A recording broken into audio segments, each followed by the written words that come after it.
Chapter 1453, The Space Cross Slash. Chapter 1453, The Space Cross Slash, _ Emperor Sea Shark coldly looked at the two inside the light cage with disdain on his face. Shi was at first sky of a mortal realm, so he wasn't worth considering. He didn't think Shi was important. If Meiji wasn't here, he was going to kill Shi directly to take the Power Upanishad symbol tower without negotiating. Meiji was an expert at the peak of a mortal realm. She was going to get the chance to enter the territory ancestor realm later. Also, she belonged to the high echelon in the Phantom Clan. Emperor Sea Shark didn't want to be Neptune's dagger and be under the wrath of the Phantom Clan.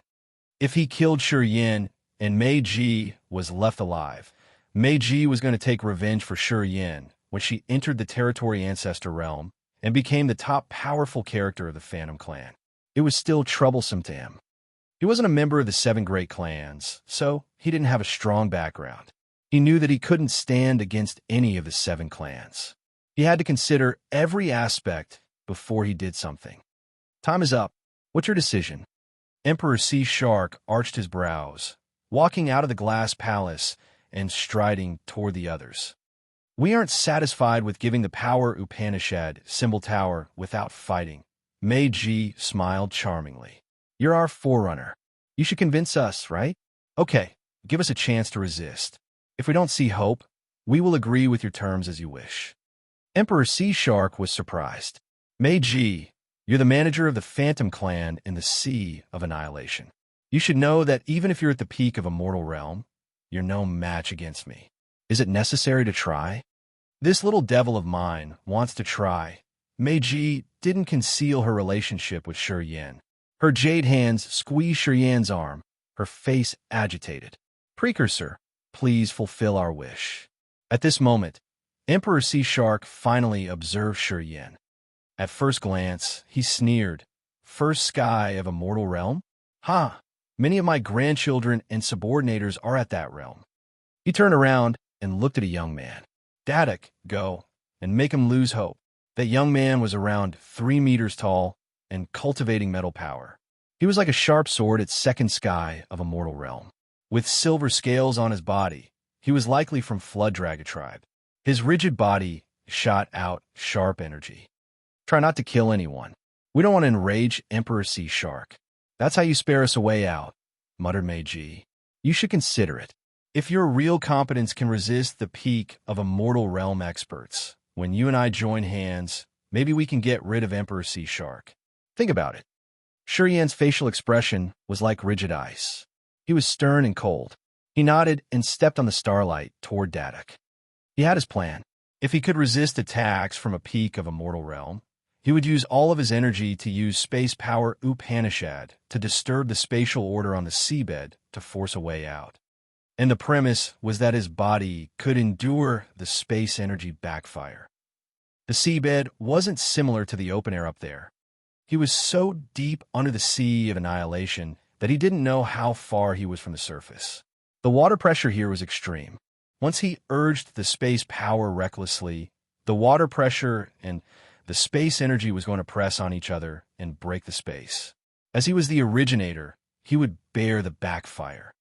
Because of this concern, he was careful enough to not use spatial abilities while moving under the sea. Ming Hao was at the peak of a mortal realm, and he had mastered space power Upanishad. However, he didn't try to do that as he knew how dangerous the backfire would be when the two intimidating forces collided. However, he was cornered. If he wanted to get rid of Emperor Sea Shark, he had to take a risky battle. He had to use extraordinary tricks to gain the victory. He couldn't calculate the fatal results on the seabed when the water pressure and the space energy made an impact. Anyway, he had to ensure that his body didn't get shattered under the backfire before he could try. Fighting was just a stone to test a knife. He wanted to check his body and his knife to see if it could endure the furious damage. Madame Meiji is the best dream of all men in the Sea of Annihilation. Why did she want to be with such a useless, pretty-faced young man like him? I don't see anything good in this fella. Meiji has made Batum and Hussein infatuated. They had proactively approached the Phantom clan to establish a good relationship. It's unexpected that she would choose a kid at first sky of a mortal realm. It's eye-widening, really. Yeah, I can't believe it. We can see something from this battle, perhaps. Some old men at third sky of a mortal realm by Emperor Sea Shark were stroking their beard and discussing curiously. I am Dadak from the Flood Dragon tribe, cultivating metal power, Upanishad. Dadak was polite and gentle. Seeing Shur Yin walk to him, he told him his identity and status. Shur Yin.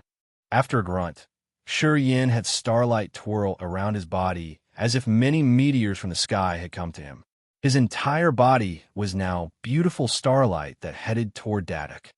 Dadak furrowed his brows and snorted, really ignorant and rude. Bright metal light shot out from the crown of his head. Inside the shining gold halo, so many metal weapons emerged in his incipient extent, including sabers, swords, tridents, lances, hammers, shuttles, and needles. Those sharp weapons made a downpour and covered Shur Yan's starlight. Crack! Bang! Bang! The clanging and clinking sounds of metal objects impacting arose on Shur Yan's body. Sparks were sent everywhere. The power of metal in countless blades was still very sharp. The meteor in Shur Yan's transformation halted 10 meters in front of Dadak. Everybody focused on him. They saw hundreds of blades attacking him. His body was like the toughest rock. His clothes were cut through, but his skin resisted the sharp blades as they made clang sounds. But he wasn't gashed. The pointy spikes jutted out from his shoulders, knees, and elbows. A pair of bone wings tore his back and unfolded. His energy surged like a sea of vitality. He was like a volcano that had been sleeping for billions of years and now burst all of its light and heat in just a blink of an eye. Cross/. Shur Yan's eyes became crimson like blood. The brutal energy moved inside his body. He grinned and then shouted. The space power Upanishad was urged. The two massive space sabers around 100 meters long aligned and made a massive cross. The shining blades adjoined and cut the sea water into blocks, shooting toward Dadak. The sharp sabers, knives, hammers, and gold lances were crushed into powder in just a blink of an eye. The massive cross sabers could cut everything as easily as they broke dry tree branches. The sea water, space, and bubbles all tore. The sabers were so sharp that it could even cut the mountain or part the sea and run directly to Dadak. Emperor Sea Shark was amazed. He opened his mouth to spurt out a rapid water current. The water current shot and congregated in front of the massive space saber. Then, the water current dispersed altogether with space energy of the cross/. Tui, Shur Yan's chest pounded. A trickle of blood oozed down the corner of his mouth. His eyes were still blood red, his mind shaken. When a space cross/ emerged, the space tore and created a space slit. As soon as that slit appeared, the terrifying water pressure furiously deluged and created a 1,000-mountain-weight backfire on Shur Yan. His entire body ached, and he got cut a few times. However, Emperor Sea Shark's water current had dissolved Dadak's dangerous situation and mended Shur Yan's space slits in just a blink of an eye. Shur Yan was frightened. You shouldn't use space power on the seabed rashly. Emperor Sea Shark frowned. He looked at Shur Yan in surprise and then waved his hand. Dadak, back off. You're not his equal match. Although this kid has only first sky of a mortal realm, he has seen dark energy. His body integrity is so strong that even I can't see through. Tribal oldie, hissed Dadak. Back off, Emperor Sea Shark retorted. Dadak didn't say more. He looked unwilling when he returned to the Crystal Palace. Hu Jiao, cried Emperor Sea Shark. Many warriors of the Sea Clan were astounded when they heard their leader shouting. They switched their looks to Shur Yan. It was just a kid at first sky of a mortal realm. Why did tribal oldie respect his power so much and have someone very strong like Sir Hu Jiao deal with him? An old man with a face full of down walked out from behind him, his hands hiding in his sleeves. The old man squinted. He walked toward Shur Yan and bent slightly to greet him. Hu Jiao, third sky of a mortal realm. Cultivating would power Upanishad. No wonder why Meiji has chosen you. Emperor Sea Shark nodded. He looked as if he had just recognized something. You have dark energy at first sky of a mortal realm. Your quenched body also surprises me. Kid, your future is brightly unpredictable. Allow me to remind you, do not use the space energy to fight Hu Jiao. You know how the space energy will impact against the water pressure here and end up backfiring. He turned to Hu Jiao, pondered, and then asked, don't attack him brutally. If he survives this time, he will become a top warrior. Hu Jiao nodded respectfully. I understand. He touched his forehead. A small sprout shot out of his labella. Shortly after, it thrived into a small tree. That small tree's branches reached out and crawled on Hu Jiao entirely. They looked like a strange tattoo expanding. Dozens of seconds later, Hu Jiao disappeared. A big tree grew at his spot.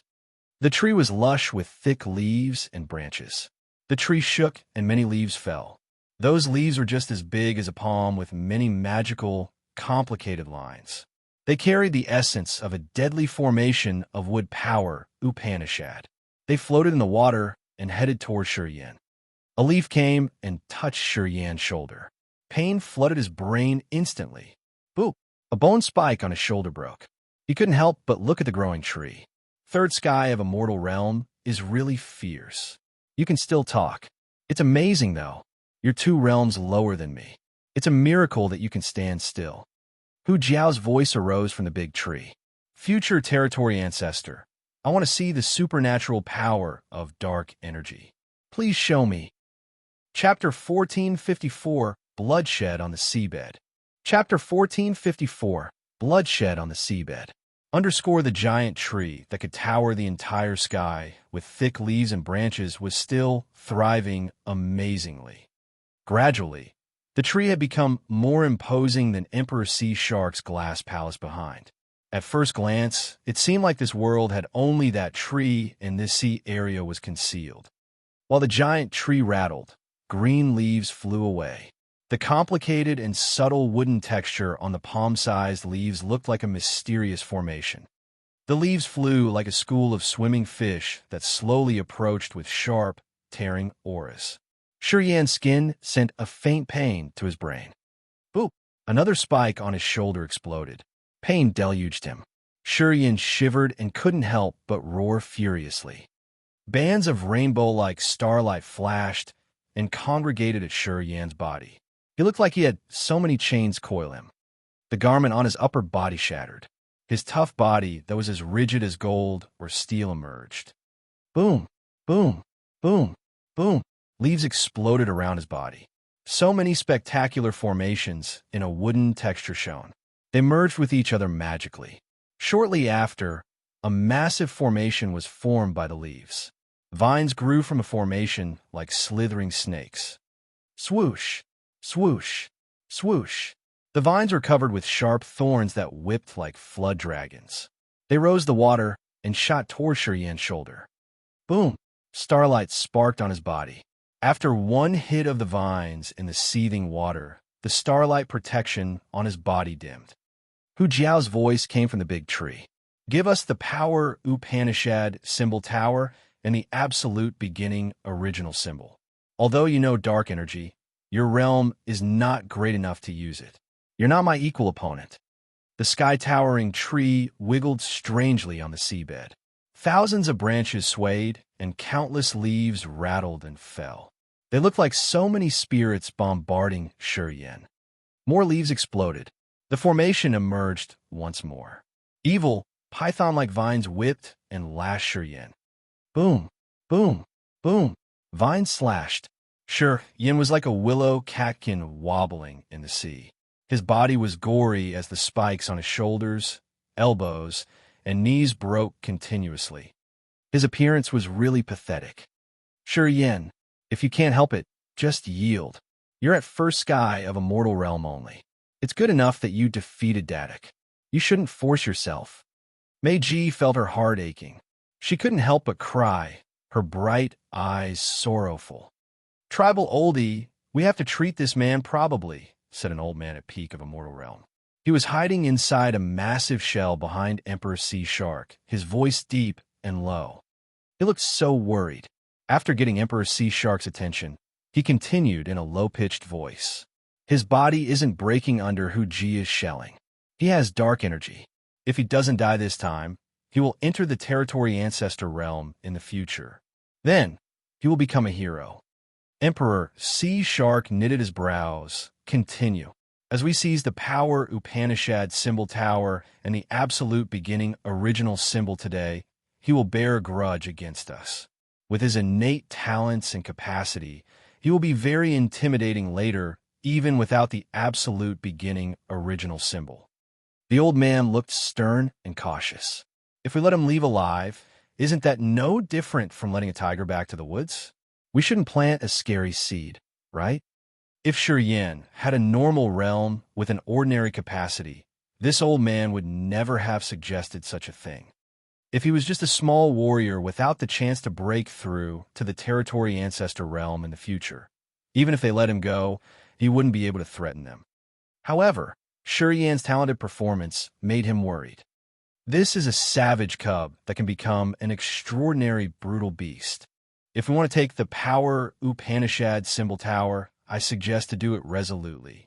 We would rather offend the Phantom Clan than let him live now. We should eliminate any possibility of a potentially devastating threat. The old man concluded. Emperor Sea Shark kept silent. Tribal oldie? Asked the other. I know that. Just keep watching him. I don't know why I see someone in him, Emperor Sea Shark said indifferently. The old man hiding in the shell focused on Shi when he heard Emperor Sea Shark say that. At first, he was bewildered. After a while, he jolted as if he had just recalled something. His eyes brightened as if he had just found a new continent, his shell quivering. I found the similar features after you said that, sir. That look, aura, and his bearings, yeah, they're really similar, cried the old man. Keep watching, Emperor Sea Shark reminded him. The old man looked thrilled. He was excited as he nodded continuously and said nothing else. He was close to Emperor Sea Shark, and he was also a famous character of the Sea Clan. He could even call Emperor Sea Shark brother. Thus, the others couldn't understand their conversation. But Mei Ji understood him. She was a wise woman, and she knew the old man hiding in the shell. She saw him pull himself together, his eyes stern and cold. Mei Ji was sensitive enough to recognize the wrong situation. She could see that old man instigate the other. She became edgy because she knew the chaos that Shi could create when he showed his astonishing capacity. She was anxious when she saw Shi with many wounds. Her soul flickered restlessly as she was trying to find a solution. A lightning ball hovered in the sea water not far from him. It flashed like an eye. In fact, it was an eye. If someone could observe this sea area entirely, they would find a skull-sized lightning ball like that after every 100 miles. Many warriors from different forces had to bend their bodies and retreat when they saw the lightning balls. Before leaving, they would reveal their identities to the lightning balls too. It was because they knew that those lightning balls were Pharaoh's lightning eyes.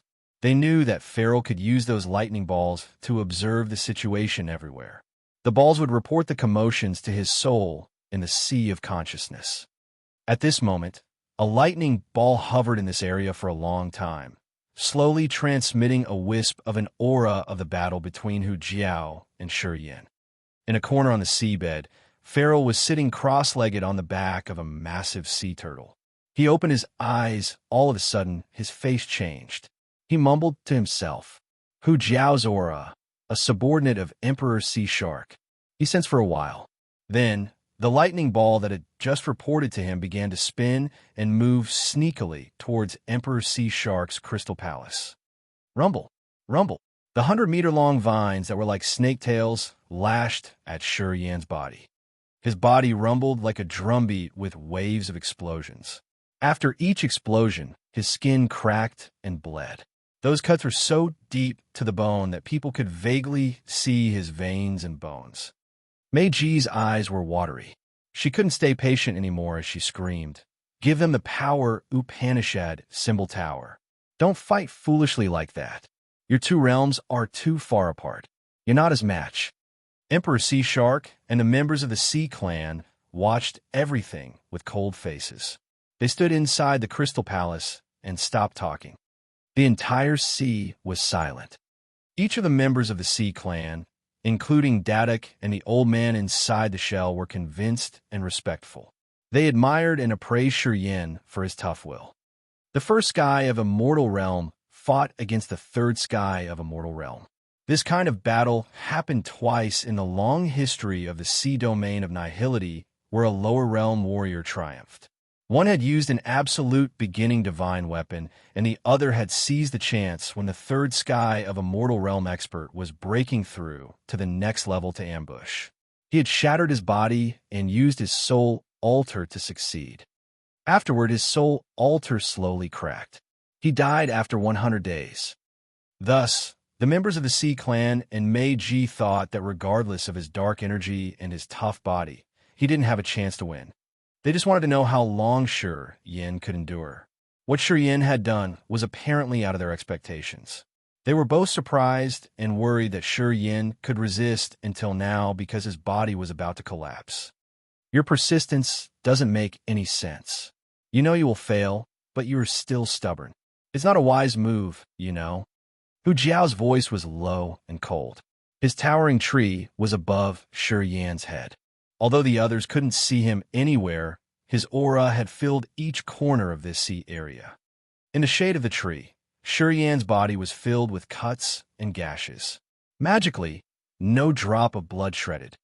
The bands of starlight twirling tried to prevent his wounds from getting worse. However, they weren't enough to protect his body. After a vine whipped him, the starlight exploded and a deep cut appeared on Shi Yan's body. Meiji's crying and Hu Jiao's cold mocking sounded continuously. Shi Yin balled his body like a wild beast facing death. He lifted his head and looked at the tree above. Blood streamed from his neck to his chest. A blood sword emerged in his palm. As soon as the blood sword appeared, he thrust it into his abdomen as if he had completely lost his mind. People didn't even see what had happened. As the others were horror-struck, an extremely ruthless, exploding aura burst out from the bloody sword planted in his stomach. He slowly pulled the bloody sword. The eyes on the sword opened. They were as eccentric and brutal as his own eyes at this moment. He looked at Meiji from a distance and sounded strangely calm. I've been enduring for a long time, and I just got some deep cuts and broken veins. No bone got cracked. Now, I know that my body can endure the backfire. We have a chance of succeeding. Chapter 1455, Fierce Outbreak. Chapter 1455, Fierce Outbreak. Hu Jiao was really strong. He had gained the upper hand right from the start and was very overwhelming. Until this moment, Hu Jiao hadn't played everything he had yet. He didn't use his maximum power, but it couldn't say that Shi Yin was too weak. Shi Yin had only used star power in his defensive mode. He hadn't struck once. Actually, he was testing the toughness of his body, and he found his result now. With the best defensive tricks he could cast, he could resist at least 70% of the attacks of a third sky of a mortal realm expert. His body wouldn't shatter. It was enough. When he drew the gory sword out of his abdomen and the bizarre eyes on the sword opened, he found his target. He was going to ignore this entangling battle and use the sharp space energy to tear the space. Seizing the chance when the space in the seabed was going to explode, they were going to run for their lives. This plan was clear and logical. Shi Yin understood that even if he used all of his power, he could only battle Hu Jiao. Also, there were at least 3 Sea Clan experts at the third sky of a mortal realm besides Hu Jiao here. The old man hiding in the seashell was at the peak of a mortal realm. An Emperor's Sea Shark. Winning was just a fantasy story to them. Breaking this besiege was the best choice. He brought the bloody sword, and the brutal, bloody aura of the sword was extremely thick. The others didn't know what he was thinking, but Meiji understood it right away. She looked at Shi Yin and his bleeding body, her face upset. Do you really want to try? I'm about 30% sure, said Shi Yin. All right, Meiji hissed. A massive snow lotus was conjured from her peak-like bosom by her soul energy. The snow lotus carried a cold light. It froze the ice on its way and created a glacier that shot towards Emperor Sea Shark. The pot of the lotus carried her soul energy. The snow lotus sparkled.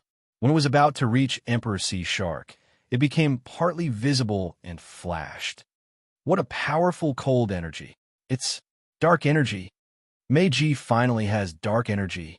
The Phantom Clan is about to get another territory ancestor. So many members of the Sea Clan couldn't help but scream in astonishment. Almost at the same time, Emperor Sea Shark's eyes brightened.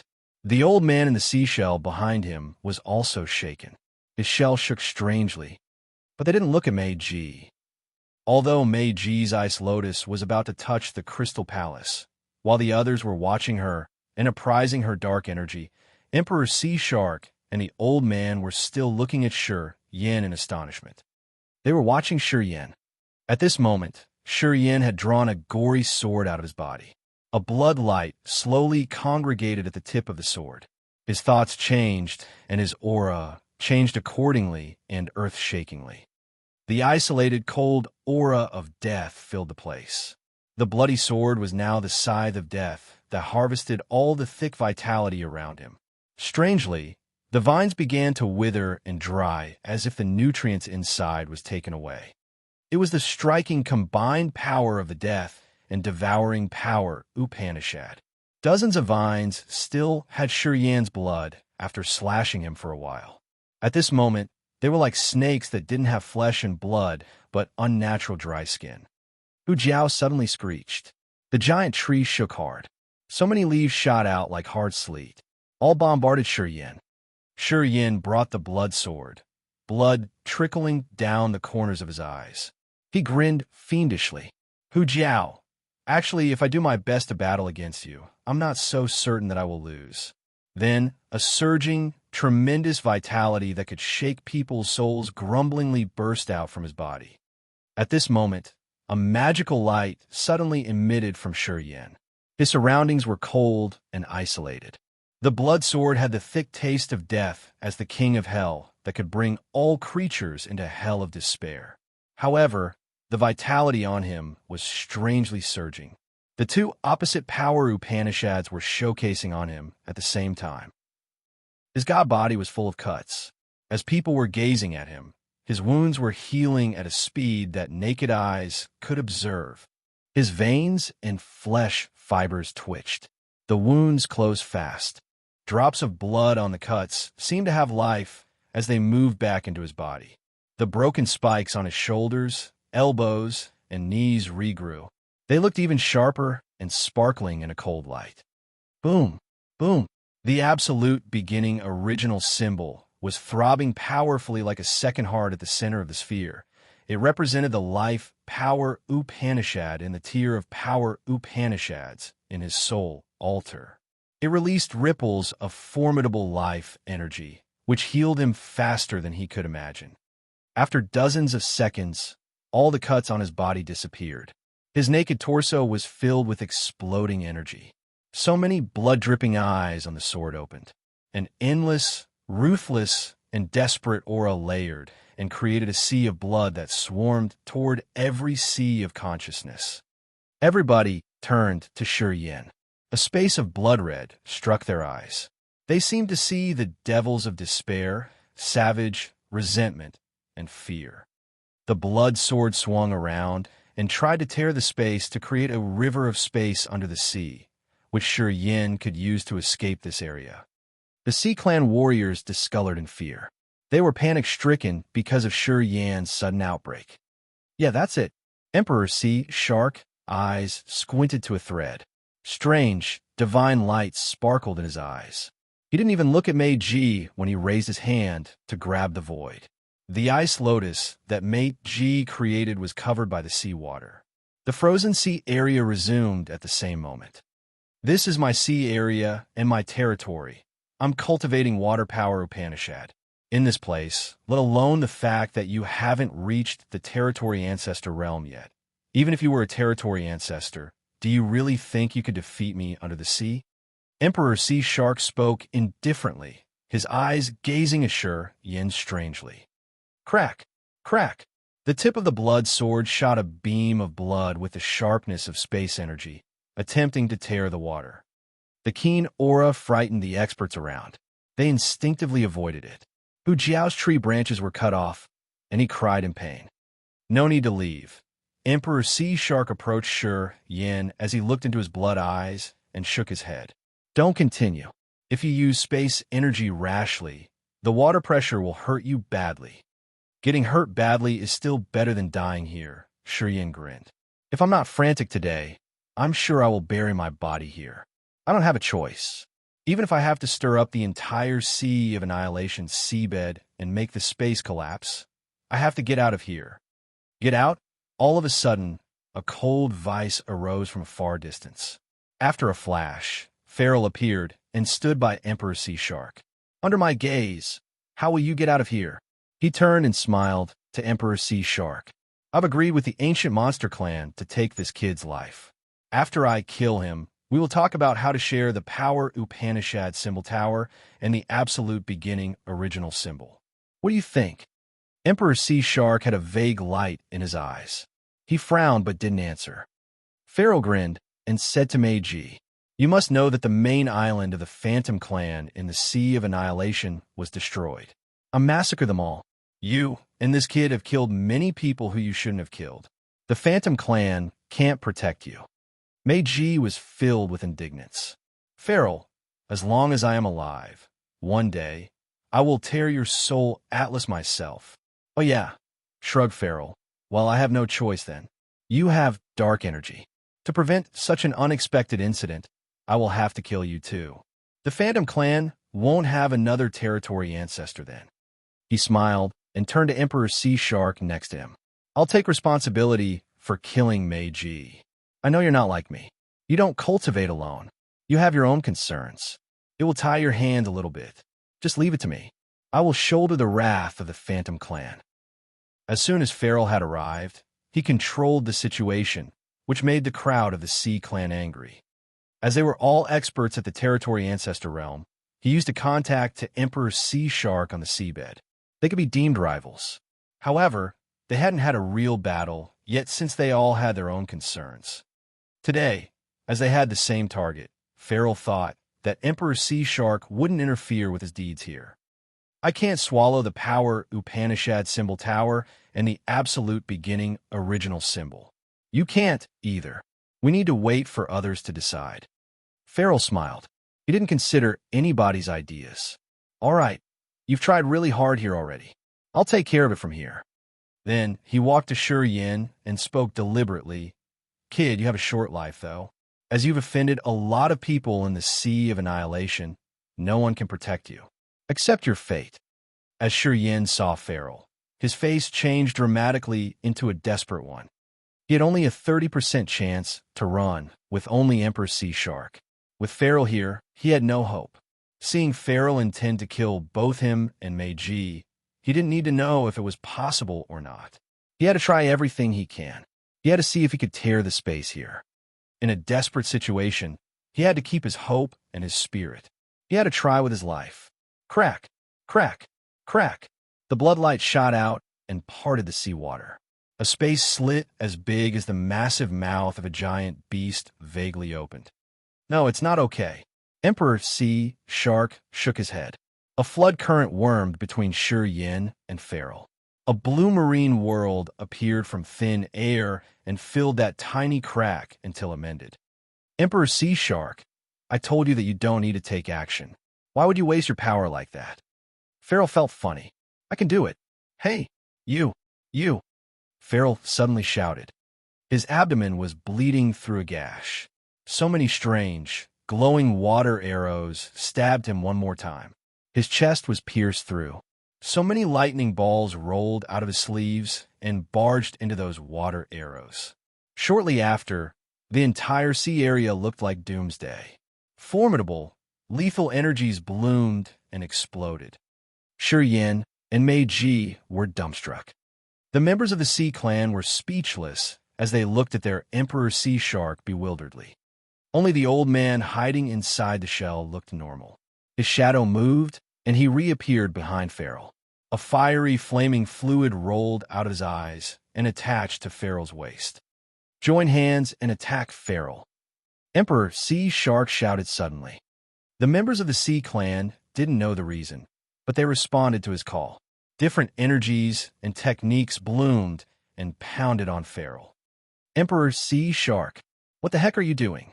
Do you want to take the Power Upanishad symbol tower and the absolute beginning original symbol for yourself? You think you can swallow them all?" thundered Pharaoh. "Sure Yin, Mei Ji, you two run away right now. Do not stop. Change your route," shouted Emperor Sea Shark. Chapter 1456. It's the Will of Heaven. Chapter 1456. It's the Will of Heaven. Pharaoh hovered in the deep sea. Many energy attacks, light curtains, ice mountains, and spikes bombarded him.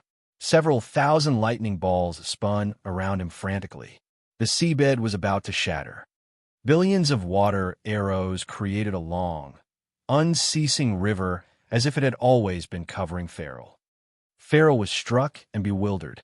He was so surprised as he didn't know why Emperor Sea Shark had suddenly burst out frantically. Until now, Emperor Sea Shark always had good senses. He rarely offended the members of the 7 clans.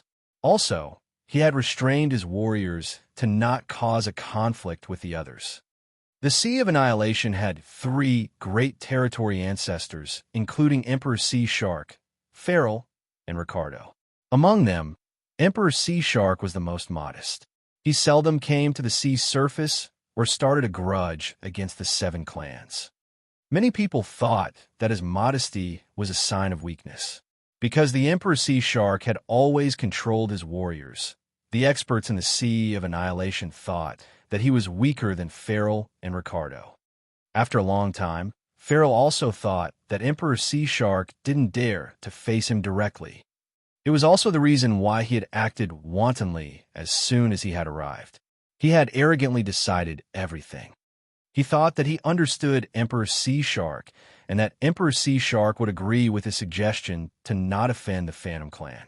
Thus, he proactively attacked Sure Yin. He could never have estimated that Emperor Sea Shark, who was always moderate and often decided to yield, would suddenly act wild today. "Emperor Sea Shark, do you think you're strong enough to swallow the Power Upanishad symbol tower alone?" Pharaoh was certain that the Power Upanishad symbol tower was Emperor Sea Shark's target. He smirked. "Let alone you, I know that I shouldn't dream about taking the Power Upanishad symbol tower when the 7 clans are watching. You shouldn't think about it." Emperor Sea Shark coldly floated. Behind him was a deep blue water world. Billions of water streams like everlasting, unceasing shooting arrows were bombarding Pharaoh. Countless lightning balls exploded as Pharaoh faced Emperor Sea Shark's attacks directly. He had to simultaneously deal with Emperor Sea Shark's powerful subordinates. He looked a little reckless, though. "Why don't you leave?" hissed Emperor Sea Shark. Sure Yin and Mei Ji were still puzzled as they watched by the edge of the battle. They watched the situation turn upside down in just a blink of an eye and felt so bewildered. What's going on? They didn't know why Emperor Sea Shark wanted to protect them because he had just tried to force them to hand over the Power Upanishad symbol tower and the absolute beginning original symbol 5 minutes ago. Emperor Sea Shark's attitude changed instantly. He had ambushed Pharaoh. Sure Yin and Mei Ji gawked in surprise. However, they thought that Emperor Sea Shark had some other purpose. "Why?" Mei Ji was perplexed. "As far as I know, you don't have any friendship with the precursors of my Phantom Clan." "The Phantom Clan?" Emperor Sea Shark ridiculed. "It has nothing to do with the Phantom Clan." Emperor Sea Shark looked at Sure Yin, his visage complicated. "Because of him, I haven't met you before. Today is the first time we met, right?" Sure Yin thought. He was sure that he had never met Emperor Sea Shark before. It was the first time they met. "It's your first time meeting me. But your teacher, has he ever mentioned me to you?" Emperor Sea Sharks had a faint sadness in his eyes as he mocked himself. "Oh, right, with his bearings and vision, he wouldn't have thought that I mattered. But I think he hadn't expected me to reach Territory Ancestor Realm too." "My teacher." Sure Yin was startled. Your looks, your power, Upanishads, and your aura tell me that you're his disciple, snorted Emperor Sea Shark. You mean bloodthirsty, don't you? Sure Yin was shocked. Yeah, if not him, who else? Emperor Sea Shark smiled bitterly, as if he didn't want to mention this character. Leave. I'll help you stop Feral. I'm going to give you a hand.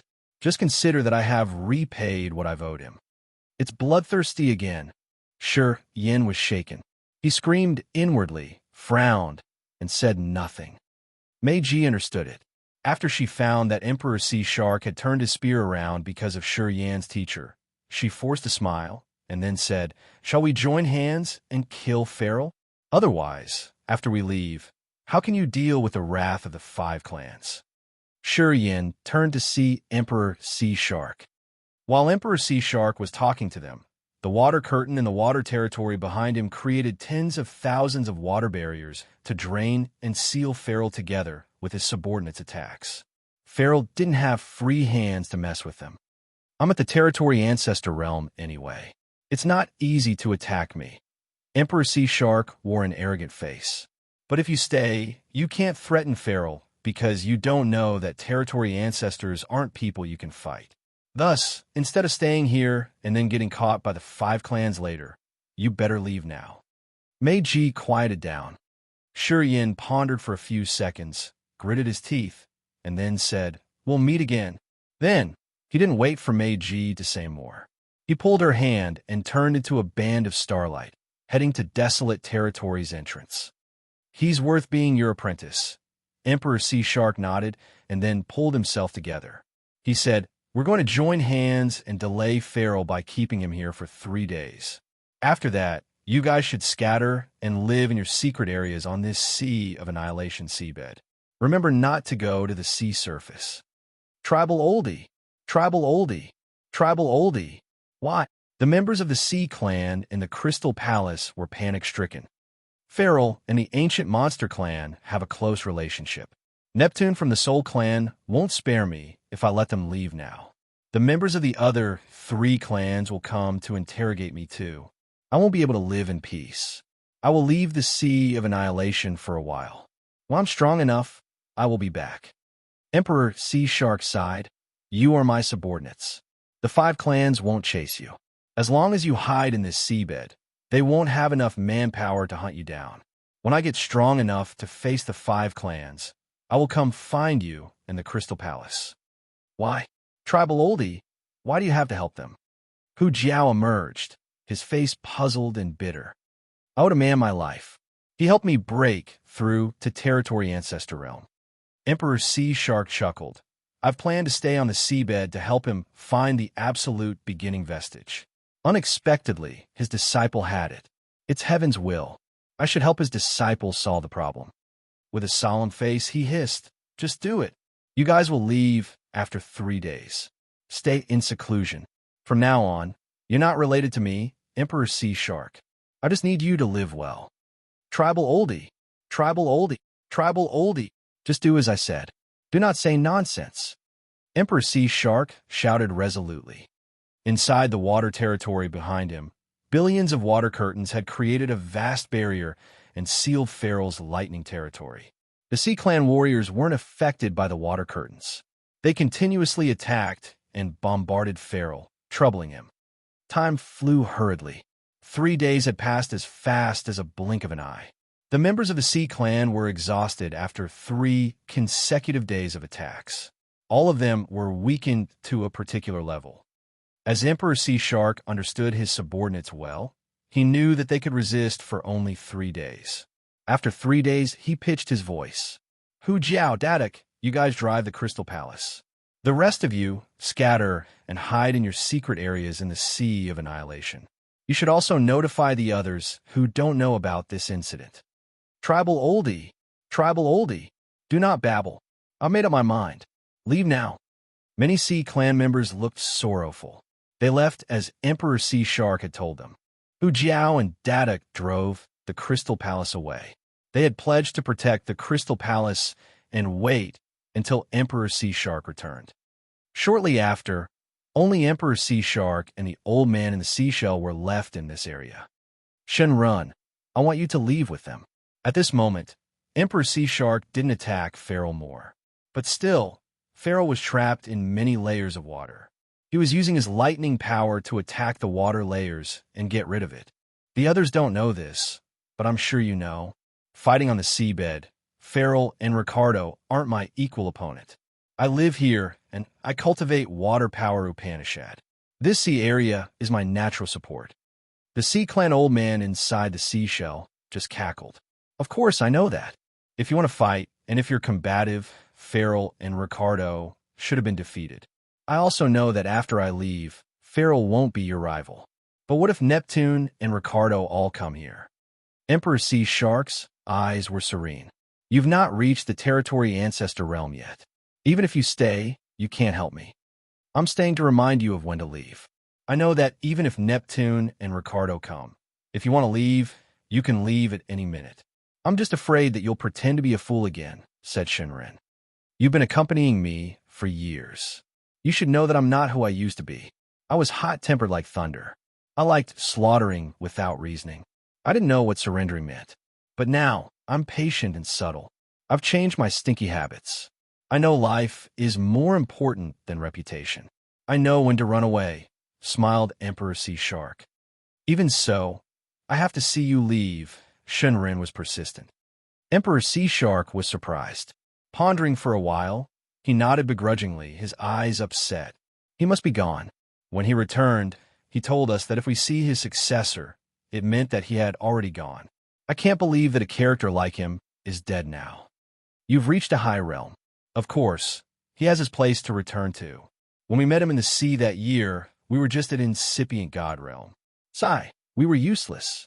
We've been looking for so many years on this seabed, and we got nothing. It's amazing that his disciple got them all, sighed Shinrin. It's the will of heaven, said Emperor Sea Shark calmly. Chapter 1457, Enlightened by the Broken Star. Chapter 1457, Enlightened by the Broken Star. So many big, broken rocks lay on the deep seabed. They looked ancient, as if they had been there for billions of years. Those big rocks were in various shapes. Some looked like a cliff, and some even resembled a broadsword. It was obvious that many of them were cut by sharp blades, as the cut surfaces were flat and smooth. These rocks were scattered everywhere in this sea area. However, these rocks were actually broken stars. Many years ago, a furious war had taken place above the Sea of Annihilation. The floating pieces of broken stars above the sea surface exploded and sank to the seabed. Meiji stood on a rhombus stone and smiled beautifully like a charming fox deity. That war should be very fierce. That's why there are many pieces of broken stars here. It's not rare or strange, anyway. Not far from her, Yin looked pensive as he stood on a sword-shaped rock. Yin and Meiji had moved as fast as lightning until they reached this sea area with so many rocks. Yin suddenly slowed down and parted from her. He dashed between the broken pieces. Sometimes he raised his hand to stroke those strange rocks. It made Meiji restless. She didn't know how Yin could be at ease like that in this critical moment. He still had the mood to observe the broken stars here. Give me some time here. Yin signaled her to stay quiet as he moved around the broken stars. The rocks here had many colors and dots. Some were as smooth as a mirror, while others were rough and rigid. Gradually, he closed his eyes, his soul consciousness reaching out like a spiderweb that moved between the rocks. As soon as he got here, he had a magical feeling in his mind. His star power, Upanishad, seemed to get stimulated.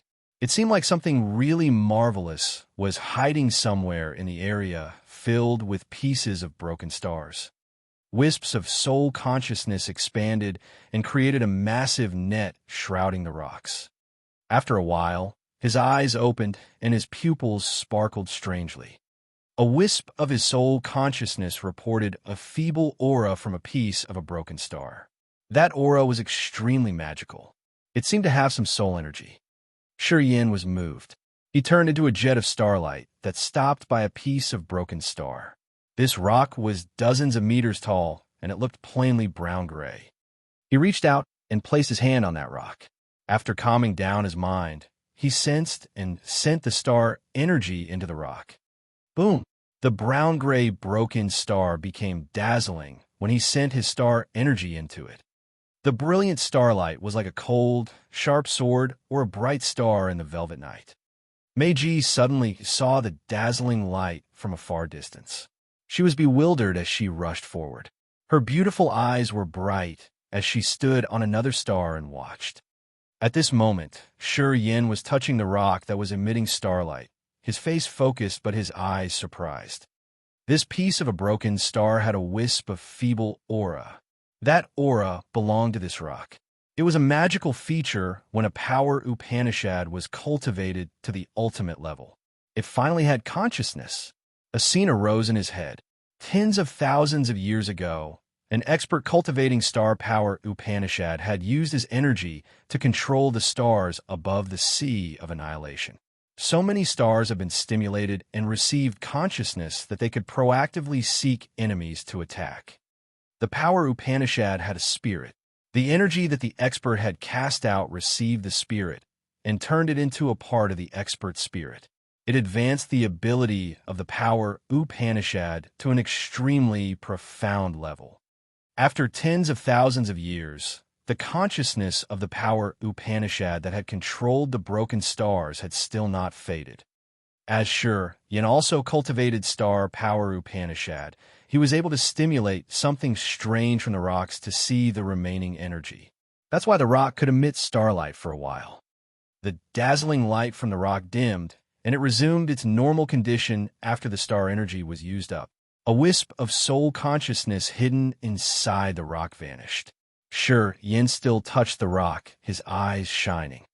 The power Upanishad has its own spirit. Shi Yin felt like lightning struck him. While his thoughts changed, starlight shot out from his 10 fingers. 10 jets of starlight turned and moved like 10 spirit snakes. Spirit imprint. 10 soul seals from his host's soul entered the 10 jets of starlight. As soon as they departed from his fingers, he cut off the connection. The 10 starlights shot out. Shi Yin immediately cut off the control and stopped using the soul consciousness to control them. The connection between Shi Yin and the jets of starlight was interrupted. The 10 jets of starlight moved in a straight line. They shelled a piece of a broken star far from him. Oh, it doesn't feel right. Shi Yin shook his head.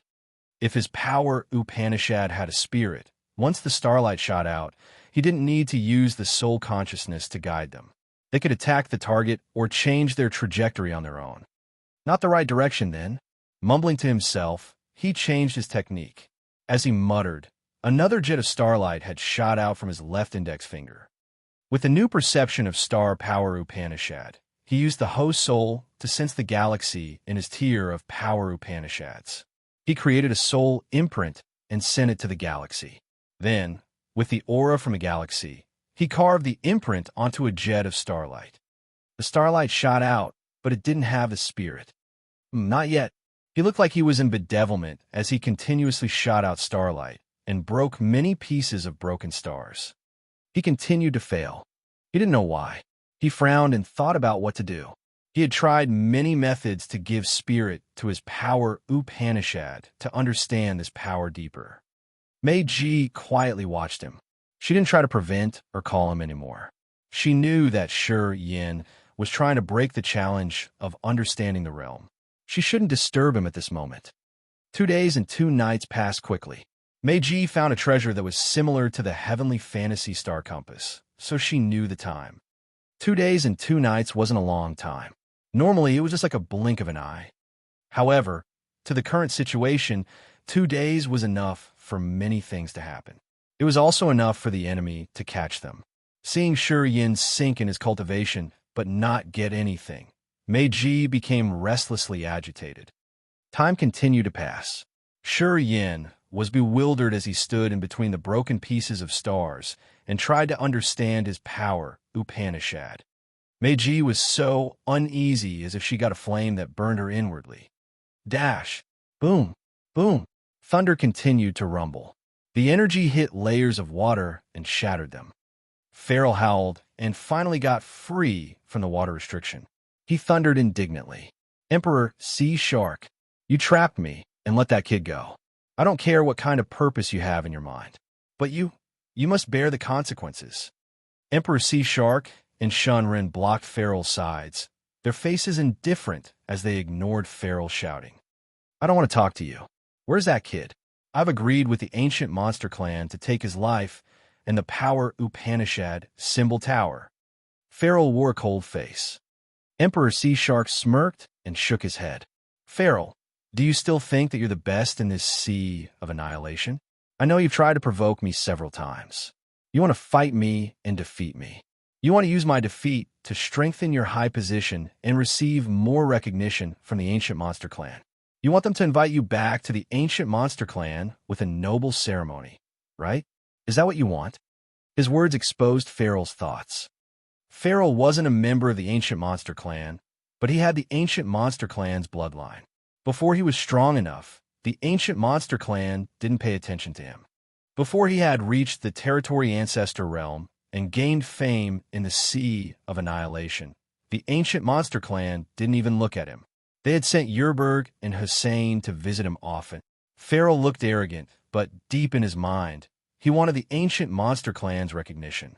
He wanted to return to the clan in glory and become one of the experts with the top power. In recent years, he had often provoked Emperor Sea Shark and Ricardo.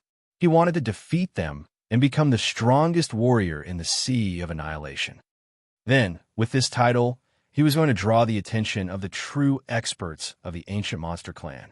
They were going to come to the Sea of Annihilation personally to invite him to return to the ancient monster clan to meet his ancestor and offer him the best treatment according to his noble status.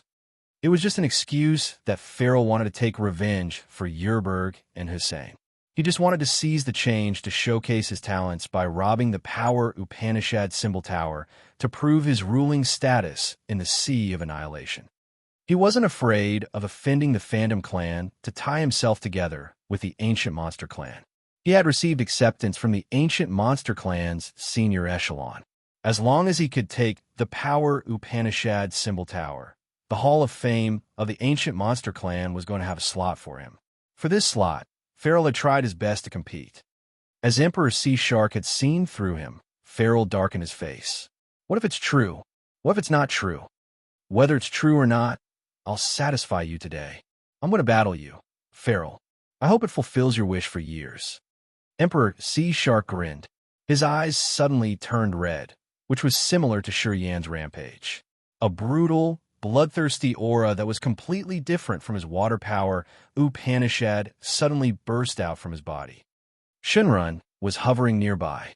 Seeing Emperor Sea Shark's appearance, he felt worried.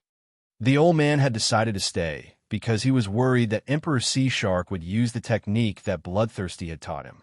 Once he used it, his competence was going to increase rapidly. However, he would be similar to Shur Yin in that he would lose his mind easily and fall into a slaughter mode. Don't worry. I understand. I will leave when it's time to leave. Now, don't try to talk me out of it. Emperor Sea Shark grinned as if he understood what Shunrun was worried about. He screamed and moved with ease. Stepping on the water current, he strode toward Farrell. Farrell changed his visage slightly. He lifted his head to watch the water territory above his head as he felt the pressure increase dozens of times. The pressure pushed him everywhere like billions of mountains pounding on him at the same time. At this moment, Farrell knew that Emperor Sea Shark wasn't weak and easily bullied. He was a beast in his slumber on the seabed. He disdained to fight against him, and today he finally awakened. Chapter 1458, Clash of Territories. Chapter 1458, Clash of Territories. The Sea of Annihilation's seabed was boiling. Massive bubbles were rising. Emperor Sea Shark was seen in each bubble, each of them an independent world. Inside those bubbles were a reef under the sea, corals, algae, and swimming fish. They were all lively and swarming toward Farrell from every direction. Those bubbles came like mountains. Farrell was breathless, his face extremely stern. Thunder Nether territory. A thunder and lightning world arose, inflating like a balloon and covering Farrell. That world contained dark blue lightning bolts. Electricity beams crawled and struggled in the sky like giant dragons. Thunderbolts as big as a waterfall connected the netherworld and the sky. At first glance, this entire world of thunder and lightning strikes was supported by countless lightning columns. Feral hovered in the middle of that world like a god of thunder. Shortly after, countless lightning balls condensed. Those lightning balls spun and exploded. An earth-shattering energy explosion appeared in the world of thunder and lightning. It shook the seabed and twisted the entire place. Emperor Sea Shark's water territory and Feral's thunderbolt territory collided and pressed on each other. The water currents and the lightning balls shattered altogether. The shockwaves stirred up the sea area and created many massive whirlpools. Those whirlpools were tens of thousands of meters. Shortly after, they swallowed so many islands on the Sea of Annihilation's surface. Rays of light from the energy impact shot to every corner like sharp swords. Many warriors cultivating around the area could see those intimidating lightsabers. They had to run for their lives. However, many of them were killed by the shockwaves of the fierce battle between Emperor Sea Shark and Feral. So powerful, fierce. It's a battle between real experts. It's the level of territory ancestor realm experts. Do they want to destroy the Sea of Annihilation's seabed? Air.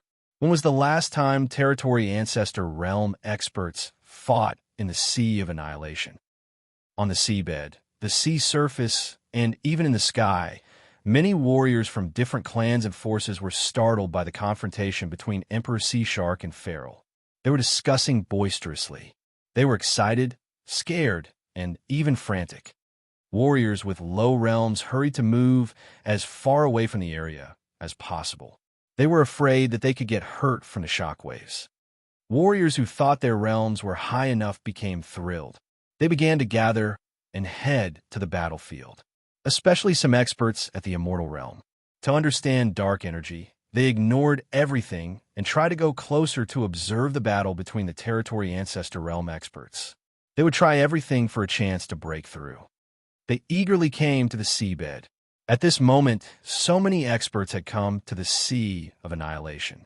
The members of the 7 clans who were dispirited because they couldn't find Shi Yin came with joy as they recognized that the 2 territory ancestors battling were because of Shi Yin. In their eyes, what could make the 2 territory ancestors fight against each other besides the power Upanishad symbol tower? Neptune from the Soul Clan was sitting cross-legged on his clouds of brutal souls, countless brutal souls bobbing around him and blackening the entire area. He suddenly opened his eyes and sneered, "Interesting." The clouds of brutal souls moved like a black cluster of clouds through the sea and headed toward the furious battle. Inside a rock forest, Forefather Dragon Lizard, Tu Shi, and Yun were waiting for Hero of the Whitebone Clan. As they felt the earth-shaking commotion of the territory ancestor realm battle, they exchanged looks. Tu Shi immediately messaged Hero and then hurriedly headed to the battle area. Mo of the Devouring Clan appeared on the Sea of Annihilation's surface. Standing behind him were about 10 warriors of the Devouring Clan. They stood upright with respect. Mo observed the vortexes, listened to the rumbling thunder from the vortexes and frowned. Get to the seabed. Right after that, the devouring warriors dove deep into the sea. Most of the High Realm warriors from the 5 clans had the same purpose when they came to the match between Emperor Sea Shark and Feral. This match was predestined to attract a lot of people. Rumble, rumble, rumble. Inside the world of thunder and lightning, so many dark blue lightning balls exploded. The power of their explosions was enough to break asteroids or even crush a small star into powder. Emperor Sea Shark's water territory was torn sometimes under the blasting power of the Thunderbolt territory. However, it was like a sword cutting through the water curtain. The water curtain went back to its normal state almost instantly. At this moment, many warriors from the surrounding areas had gathered by the area where the 2 were fighting. Most of them were at the Immortal Realm and well known in the Sea of Annihilation. They had all used their god power to create different colored light cage protections, ranging from blue, red-orange, emerald, silver, and lime. The rainbow light twirled around the light cages. It was the sign of highly condensed god power. Emperor Sea Shark's and Pharaoh's energies had collided, electricity beams sparking. Those electricity beams could kill incipient god realm experts quickly. Thus, those immortal realm experts had prepared well with their best defense. When the electric current hit their light cages, only sparks were sent everywhere. They watched, their faces stern or excited. They even discussed with each other. Tu Shirchi, Yiyun, and Forefather Dragon Lizard were in this group too. They were ones of the warriors who had arrived first. Seeing the terrifying energy impact between Emperor Sea Shark and Forefather Dragon Lizard, Forefather Dragon Lizard became eager. The battle at the Territory Ancestor Realm isn't ordinary, indeed. The Water World and the Thunderbolt World are real territories. They are above the incipient extent. They contain the essence of water power Upanishad and thunder and lightning power Upanishad with dark energy as the source of energy. They're pretty close to reality. He wanted to use their battle to see the power of dark energy, which would help him break through to the Territory Ancestor Realm too. Pharaoh's Thunderbolt territory slowly had continents created by lightning. They were complete continents. If low realm warriors at the 3 minor god realms and the 3 major god realms cultivated there, they would gain the big benefits. To low realm warriors, Pharaoh's Thunderbolt continents were auspicious lands that they only dreamed of. At this moment, the 3 massive continents, glowing in a dazzling light, came out with grumbling thunder. On their way, they turned into the lightning balls and hit Emperor Sea Shark's water territory. Emperor Sea Shark's water territory consisted of immensely vast seas. The seas under the lightning attacks exploded and disappeared. However, they recovered fast. Emperor Sea Shark was in every sea in his water territory. With 2 crimson eyes, he grinned brutally. The water is unpredictable. It can be destroyed by slashing, hacking, or exploding it. You used a saber to cut the water. Do you think you can succeed?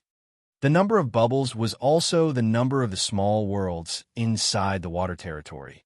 After they shattered, they came back right again. As the onlookers heard Emperor Sea Shark, they were scared. Until now, many people had thought that Pharaoh was the strongest among the 3 territory ancestors in the Sea of Annihilation. They ranked Ricardo second and Emperor Sea Shark as the weakest. However, the battle today had turned everything upside down. They found that Emperor Sea Shark, who was always humble, wasn't weaker than Pharaoh. He was even stronger somehow. Many of them had recognized it and thought it's the seabed deep down in the blue sea. Emperor Sea Shark cultivates water power Upanishad. He has natural support here. How could Pharaoh deal with him at ease? At this moment, they were startled and recalled Emperor Sea Shark's power Upanishad. They thought it was reasonable that Emperor Sea Shark could gain the upper hand in this battle. The battle happened still. The field of broken stars. Shurian sat like a rock statue for a long time. He didn't use the star power Upanishad anymore. He looked like he had been petrified. Meiji's worries swelled. Although they were very far away from the battle between Emperor Sea Shark and Pharaoh, Meiji knew how furious the battle of the territory ancestors was through the seawater. She could confirm that the real experts of the Sea of Annihilation had all sensed the confrontation between the 2 more or less. Also, it had successfully attracted them. As Meiji was the leader in charge of the Phantom Clan in the Sea of Annihilation, she wasn't a fool. She knew why Emperor Sea Shark had decided to take action now, and why he had to create such a great commotion just to attract the other experts.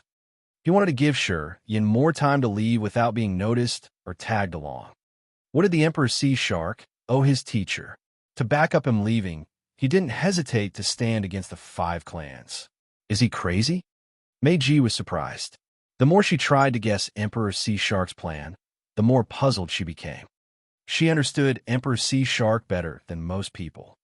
After so many years, Emperor Sea Shark had been subtle and modest on the seabed.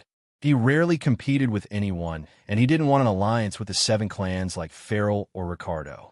He was a real hermit. But because of Yin, he had shown his fangs to show the world how formidable he actually was. Meiji believed that Emperor Sea Shark's deed had caught the attention of all experts. Also, she knew that whenever Yin got up, they could leave to desolate territory safely. However, Yin had been quiet for a long time, as if his soul was gone. Although she had sealed this area for the time being, if a real expert came, he could still recognize an abnormal situation.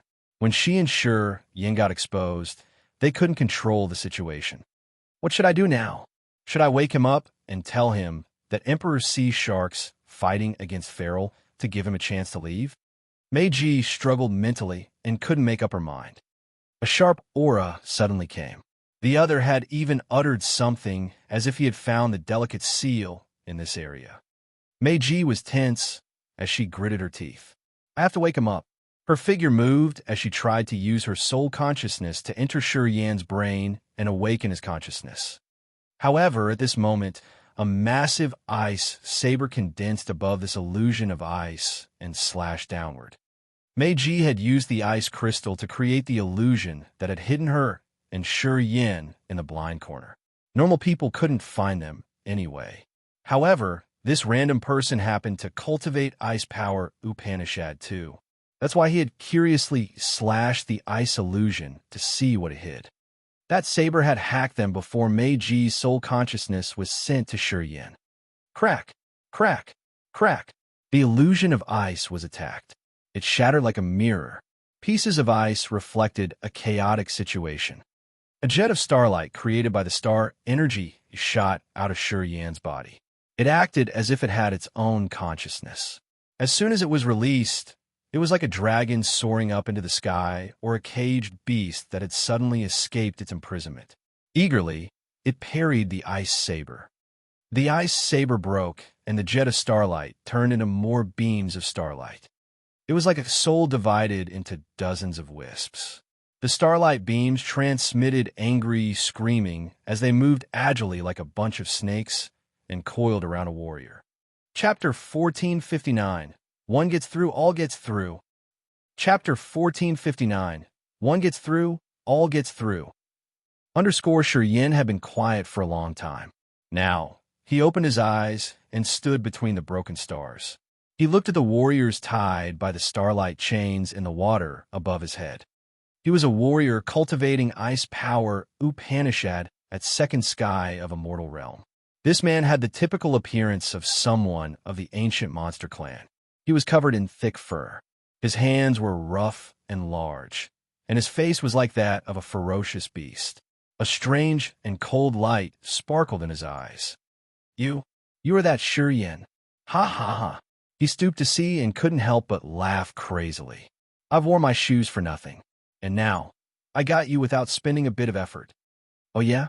Are you really that happy? Meiji's attractive laughter resounded from the shade of a big rock. The warrior changed his face instantly, as if he saw a ghost. He tried to jump and get rid of this area. He used to work as Hussein's guard for a while. He had witnessed Meiji beat Hussein up, which had almost ignited a war between the Phantom Clan and the Ancient Monster Clan. He knew that Meiji was cold and ruthless, even though she looked sexy and seducing. She was really evil, and her deeds were merciless anyway. Seeing Meiji, his temples twinged. However, so many starlight chains coiling around him acted as if they had lives. He could even feel the resentful, angry, and brutal auras from them. After struggling for a while, he couldn't get rid of them. Yin stood on a rock underneath. He didn't look like he wanted to attack him. His face was puzzled. He didn't look up to see the man. A jet of starlight appeared on his fingertip. An invisible beam of light emitted from the host's soul and shined the galaxy in the tier of power Upanishads. The light of the host's soul seeped into the galaxy and continued to move to the sea of consciousness. A wisp of soul consciousness was released. That wisp of soul consciousness imprinted onto the starlight. Shortly after, that starlight seemed to have consciousness and a projection of his soul.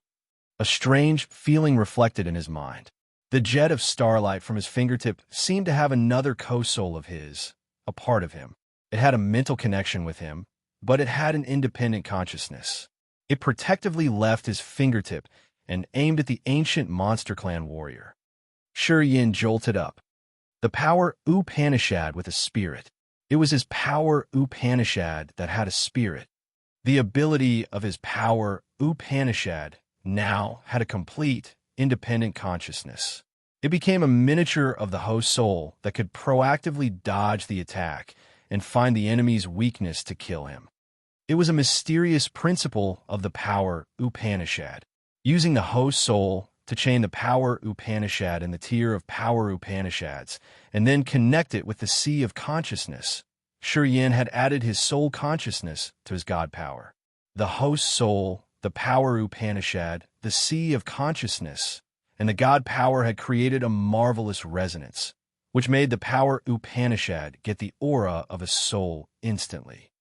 Yin understood this magical principle now. When his thoughts changed, his power Upanishad switched. A red hand seal generated by the death power Upanishad flew out of his head and fell on that ancient Monster Clan warrior. The red seal had complicated fingerprints that seemed alive with negative auras, including bloodthirstiness, resentfulness, brutality, desperation, and fear. The negative auras had become the soul of death. It was dark, sinister, and cold, and it could release formidable waves of negative energies. Boom! The ancient Monster Clan warrior screamed as his brain was shaken and invaded by the negative energies. His consciousness shattered. Space cross / Yin spoke calmly and changed his power Upanishad. A cross-like lightsaber appeared. It was created by a wisp of his soul consciousness. When his thoughts flickered, he was careful not to tear or distort the space, as he was afraid of stimulating the space badly. The light space saber moved at a breakneck speed that the naked eyes could hardly observe. The cross saber disappeared all of a sudden. Then, the ancient Monster Clan warrior's chest had a deep crosscut. The cut went through his body and shattered it. The death seal was carved on his forehead. The soul of death entered his soul altar and made it chaotic with the unconscious screaming of killing. Yin chuckled and mumbled to himself. One gets through, and the rest follow through. I finally understand why Bloodthirsty had cultivated 8 great, evil power Upanishads at the same time, but he still reached the profound level. He understood it now. While he was in desolate territory, more than one warrior told him that it would be much tougher to break through as he cultivated many power Upanishads at the same time, and that he had to understand all the power Upanishads to reach a new realm. He believed it with not a single doubt. But he was also aghast. If it was true that there was no shortcut, what did Bloodthirsty do to cultivate soul control, death, corrosion, dark chaos, destruction, desperate, and corpse chi power Upanishads together with his devouring power at the same time? He had advanced very fast in desolate territory, and he had entered the territory ancestor realm quickly. What did he use? Did he have to understand all the abilities of the great evil powers and the devouring power Upanishads? How could he have enough energy to do that? If he didn't have anything magical, he should have been stuck in a low realm, right? But that didn't happen. It wasn't true that if one cultivated many power Upanishads at the same time, he had to comprehend each of his power Upanishads to enter a new realm. If he understood the principle of his power Upanishads, he could take the shortcut. Although there were so many power Upanishads in this world, they had some similar principles. For example, if the metal, wood, water, fire, and earth power Upanishads could transform into a world of 5 elements, they could create the 5 element death traps inside that sealed world. The great evil power Upanishads belonged to the negative, bloodthirsty category power Upanishads, so they shared some same principles. Also, the power Upanishad spirit that he had just comprehended could send a soul aura to the star, space, and death power Upanishads when he used their abilities. Space and star power Upanishads had the aura of his vitality, and the death power Upanishad was an evil, fearful one. Different spirits of the power Upanishads corresponded to the sunshine and darkness in his body. The aura of the star and the surging vitality were images of warmth, tolerance, and mercy in his soul. The sharp space power Upanishad represented his cutting edge, while the terrifying evil features of the death and devouring power Upanishad were projections of the most extremely negativeness in his soul. A person in different situations, different moods, and different times acted differently. Likewise, the soul aura created while cultivating different power Upanishads wasn't similar. It could magnify some aspect of the host's soul endlessly and imprint it on the power Upanishad to increase its power and the strength of the principle. Indeed, when he got one through, everything else could get through too. As he had comprehended this within the star power Upanishad, he also concluded that his space, death, and life power Upanishads could reach the same level. After understanding one principle, he had advanced all of his power Upanishads. Squinting, he observed the tragic death of the ancient monster clan warrior above his head and smiled. A black hole arose from the crown of his head. It opened like a mouth of a devil that swallowed the soul energy of that man. Inside that black hole was the most terrifying dark side of Yan's soul. It had the smell of a bloodthirsty desire, as if it was nibbling flesh and blood and melting that poor man's soul. Watch over me.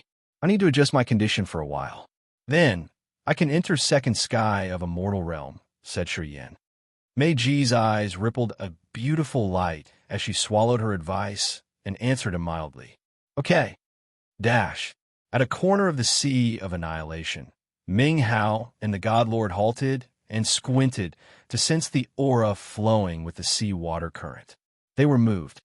Audrey's realm wasn't high enough. She frowned and didn't understand it. The experts are fighting on the seabed. Experts at the territory ancestor realm, reminded Ming Hong.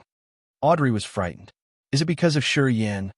Probably, Ming Hong thought, and then said, the power Upanishad symbol tower is very crucial. Unless it's the power Upanishad symbol tower, the territory ancestors won't join the battle personally. I want to go there and see, said Audrey resolutely. It's not a wise move, Ming Hong shook his head. We also want to go there and see. Ming Hao and the God Lord exchanged looks and made up their minds. It's a once-in-a-blue-moon opportunity to see territory ancestors fight against each other. We've been stuck in this realm for a really long time. Perhaps we can learn something from this battle to break through to the territory ancestor realm. They don't know us, so they won't relate anything to us. We can go there and observe from a distance. We should check if it's Yan, and it's a good chance to improve our realms too. The God Lord said firmly, the experts in this sea of annihilation aren't really powerful. They're too weak and much lower than bloodthirsty. Perhaps the ones at the territory ancestor realm are considered the strong ones. I've swaggered in desolate territory for 20,000 years, and only bloodthirsty could defeat me. If I enter the territory ancestor realm, I'm confident that I can challenge each of the territory ancestors in this sea domain of nihility. We'll go there to open our minds and observe their competences. After I break through to the territory ancestor realm, I'm sure I will stir up the entire sea domain of nihility. Then, he stopped caring about Audrey and Ming Hao. He turned around and flew towards the battle site between Emperor Sea Shark and Feral. Ming Hao pondered for a while and then said, Audrey, your realm is too low. You shouldn't take risks. It's better that you find a safe place to hide. After I'm done with watching the battle, I will come and find you. I've left my aura on you to track you later. Ming Hao left resolutely. Audrey snorted, We should go too. Do you really want to go?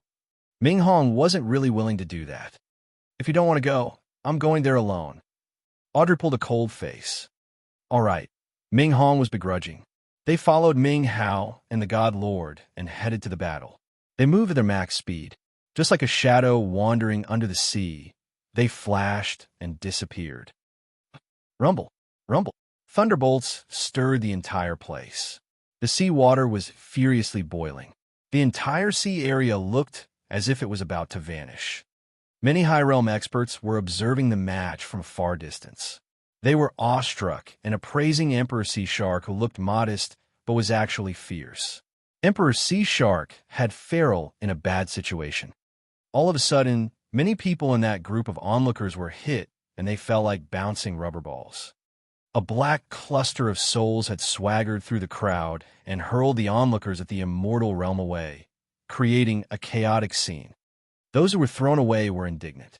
As they were about to scold or curse, they saw Neptune sit on the cluster of souls. Immediately, they shut their mouths and retreated. Chapter 1460, All Dreadful Devils Come. Chapter 1460, All Dreadful Devils Come. Many surrounding warriors watching the battle wanted to be foul-mouthed when they were swept away by the cluster of souls. However, because they saw Neptune, they didn't dare to say anything despite being indignant. Neptune was like a cluster of black souls hovering in midair. He sat neatly on a cloud of brutal souls and watched the battle between Emperor Sea Shark and Feral with a frown. He snorted and grabbed something. A giant, ghostly claw created by his brutal souls grabbed a man at first sky of a mortal realm. The ghostly claw dragged the man to Neptune. Freaked out, he screamed, "Precursor Neptune, I didn't offend you.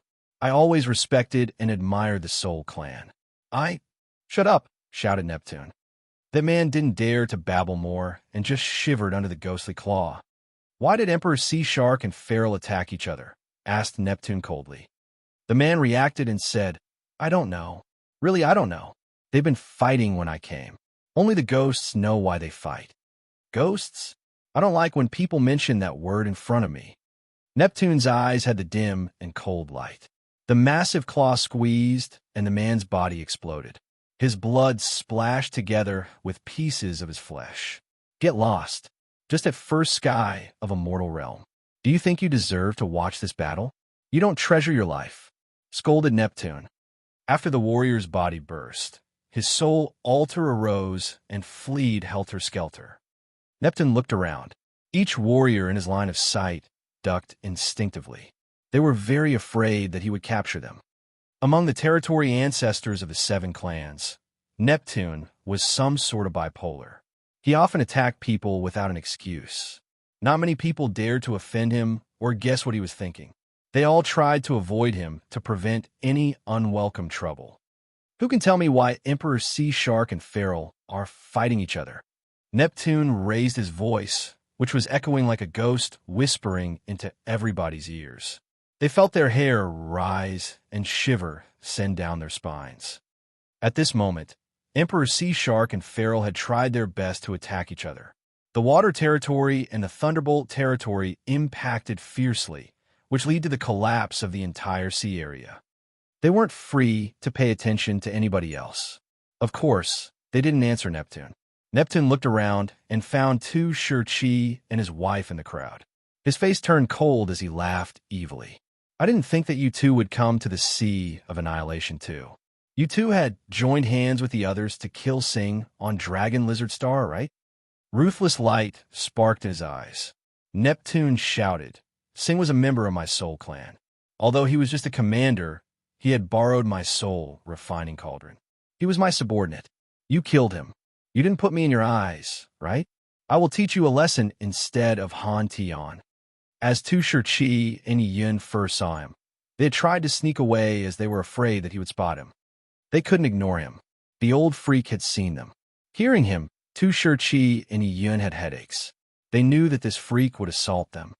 However, at this moment, an eccentric, archaic-looking old man appeared. He was lanky, and his snow-white hand draped around his shoulder. The people in his way instinctively moved away when he passed through them. They were all scared. "Ricardo! Ricardo! Ricardo is here!" Ricardo was one of the 3 great territory ancestors of the Sea of Annihilation. He always worked alone. People rumored that he was related to the Black Demon Clan, and he cultivated fire power Upanishad. He directly walked to Tu Shirchi and Yi Yun. Glancing at Neptune, he said, "Do you think you're a bully when you attack them with your territory ancestor realm?" Pausing for a while, he continued indifferently, "Precursor Han Tian and I have met several times. I hope you will give me face to not attack the 2 of them. About Sing, he was at the peak of a mortal realm. The battle between him and Tu Shirchi was fair. If he lost and died, he can't blame his opponent. Tu Shirchi and Yi Yun were surprised. They hadn't expected that Ricardo would protect them. They knew Ricardo had a good friendship with the Black Demon clan, but he didn't have a relationship with the mysterious Sky clan. At the critical moment, Ricardo protected them as instructed by Han Tian a long time ago. He had helped them dodge this culpa. Neptune glared at Ricardo. After a while, he laughed evilly and darkly. Then I will give you face, Ricardo. I hope that you will give me face when we talk about that thing later. Well, I don't dare, replied Ricardo. Boom, boom. The lightning continents exploded. Thunderbolts shot out rapidly, mashing Emperor Sea Shark's bubbles into pieces. Emperor Sea Shark was moving between his water worlds, his face ferocious and completely different from his usual moderate self. His red eyes had a brutal fighting spirit, which surprised many people. Is he really Emperor Sea Shark? Totally different. So powerful. He must be one level stronger than Feral. We're in the Sea of Annihilation, and he cultivates water power, Upanishad.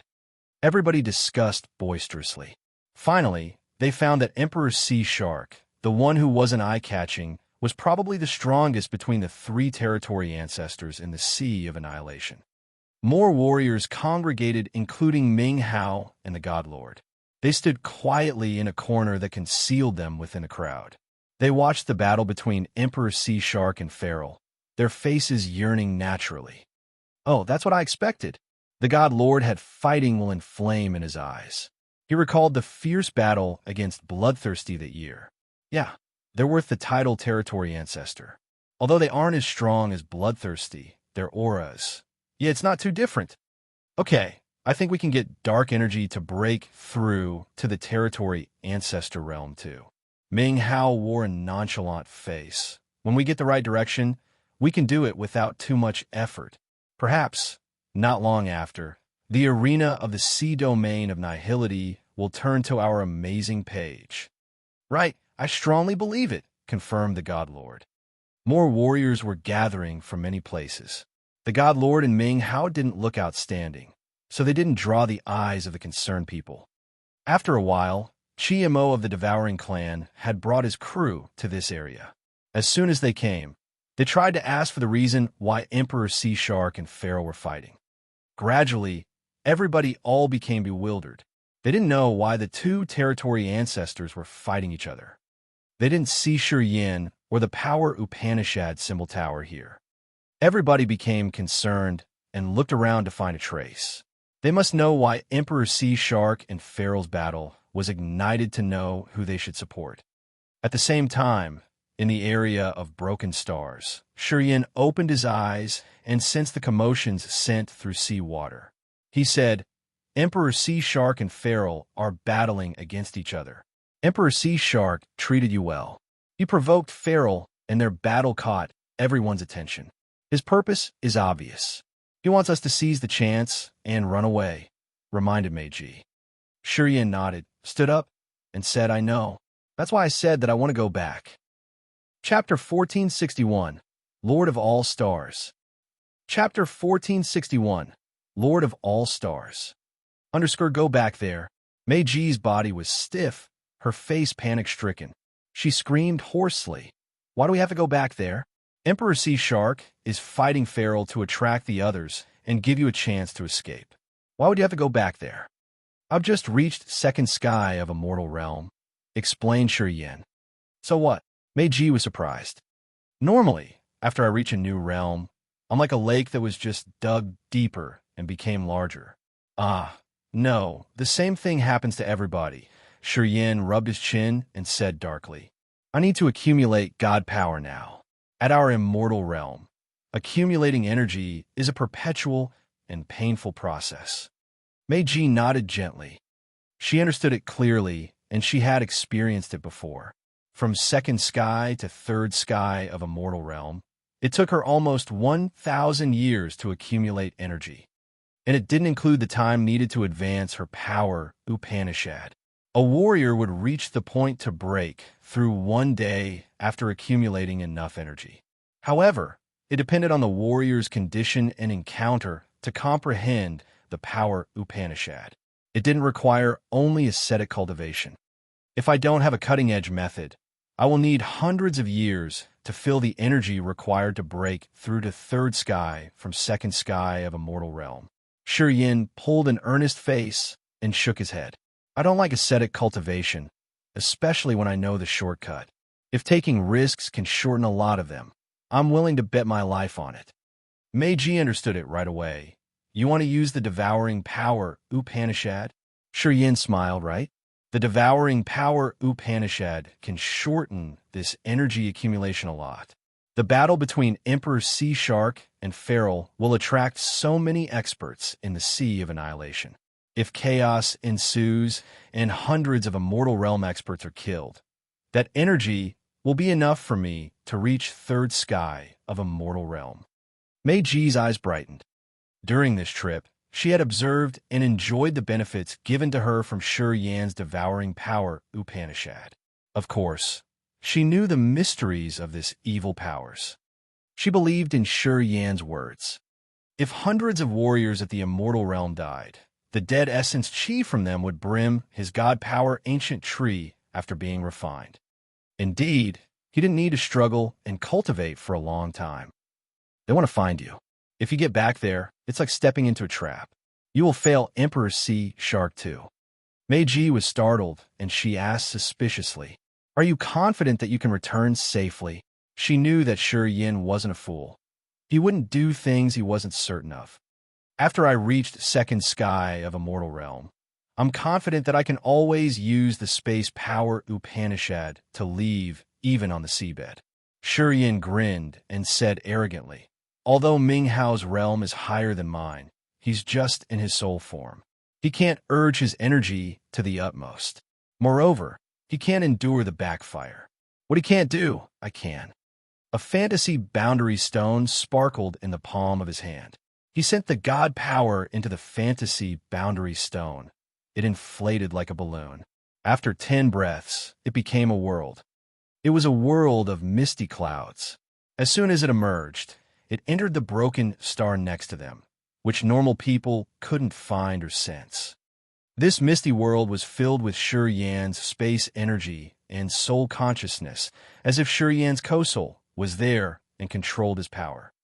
The cloudy world created by the fantasy boundary stone is controlled by my space energy, and it has my soul imprint. This world can be here for a while. During this time, I can use my soul connection to hide in it any time and wherever I am on the seabed. Shi Yin smiled and glanced at Meiji. His finger gestured and a space slit flared up. He grabbed Meiji by her hand and jumped into the space slit. After a flash, Shi Yin and Meiji emerged in the misty world inside the broken star. Inside the immense clusters of clouds, Meiji's sleeves flew and made her look like a moon fairy. She raised one hand and covered her mouth. "Is it simple like this?" Shi Yin smiled. A wisp of space energy flashed. He and Meiji returned to the area outside the rock. Within a certain range in this sea of annihilation, I can enter that misty world in just a blink of an eye. Even experts like Emperor Sea Shark or Feral can never catch me if they don't know. Meiji smiled and admitted that he sounded logical. You have an assurance to leave and not die. But can you ensure that you can leave after you have fished in the troubled water? When the experts at Neptune's level attack you, do you think you can endure one strike from them? Well, I couldn't before. But now it's not a problem. How are you so sure? I'll show you. Shi Yin laughed arrogantly. He shot like a sword to the highest peak of this broken stars area. Shortly after, his body emitted starlight. He looked like a bright star, his eyes projecting so many strange and mysterious scenes of when a star lost its energy. Jets of starlight shot out from his 10 fingers like a galaxy falling on this broken star field and entered each strange rock. Rumble, rumble, rumble. Magically, the mountain-like rocks slowly levitated. Under the control of the galaxy in his eyes, they floated up to the sky. Hundreds of thousands of rocks arose like imposing mountains, towering the seabed. This scene was so majestic and spectacular. While Shurian's power Upanishad changed, the massive rocks began to move and radiate strange starlight. At first glance, it looked like thousands of twinkling stars were moving and showcasing the mysteries of the galaxy. Those rocks came from dozens of complete stars. Although they're all broken, they were intact a long time ago, so they have a connection. The stars also have spirit. They were tamed, somehow. The spirit of those stars isn't like ours. Ordinary warriors can't sense it. But I can vaguely feel something. The massive rock spun. Shurian looked pensive and hovered between so many rocks. Broken pieces of stars from now on. Make me your master, and I'll bestow you a paradise. A brilliant sea of stars emerged from Shurian's head. It was a deep, velvet starry sky of a whole new world.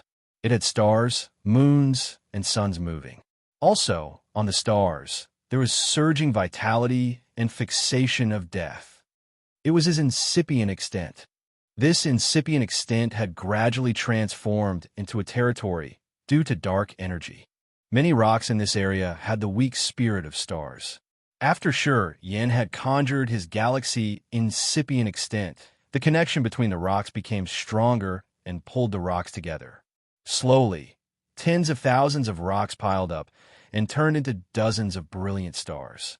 The stars then flew up and entered Yan's incipient extent, becoming cold light dots, parts of the extent. Yen looked thrilled.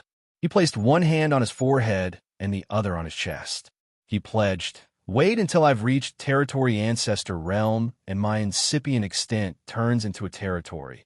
It will become a real galaxy. It's where you will stay. You will have creatures thriving on you.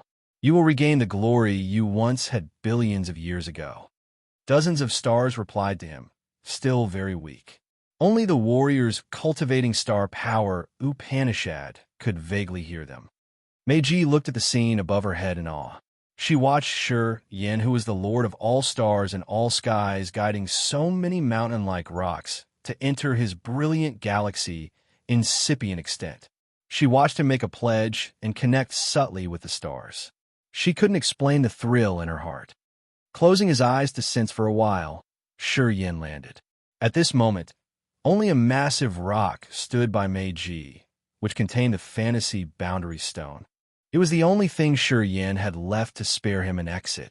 He pondered and then said, "Billions of years ago, there were so many floating pieces of broken stars above the sea of annihilation. Someone cultivating star power Upanishad had tamed them and poured his star energy into them to control them and resist his enemies. Afterward, tens of thousands of broken stars had fallen into the sea. Those broken stars had a feeble spirit that only warriors cultivating star power Upanishad could recognize.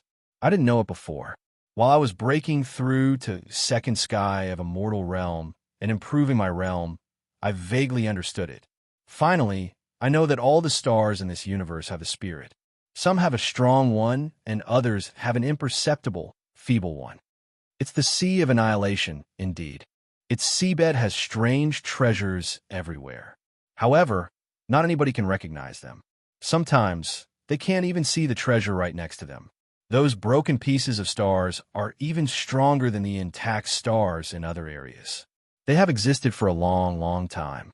Perhaps they were formed in the absolute beginning era. They know some secrets of earth and heaven. They have their own methods to refine themselves. Their makings are unique. That's why the expert cultivated star power Upanishad noticed them and refined them one more time to make them his weapons. Yen explained to her. Meiji partly understood and intervened. "You don't need to give me a detailed explanation. I don't cultivate star power Upanishad. It's hard to understand it thoroughly. I only need to know one thing. After you collect those broken rocks into your incipient extent, does your power increase altogether? Will they be your divine weapon to resist the territory ancestors' attacks?" Yen smiled. "Yeah, you're right. Oh, it's okay." Meiji was resolute and pulled his shoulder. "I'm going back with you. I'll come to the dragon's pond or the tiger's den with you this time." Yen felt warm. He clutched her hands, his eyes complicated.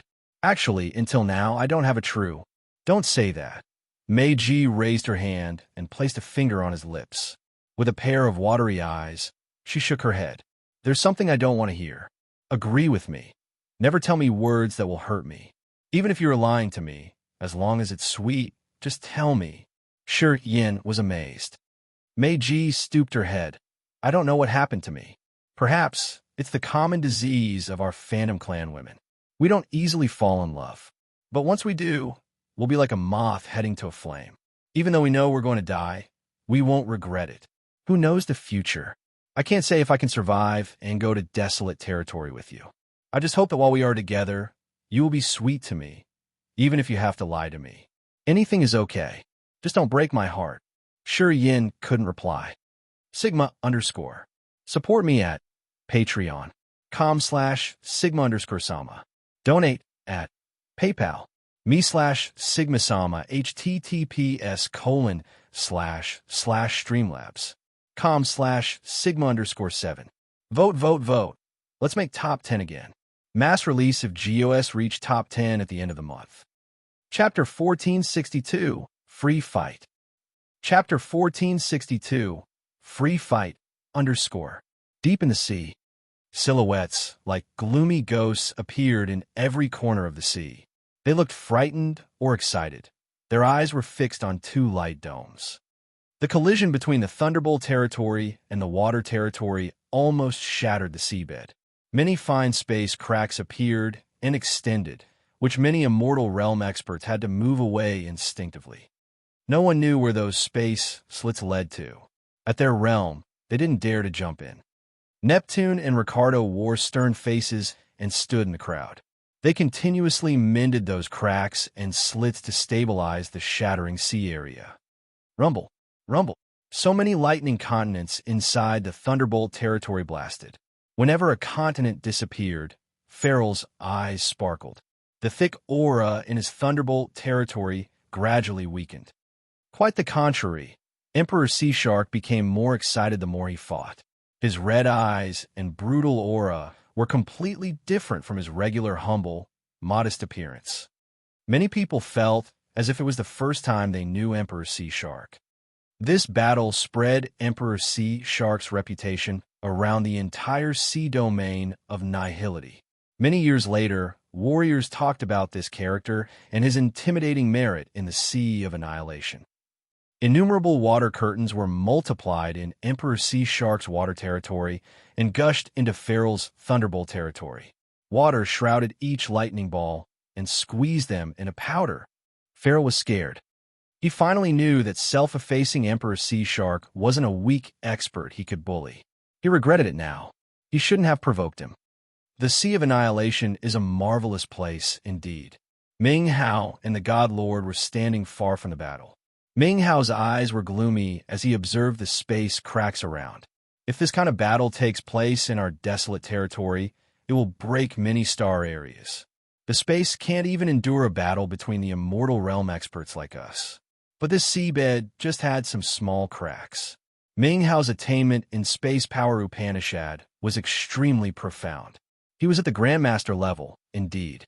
He knew the regular world couldn't endure a confrontation between the real experts. Emperor Sea Shark and Farrell were the territory ancestors. The shockwaves of their battle could make the desolate territory collapse on a large scale. But in here, the seabed had only some small cracks. Ming Hao considered, and then said, "It seems like the sea area here can endure the pulling force of space energy without shattering. Unfortunately, my soul form can endure the backfire of tearing space. Otherwise, we could have tried once." Boom, boom, boom. So many lightning balls exploded and vanished within Farrell's territory. Gradually, his territory was reduced, and Farrell had to back off. Shortly after, many lightning balls congregated and created a tremendously terrifying light ball. Farrell roared and thundered inside that light ball. All of a sudden, he tore the ball and flew out. His face twisted in pain. Deep in his eyes, so many lightning pythons were moving. Emperor Sea Shark's eyes were still crimson.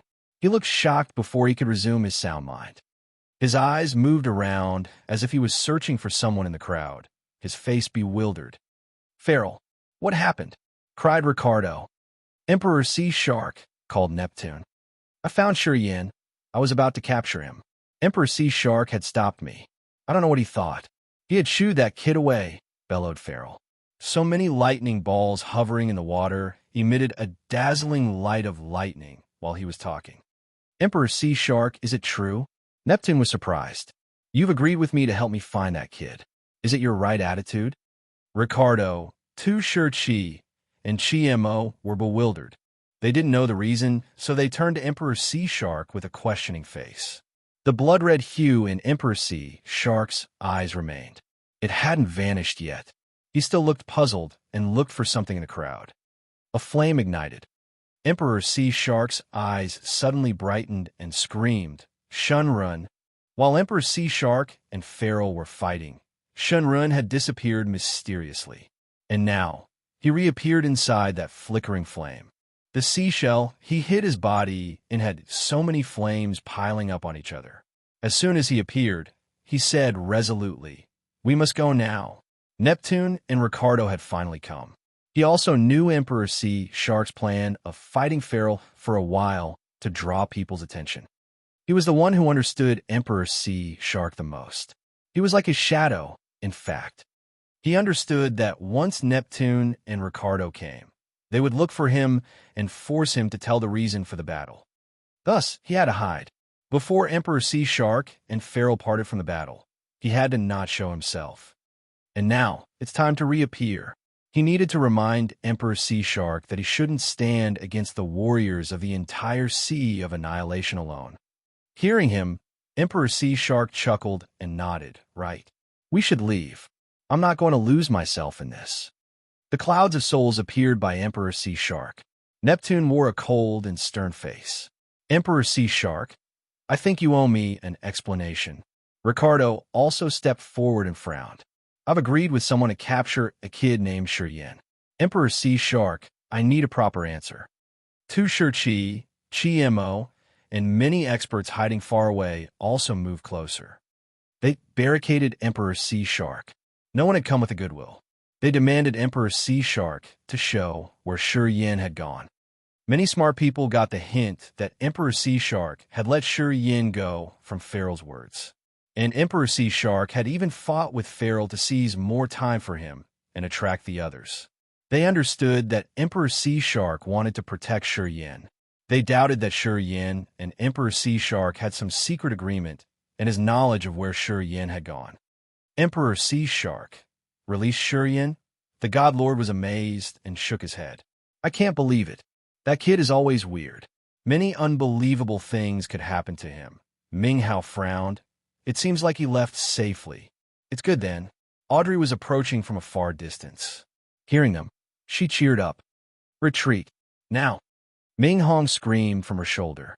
"Forefather Dragon Lizard, Tu Chi, and even that demon Neptune are here. If they find you, it'll be a lot of trouble." Audrey was startled.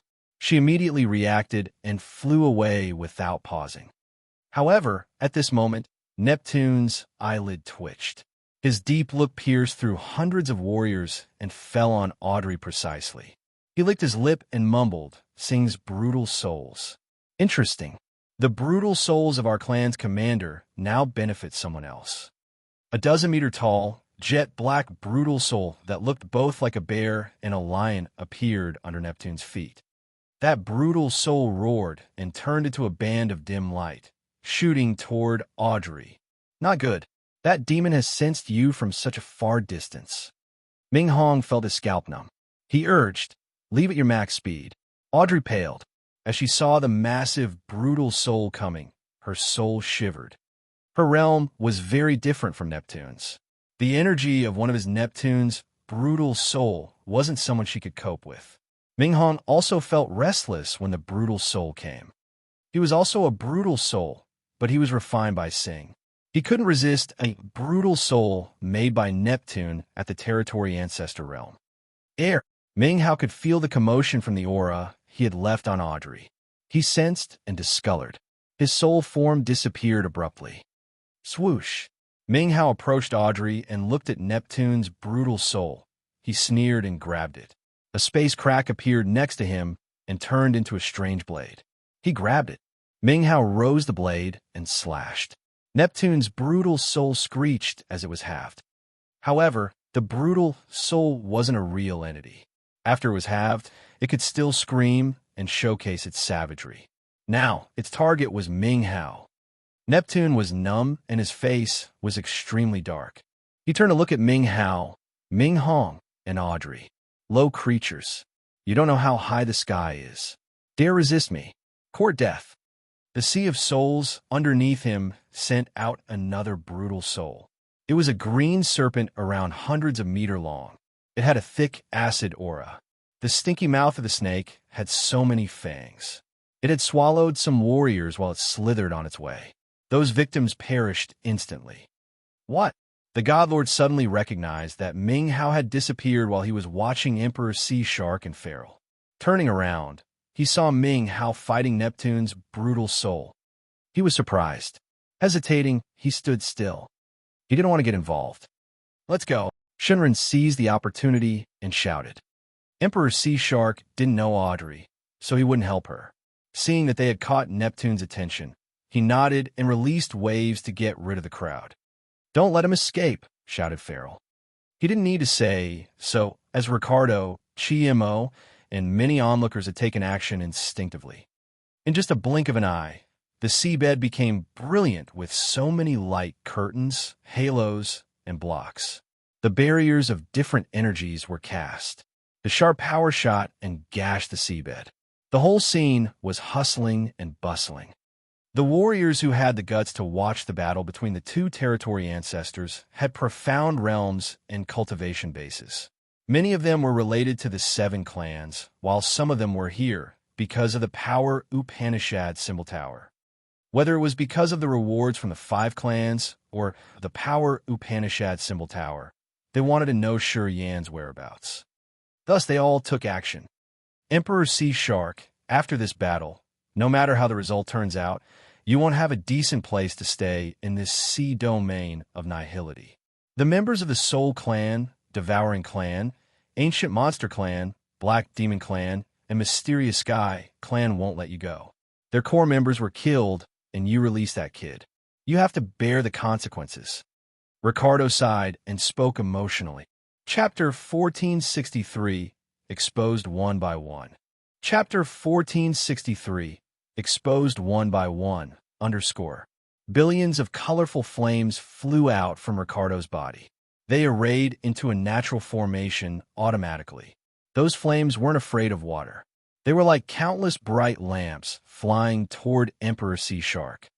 Feral didn't say a word before he took action one more time. The lightning balls were condensed, and they fell grumblingly on Emperor Sea Shark. Neptune snorted and raised one hand. 3 brutal souls emerged like giant demons floating in the air, each of them several thousand meters tall. These 3 giant brutal souls were his true lethal attack. Ricardo, Feral, and Neptune took action at the same time to block Emperor Sea Shark. They wanted to figure out Shi Yan's whereabouts from him. To any clan, the Power Upanishad symbol tower was the top treasure that they dreamed for. It was even more precious than an absolute beginning divine weapon. For the Power Upanishad symbol tower, they had ignored the fact that Emperor Sea Shark was also a territory ancestor. Even if they had to destroy the entire Sea of Annihilation, they had to find Shi Yan to get the Power Upanishad symbol tower from him. Audrey. It's Audrey. Yi Yun screamed in the crowd. 2 Shurchi and Forefather Dragon Lizard looked at her from distance. They were surprised as they recognized that Neptune's brutal soul's attack were at Audrey. They knew that after Audrey had parted with them, she would find Shi Yan. Seeing Audrey, they thought Shi Yan was around too. As the others were screaming, 2 Shurchi, Yi Yun, and Forefather Dragon Lizard had plunged toward Audrey and left Emperor Sea Shark behind. She has a close relationship with Shi Yan. What do you want to do? Forefather Dragon Lizard asked all of a sudden. 2 Shurchi and Yi Yun were hesitant. Pondering for a while, Yi Yun said, Take her. We can use her to negotiate with Shi Yan, can't we? We can actually help her and save her from being killed by Neptune's brutal souls, said Tu Chi. Forefather Dragon Lizard nodded. It's good then. When they came and were about to take action, they found that Ming Hao had single-handedly stopped 2 brutal souls released by Neptune.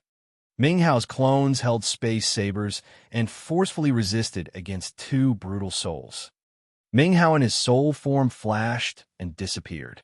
Then, another warrior at the immortal realm near him suddenly screamed crazily and attacked Neptune's brutal souls. Forefather Dragon Lizard and the others were awed. How could he occupy the other's soul that quickly? Who is he? He must be an expert cultivating soul control, power Upanishad from the Devouring Clan. I heard that the experts cultivating soul control, power Upanishad could enter the soul of lower realm warriors to distort their minds and enslave them. Tu Chi said with a stern face, his eyes strange. I can't relate that little girl Audrey to the Devouring Clan. Oh hey, it's not true. The soul form of that expert isn't something that the Devouring Clan has mastered. It's somehow similar to the Soul Clan. TSK. It's complicated. Yin was bewildered. She halted and didn't know what to do. As the soul control chief of the bloodthirsty force, Ming Hao had mastered the power Upanishad of the Imperial Dark Tribe and the supernatural abilities of mind control of the bloodthirsty force. He also had the power of space. After 10,000 years of cultivating and merging the 3 power Upanishads perfectly, he had reached 3rd sky of a mortal realm. As long as he had dark energy, he could enter the territory ancestor realm safely. Today, in the Sea of Annihilation, he had performed his real capacity. Countless clone souls of his had occupied 15 experts at the immortal realm and enslaved them. He controlled them to take self-destructive attacks to Neptune's brutal souls. It had greatly shocked many people. Even the warriors surrounding Emperor Sea Shark had discolored in fear. They were aghast when they saw Neptune's 2 brutal souls get destroyed by the exploded souls. Neptune had so many wisps of soul filaments in his head. Several were cut off. He winced and turned to Ming Hao. He shouted, Devouring Clan's soul control power Upanishad.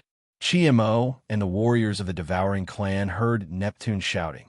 They were frightened as they turned to look at Ming Hao. He's not a member of our Devouring Clan. Chi Mo cultivated chaos power Upanishad. Around him was a strange magnetic field that made the water twisted inside so many mirrors, which looked so strange. As he was fighting Emperor Sea Shark, he suddenly recalled something, yelling, He's from desolate territory. Desolate territory. People from desolate territory. The territory created by Desolate, the absolute beginning creature. It's so unexpected. Many warriors surrounding screamed in astonishment. Tu Chi and Yi Yun exchanged looks. They saw fear in each other's eyes. They knew that Audrey and Yin came from desolate territory. Hearing Chi Mo exposing Ming Hao's identity, they were startled. They recalled that Han Tian used to tell them about Bloodthirsty. Just like Bloodthirsty, they're lucky ones who receive Devour's inheritance in desolate territory. Their understanding of the 8 great evil powers is more complete than the Devouring Clan itself. It's just that their realms are a little low. Tu Chi turned to Forefather Dragon Lizard. Many years ago, an expert from desolate territory called Bloodthirsty had come to our place. He had risen the bloody rain and killed so many members of the Devouring Clan. Our forefather Han Tian used to battle against him. He was defeated. Bloodthirsty had mastered devouring power Upanishad and the 8 great evil power Upanishads of the Devouring Clan. He was extremely fierce. Precursor Han Tian was defeated. Dragon Lizard was frightened. Precursor Han Tian's one of the great 10 territory ancestors. How intimidating it was Bloodthirsty. Yin and Audrey come from desolate territory, and so does that expert with the soul control power Upanishad. He has mastered the soul control power Upanishad. Perhaps he's related to Bloodthirsty. It's strange indeed. Tu Chi muttered. His eyes suddenly brightened as he looked at Emperor Sea Shark, his face strange. What do you have in mind? Yi Yun exhaled. Do you remember what Forefather Han Tian had told us that year? He said that Emperor Sea Shark used to guide Bloodthirsty on the seabed of the Sea of Annihilation. That Bloodthirsty suddenly appeared on the seabed of the Sea of Annihilation out of nowhere. He didn't know anything, and he was curious about everything. He met Emperor Sea Shark when he was still weak, and he had forced Emperor Sea Shark to guide him. Yeah, I remember Forefather Han Tian telling us about that. However, Bloodthirsty had disappeared for a long time. I didn't really think about it. What do you mean? Why does Emperor Sea Shark suddenly want to protect Shi Yin? Only the ghosts know. Perhaps it's related to Bloodthirsty. You mean Emperor Sea Shark knows that Shi Yin and Bloodthirsty are related, and he is protecting Shi Yin because of this relationship? I'm just guessing. Forefather Dragon Lizard listened to Tu Shirchi and Yi Yun's conservation. He was bewildered and fearful. Seeing Ming Hao move around and seize the souls of many experts to detonate Neptune's brutal soul, his scalp felt numb. That man is really strong. Even if my true body is here, I'm not sure if I can match him. People from desolate territory, Chi Emo suddenly cried and ignored Emperor Sea Shark. He stormed toward Ming Hao. Tell me the location of the entrance to desolate territory, and I'll spare your life. Our devouring clan wants to go to desolate territory to find our ancestors' inheritance. The devouring clan warriors aimed at Ming Hao under Chi Mo's direction. Legends say that Desolate had battled against Devour, and it was broken into several pieces. If we can enter Desolate territory and swallow Desolate's parts, we'll reach a level that no one could imagine. We will know the secrets of absolute beginning era and the principles of power Upanishads. I heard that Desolate still has 2 absolute beginning divine weapons. If we enter Desolate territory, we will be filthy rich. Of course, many people screamed and cried. They were stirred up. When they looked at Ming Hao, they were like hungry men looking at a naked beauty with bright eyes. Desolate territory's resident. He's also from Desolate territory. Emperor Sea Shark screamed inwardly. He used to accompany Bloodthirsty for a while, so he knew Bloodthirsty came from Desolate territory. From Ming Hao's soul control power Upanishad, he guessed that Ming Hao had a close relationship with Bloodthirsty too. Emperor Sea Shark wanted to leave, but he became hesitant all of a sudden. He wanted to grab Ming Hao and ask for more details. While he was terrified, Ricardo and Farrell attacked him more furiously. The others who were fishing in troubled water also tried their best attacks. The entire place was filled with blast, fire, ice, and crystals. The pressure had almost shattered the seabed of the Sea of Annihilation. Ricardo's fire territory had evaporated the water and emptied the area. After fighting fiercely for a long time against Farrell, Emperor Sea Shark wasn't in a good condition. He was struck. Countless bubbles in his water territory erupted. Emperor Sea Shark's eyelids twitched, his face pale. He tried to swallow the blood that had churned in his throat. We don't care if they're related to our benefactor. We must leave first. We can't handle that much. When Shun Ten saw Emperor Sea Shark's strange expression, he knew that it wasn't going well. He screamed hastily. He continually released a fire shield in front of Emperor Sea Shark's water territory. However, Ricardo's fire, which was more profound than his, had stopped him. He was hit, and his energy was quickly drained. Emperor Sea Shark, I don't want to go against you. I need you to tell me Shi Yan's whereabouts. What I want is the power Upanishad symbol tower. I don't need your life, Emperor Sea Shark. Ricardo was calm, flames rolling on his body like layers of armor. Billions of flames swarmed toward Emperor Sea Shark, and the sea water evaporated, creating a vacuum area on the seabed. Farrell grinned fiendishly in that vacuum area and entangled Emperor Sea Shark with his exploding lightning balls.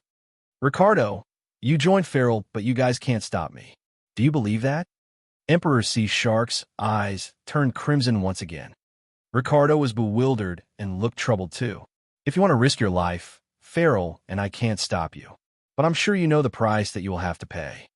If I support Ricardo and Farrell, will you leave easily, as you said? Neptune intervened. The 3 brutal souls hadn't moved. However, His other two souls were shattered when Ming Hao used his soul control power Upanishad to force his slaves to detonate their soul altars. Neptune didn't attack further because he had to save some tricks. He pitched his voice and bellowed, "Badi!" An average-looking human warrior in the crowd suddenly shrank until he was around 1 meter tall. He was an ominous and extremely ugly dwarf. He had a green-brown face with spooky green eyes. He suddenly flew toward Audrey and Ming Hao. Forefather Earth Ghoul, Forefather Dragon Lizard, and two Sure Chi screamed at the same time. The three of them had suffered from that Earth Ghoul. Seeing him, they were indignant and frightened. Their eyes turned red when they saw their archenemy. Chapter 1464, Return. Chapter 1464, Return. Underscore in this sea of annihilation, Forefather Ba-Di of the Earth Ghoul tribe was infamous. He was the current chief of the Earth Ghoul tribe. He had made his tribe thrive from a small tribe to a second-class one. Ba-Di had used his personal power to grow an entire Earth Ghoul tribe. He was mighty and treacherous. Long time ago, he was just an ordinary warrior of the Earth Ghoul tribe with a pathetically low realm. However, he had encountered an expert of the Soul Clan who was traveling around. He had tried his best to serve him and become his dog for thousands of years. Eventually, that man reached the Territory Ancestor realm, and he was like a boat rising with the rising tide. Ba-Di had used his loyalty to gain approval from the Soul Clan. After Serene Prison, the one he had served, had reached the Territory Ancestor realm, he had imparted Ba-Di the power Upanishad of the Soul Clan. No one had thought that Ba-Di could cultivate decently. Anyway, Ba-Di had used the low-level power Upanishad of the Soul Clan bestowed by Serene Prison to thrive quickly. He had suddenly accelerated, and he had made progress much faster than many experts of the Soul Clan. However, after he had reached the peak of Immortal Realm, he got stuck. The Soul Clan also appreciated Ba-Di. They were surprised at his outstanding performance. Under Serene Prison's protection, Forefather Earth Ghoul had imparted the power Upanishad to the other members of Earth Ghoul tribe. He had strengthened his fellows and made his clan strong enough to rival the Dragon Lizard clan. After many years, Serene Prison had become the high-echelon expert of the Soul Clan, one of 10 great territory ancestors in the sea domain of nihility. His subordinate, Forefather Earth Ghoul, also had a high position. As the chief of Earth Ghoul tribe, he had made his clan outstanding among the other vassals of the Soul Clan. Today, Ba-Di was hiding in the Sea of Annihilation's seabed like a ghost. Also, he had responded to Neptune's call. Ba-Di was short and ugly like a dwarf. After Neptune had called him, he swayed several times to reach Ming Hao. "Mwahaha! Interesting. Come and possess my soul, will you?" he screamed. Wisps of ghostly mist that emitted from his back were carrying resentful souls and becoming a stinky tongue. The tongue moved, coiling and drawing one of Ming Hao's clones.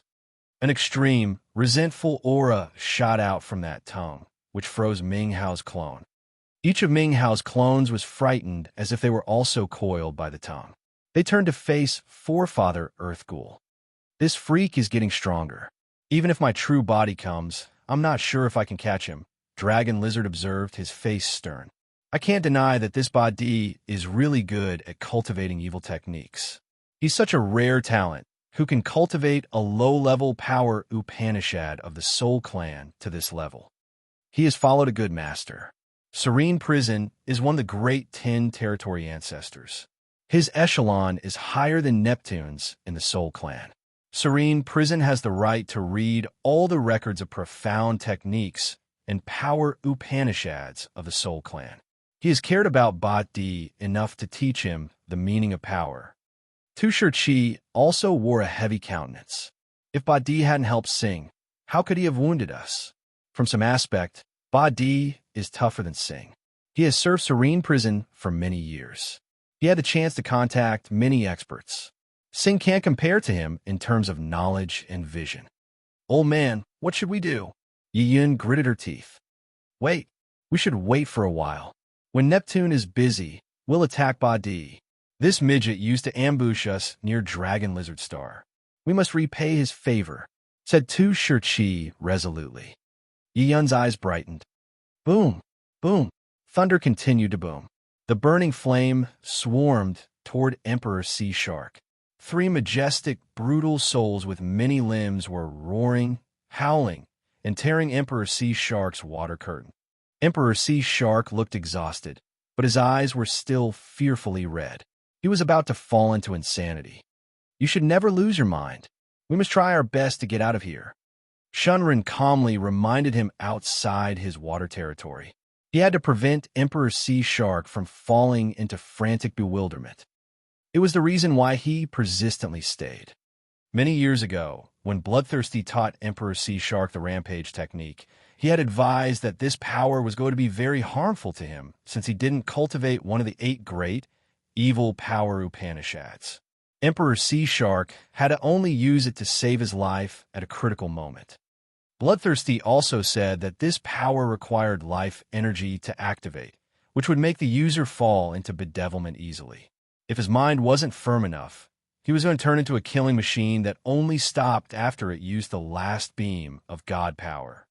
And when it stopped, death was going to come. Shinrin was there. He had listened to Bloodthirsty clearly. Emperor Sea Shark had used this power to defeat many experts. Shinrin had observed, and he understood the advantages and disadvantages of this power deeply. Emperor Sea Shark, you can't escape, shouted Feral crazily. The rolling lightning strikes connected earth and heaven. They grumblingly descended and made the entire place a field of lighting bolts, stringing and breaking around. Emperor Sea Shark was shaken. So many bubbles and water curtains in his water territory shattered. He couldn't stop blood from churning in his throat. At this moment, dark blood appeared on his abdomen. When he saw blood, Emperor Sea Shark became wilder. It had triggered his brutal nature and made his aura more frantic. He couldn't hear Shunrin's voice anymore. Shunrin watched him, his face grimaced and his heart sinking. He knew what he worried the most about had happened. He couldn't stop it. Emperor Sea Shark has fallen into bedevilment. The energy fluctuations from the battle are fierce and powerful. Although we're very far from them, the water current has become turbulent. I'm sure the battle is very furious. Mei Ji's beautiful eyes were full of surprise. She began to worry because of Shi Yan's decision. She guessed that Emperor Sea Shark's battle over there was really chaotic. Inside the Starlight Cage, Shi Yan was still calm. Audrey and the others are there too. How do you know that? Audrey and the God Lord have fused with the clone souls of Desolate. They all have a subtle connection with my co-soul. As long as they aren't too far from me, we can detect each other. They are over there. Really marvelous.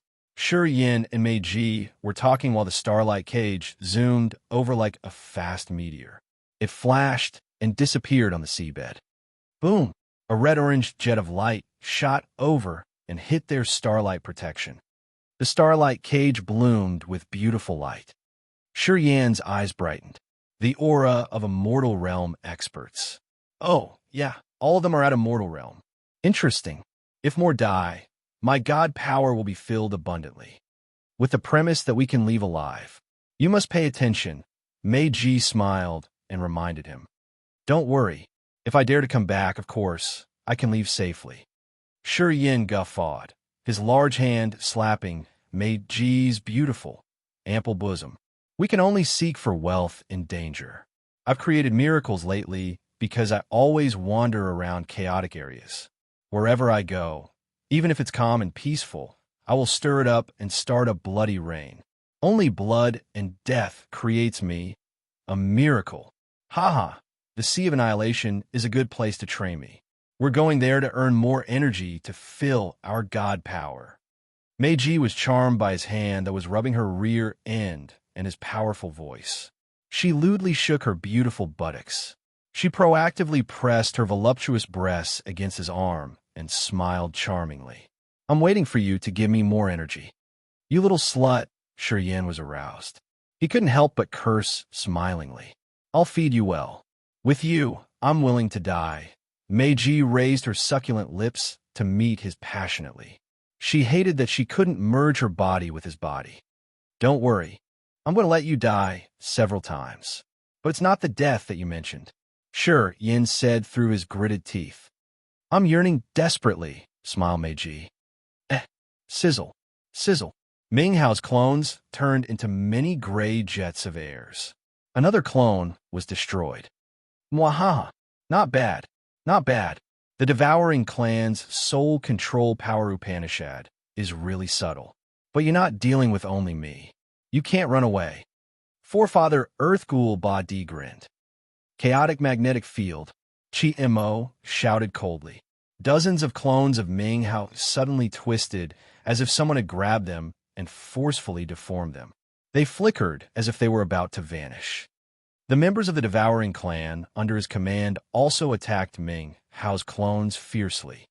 After Ming Hao had forced many warriors to self-detonate to attack Neptune's brutal souls, the other weak warriors ran away to prevent Ming Hao from using them. Thus, Ming Hao could only use his clones to fight. However, the clones were just clones.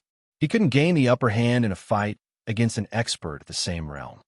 Soul-controlled Chief Ming Hao looked weak under the besiege of Neptune's brutal souls, Forefather Earth Ghoul Ba Di, and Chimo's team. However, his performance had surprised the warriors of the Sea of Annihilation. Ming Hao was at third sky of a mortal realm, and he hadn't reached the peak level yet. However, he had wounded 2 brutal souls and forcefully resisted Ba Di at the peak of a mortal realm and Chimo's team. This man's intimidation was unimaginable indeed. How could warriors from desolate territory be so fierce? Desolate territory is just a territory. How do they have such a formidable expert? It's the territory that Desolate had created. It's really archaic. It should be magical, anyway. It's incredible. If we can find Desolate territory and refine Desolate's detached body parts, we will enter the territory ancestor realm instantly. We will even become one of the 10 great territory ancestors. I think so. The onlookers discussed boisterously. They were frightened when they saw Ming Hao's performance. They recognized that the warriors from Desolate territory were very fierce and not weaker than experts in their Sea of Annihilation. Chapter 1465, Wage War Everywhere. Chapter 1465, Wage War Everywhere. _Godflame sets a prairie ablaze. Ricardo's host soul arose from his territory as a god of fire, shooting flames everywhere. Those flames had many colors. They were scorching and fiery with a yang power. They burned Emperor Sea Shark's water curtains. A soul flame changed inside that fire territory. Many wisps of soul consciousness mixed with dark energy were sprayed everywhere. The entire sky was covered with a rain of fire. Fire shrouded the area, and flaming fluids flooded Emperor Sea Shark's territory. Take the chance when he's perplexed to drain his life energy. Farrell sneered. So many lightning balls as big as mountains were swirling and sending out broken, shattering waves of energy. Neptune snorted. 3 brutal souls were like an eternal demogorgon that roared and tore a water curtain. They ripped through Emperor Sea Shark's water territory. Emperor Sea Shark spurted blood as he was exhausted. Shenron stood by him, shouting and trying to stop him. Do you think you are qualified to interrupt a battle between territory ancestors? Get lost. Farrell sneered and squeezed his fist. Thunder reverberated and lightning bolts fell. Boom, boom, boom. Shunrin's body was wounded and bleeding badly when he was kicked out of Emperor Sea Shark's water territory. His eyes turned blank. No! Emperor Sea Shark shrieked, his voice echoing through the entire Sea of Annihilation. Countless crystal-clear drops like tears fell from his eyes. Those water drops looked like they were made of crystal. After each drop fell into the sea, the water pressure increased dozens of times. Boop, boop, boop. Many low-realm warriors couldn't endure the formidable water pressure, and their bodies exploded. Soul altars flew out of their shattered bodies. The souls hovering on the soul altars were aghast, wailing and screeching as they saw the bloody mess of their bodies. Their voices were like sounds of crying ghosts, which raised the hair on people's napes. Most of them were at first sky of a mortal realm or had just entered the immortal realm. Their realms weren't stable yet. Go! Ming Hong, the brutal soul, had covered Audrey to protect her from the pressure and pulled her out of here. Brian, screamed Ming Hao. While screaming, 12 of Ming Hao's clones exploded. Forefather Earth Ghoul and Chi Mo had destroyed them. Not far from them, the God Lord crossed his hands in front of his chest, watching and doing nothing. At this moment, as the God Lord heard Ming Hao's call, he didn't look like he was willing to respond. He hesitated when he had to look from the battle between Emperor Sea Shark, Feral, Neptune, and Ricardo. He closed his eyes, and when he opened his eyes again, pure and holy light bloomed. The God Lord was like the bright moon in the velvet, starry sky. Stepping on a light road, he grabbed Chi Mo. The powers of 5 elements turned into a holy, 5-colored light curtain, which covered Chi Mo. The God Lord wore a cold face and said faintly, "Chaos Power Upanishad." Gru also cultivated Chaos Power Upanishad. He died tragically anyway. You're not as strong as Gru. If Gru was still alive, he would be stronger than you now. Gru was the chief of Chaos Force who had imparted the power Upanishad to Ka Toa.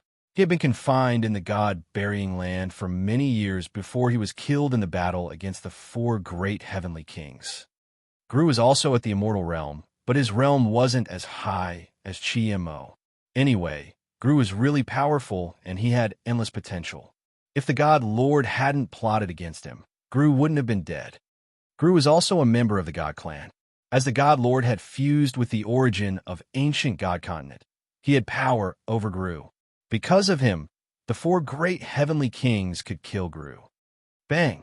At the peak of Immortal Realm, Chi Mo's chaotic magnetic field was covered inside the 5-colored halo. It was exploding. Another expert from Desolate Territory. Warriors from Desolate Territory are fierce. Gosh, are we doing something wrong here? This man is also at the Immortal Realm with 5 elements power and the light power Upanishad. He's really awesome. Fierce.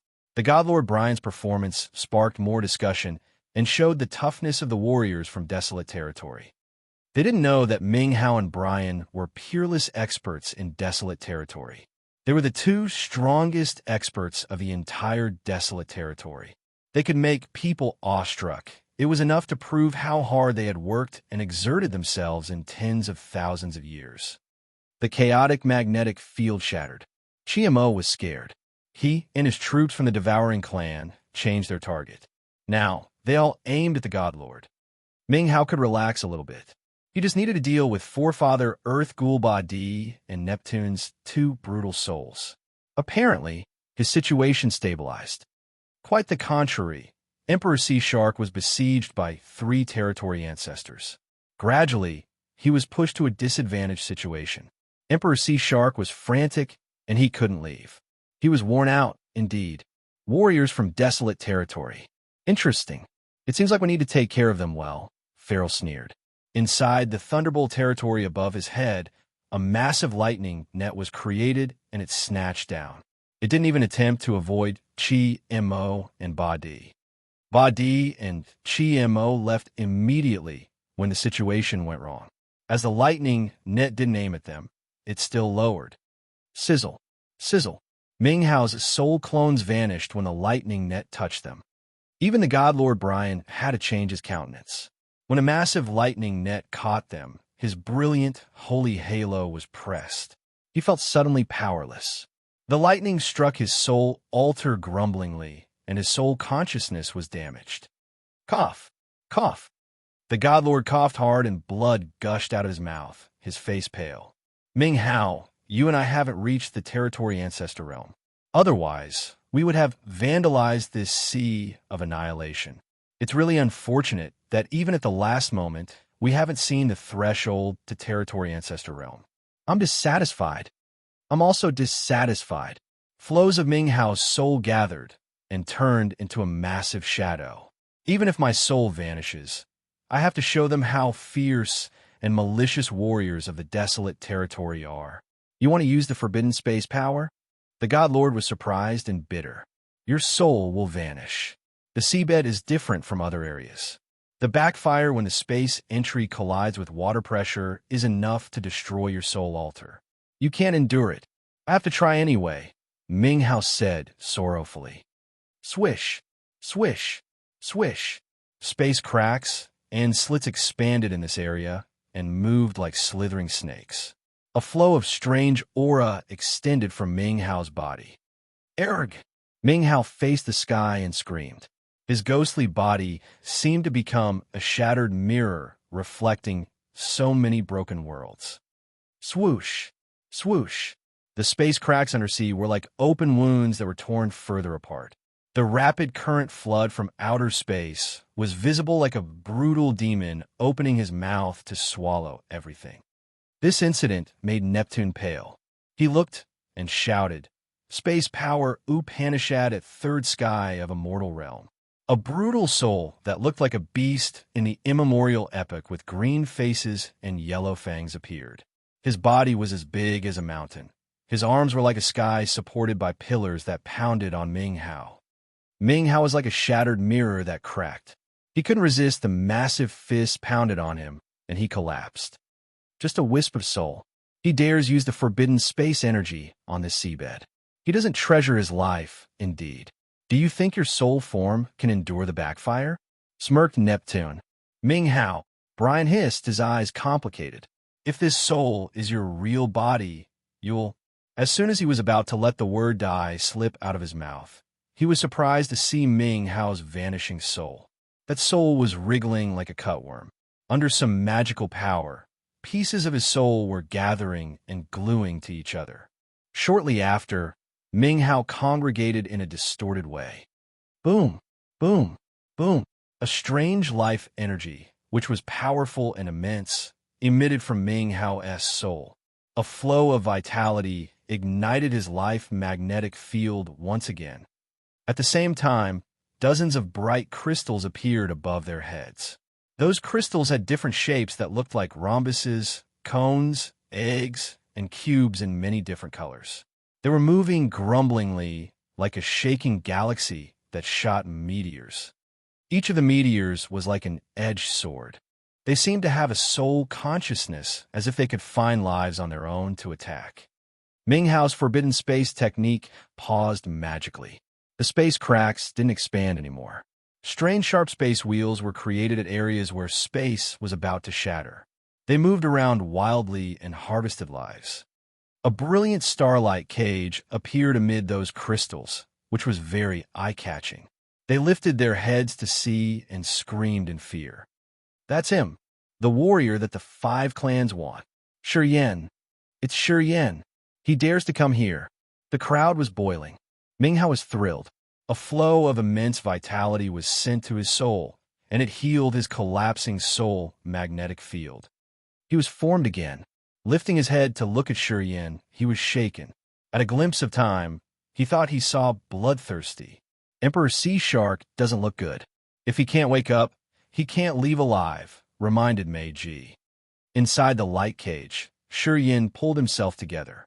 After first glance, he saw Emperor Sea Shark covered in blood and was surprised. What Emperor Sea Shark was going through at the moment were the side effects of Rampage. As he didn't cultivate devouring power Upanishad, and his acupuncture points didn't contain negative energy, he was burning his life energy to stimulate his rampage. Thus, it was hard for him to recover. Looking at Emperor Sea Shark, Ming Hao, and the God Lord, Shiryan didn't say a word while continuing to use his star power Upanishad. Dozens of crystals around him moved and slowly arrayed into the shape of a big bear. The bear observed the area and then opened its mouth, spraying a cold breath. It was the cold energy from the meteors on dozens of crystals. The wisp of cold energy was like a cool stream that ran directly to Emperor Sea Shark's crown of the head. Boom! Emperor Sea Shark got hit by the cold energy and sank. However, the frenzious will in his eyes gradually vanished. He was finally awakened. Chapter 1466. Are you still sleepy? Chapter 1466. Are you still sleepy? Underscored deep under the sea, so many stars were moving and illuminating the seabed. Shiryan stood between the stars, and starlight twirled around him like a waterfall. The stars gathered and created a massive silver bear, which then spurted a stream of cold energy. Emperor Sea Shark was hit, and he sank deeper. When he could steady his body, he looked mindful of the situation. "What's that?" Meiji was surprised, and she observed the big bear, made of dozens of crystals, her beautiful eyes frightened. She could feel an aura of something from the isolated absolute beginning era. That aura was special and cold. That massive bear was the essence of the stars.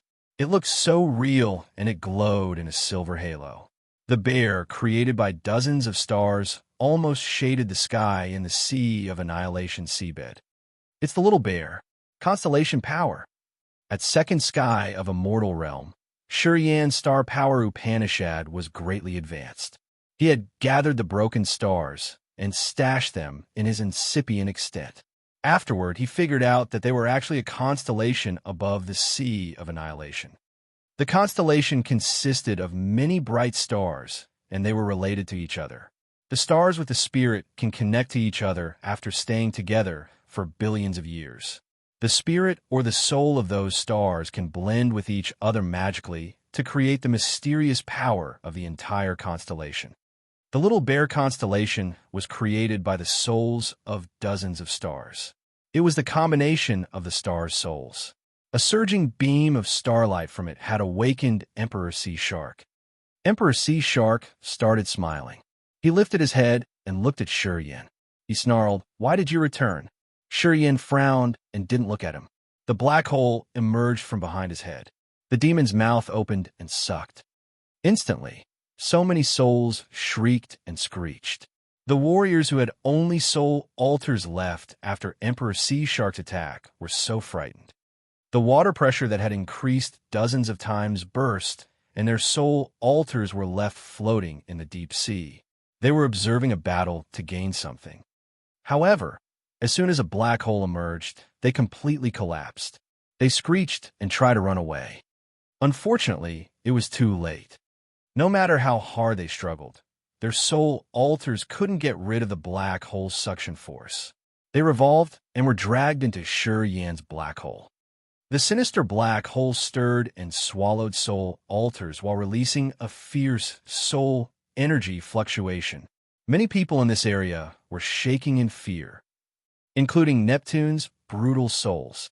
Devouring power Upanishad was the nemesis of the ghosts or things in soul form. After the black hole emerged, the three brutal souls that were like imposing mountains were now shivering like kittens by Neptune. The two brutal souls fighting with Ming Hao were feeble, as if they were the willow catkins that were about to vanish. Shuriyan observed Neptune's brutal souls. He understood it immediately. If his devouring power Upanishad reached a certain level, he could subdue the brutal souls of the Soul Clan. He could even swallow those brutal souls as he swallowed the soul altars. As Ming Hao was also a soul form, he didn't feel well when a black hole appeared. But with his soul control power Upanishad and space power Upanishad, he could adjust his condition shortly after. He sealed himself in a small, private space to avoid the devouring power Upanishad. Devouring power Upanishad. It's the exclusive secret of the Devouring Clan. Devouring power Upanishad. But they said that the Devouring Clan didn't have any warrior cultivating devouring power Upanishad. How could he know that? Gosh, the devouring power Upanishad comes back. The warriors of the Sea of Annihilation were panic-stricken. They screamed and their faces were ugly. Chi-Mo and the Devouring Clan warriors had the worst grimace. Looking at Yin used the devouring power Upanishad of their clan to swallow so many soul altars, they felt their hearts bleed. Their eyes flared with the flame of anger. This devouring power Upanishad belonged to their ancestor, but now, even the direct descendants couldn't even use it. This damn kid was using it to slaughter them now. It's our Devouring Clan's exclusive power Upanishad. Chi-Mo screamed indignantly, like an enraged beast.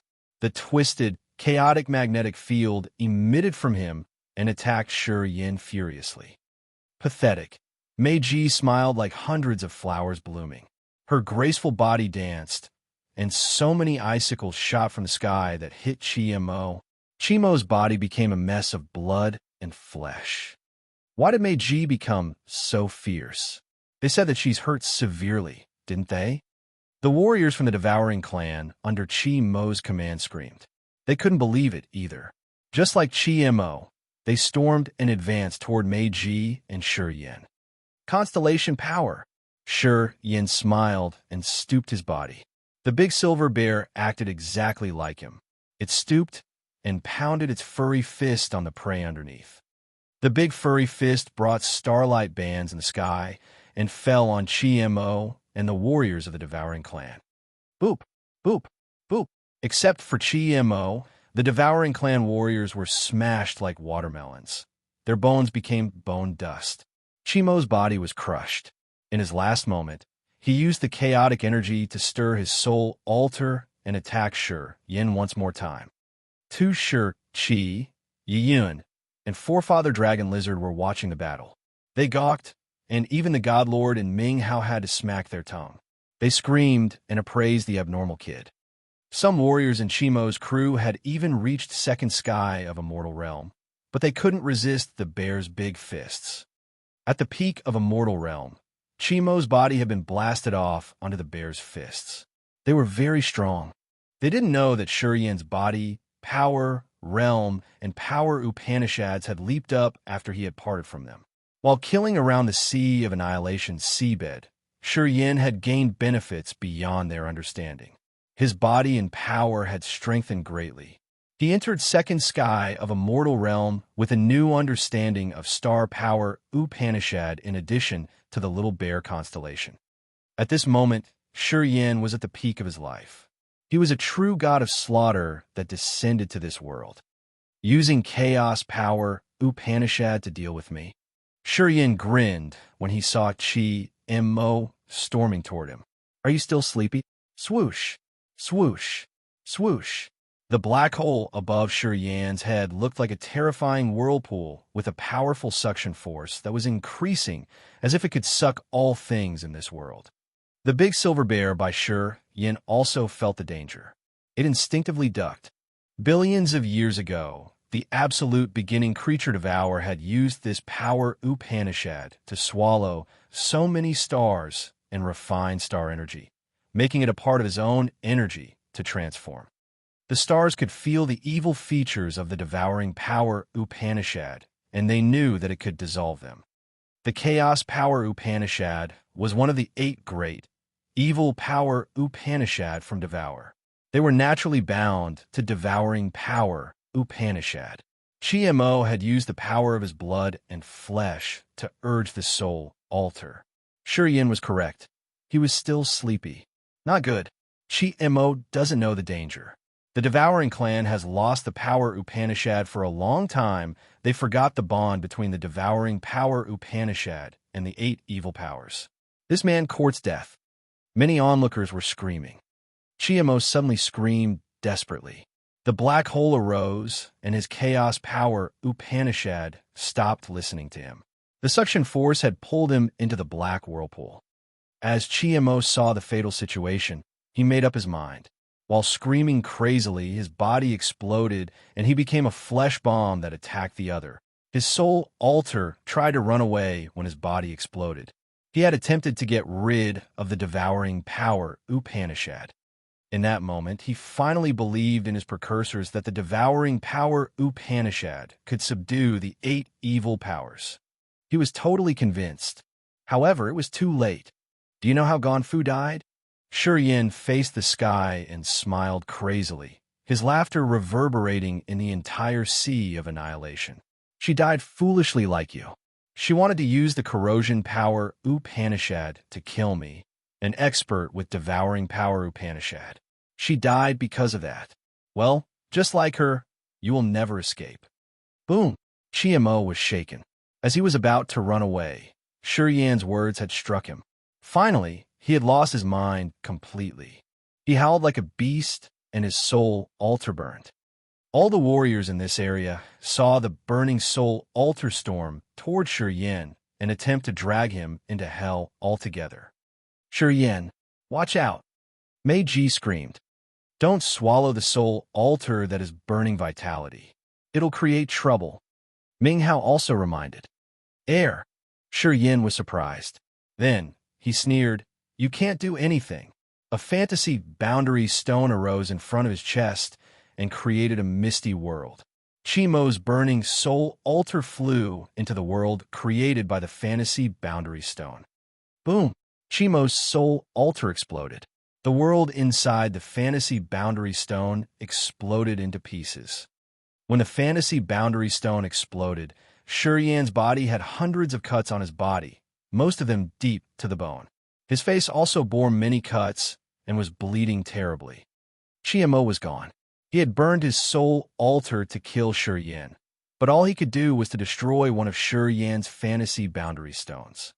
However, the fantasy boundary stone was pumped by Shi Yan's god power and power Upanishad. When it shattered, it also backfired at Shi Yan and wounded him. Shi Yan was bleeding. He smacked his tongue as he was a little scared. At the third sky of a mortal realm, the power when Qi Mo's soul altar burst off was really terrifying. Shi Yan had reacted timely and released the fantasy boundary stone. Otherwise, Qi Mo's self-detonation would have made him a puddle of blood. Qi Mo and his crew from the Devouring Clan were killed tragically. Shi Yan hovered by the big silver bear and looked like he had endured hundreds of gashes. His face was also gory, which sent shivers down people's spines. Shi Yan grinned eccentrically as people were watching him. His laughter made people shiver in fear. Chapter 1467, Constellation Power. Chapter 1467, Constellation Power. Underscore, is this brutal demon the one we're seeking for? Is there a mistake? Second sky of a mortal realm. He has only second sky of a mortal realm cultivation base. How could it be? Qi Mo was at peak of a mortal realm. Gosh, we thought it was simple. If we had known this earlier, we wouldn't have gotten involved in this. Many people began to regret. They were here because they wanted to observe a battle between the territory ancestors to learn dark energy. However, most of them were here to capture Shi Yan to get the power Upanishad symbol tower. And now, the target they had been waiting for had come back with guts. As soon as he came, he showcased his skills that were beyond anyone's imagination. He had slaughtered Qi Mo and the warriors from the Devouring Clan. His devouring power Upanishad made Neptune's brutal soul shiver. Also, he had used the power of the constellation to wake up Emperor Sea Shark. He had almost overturned the situation single-handedly. Little Bear Constellation's indignant roar. Shi Yan grinned and licked the blood at the corners of his mouth. The big silver bear, created by the stars, faced the sky and roared. Its ferocious nature was completely stimulated. The crystals in its body collided with each other grumblingly. Massive asteroids fell from the sky. At this moment, it looked like the silver bear was shattering. Streams of asteroids grumblingly sank, each of them as big as an island. They brought the wrath of a savage bear. Crack! Crack! When the asteroids hit the other warriors, their bodies were directly smashed. The light cage they had built to protect their bodies were fragile, as if they were made of an eggshell. Many Immortal Realm experts were bleeding terribly. They looked more helter-skelter than Shi Yan did. Why did you attack us? You're crazy. We didn't do anything. Are you crazy, man? They shrieked and screeched, criticizing Shi Yan indignantly. Huh, you've crossed thousands of miles from the surface to come here and find me, haven't you? Shi Yan smirked. If you dare to come, you should expect to see my flames of anger. You think I'm alone, so you can bully me? You think I'm just a low-realm warrior, so you can do whatever you want of me? You're so naive. After the asteroids had fallen from the sky, dozens of more warriors were crushed and their soul altars escaped. Once the soul altars emerged, Shi Yan directly used his devouring power Upanishad to swallow them all. The Sea of Annihilation's seabed had become the Shura Hell. The onlookers from different clans were attacked by the asteroids and they got smashed. More people recognized the dangerous situation. They tried their best to not let their bodies shatter, even if they had to bear damages in their soul altars. As long as they had their bodies, their soul altars weren't going to be devoured. Sure, Yen, you want to attack us too? You're crazy. Damn you. I gave you an immortal pellet. Tu Shirchi, Yiyun, and Forefather Dragon Lizard were attacked by 300-meter-tall asteroids. They had to join hands to resist the asteroids. All looked helter-skelter. They screamed and scolded Shiryan for returning favors with bad deeds. They thought that Shiryan was very heartless. Shiryan's line of sight fell on them.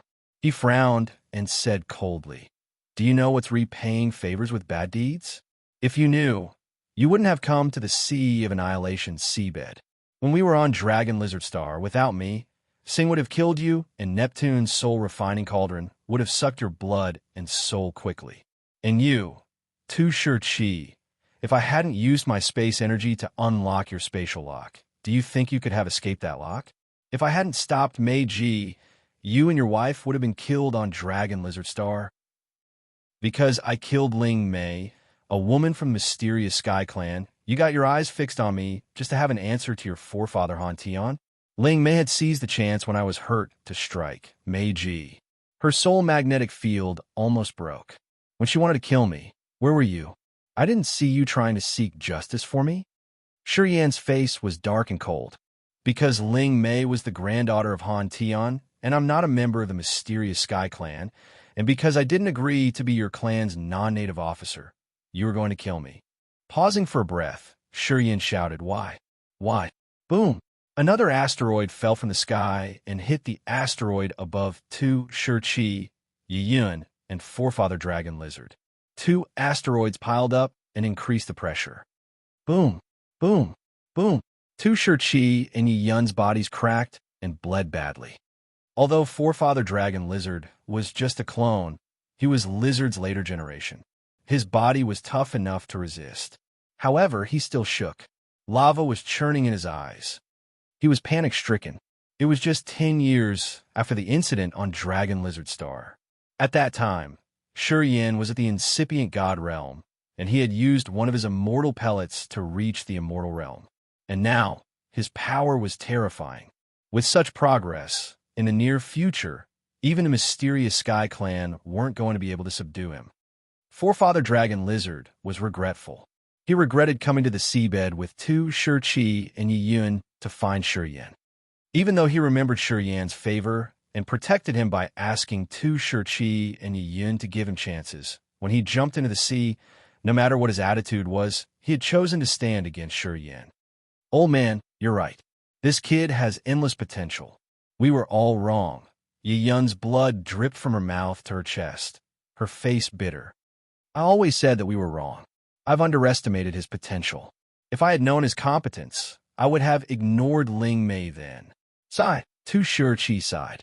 "Do you want to watch more?" Farrell asked Ricardo with a wince. Ricardo lifted his head, his face surprised. He was dazed as he watched Shiryan attack everywhere. He hadn't taken any action. Hearing Farrell, Ricardo chuckled. "If you want to take action, do it yourself. Although that kid is fierce, you can still kill him simply. Why didn't you do that? If Emperor Sea Shark didn't see it earlier, I would have taken action." Farrell scolded. Not far from him, Emperor Sea Shark looked much colder, his eyes gazing at Farrell.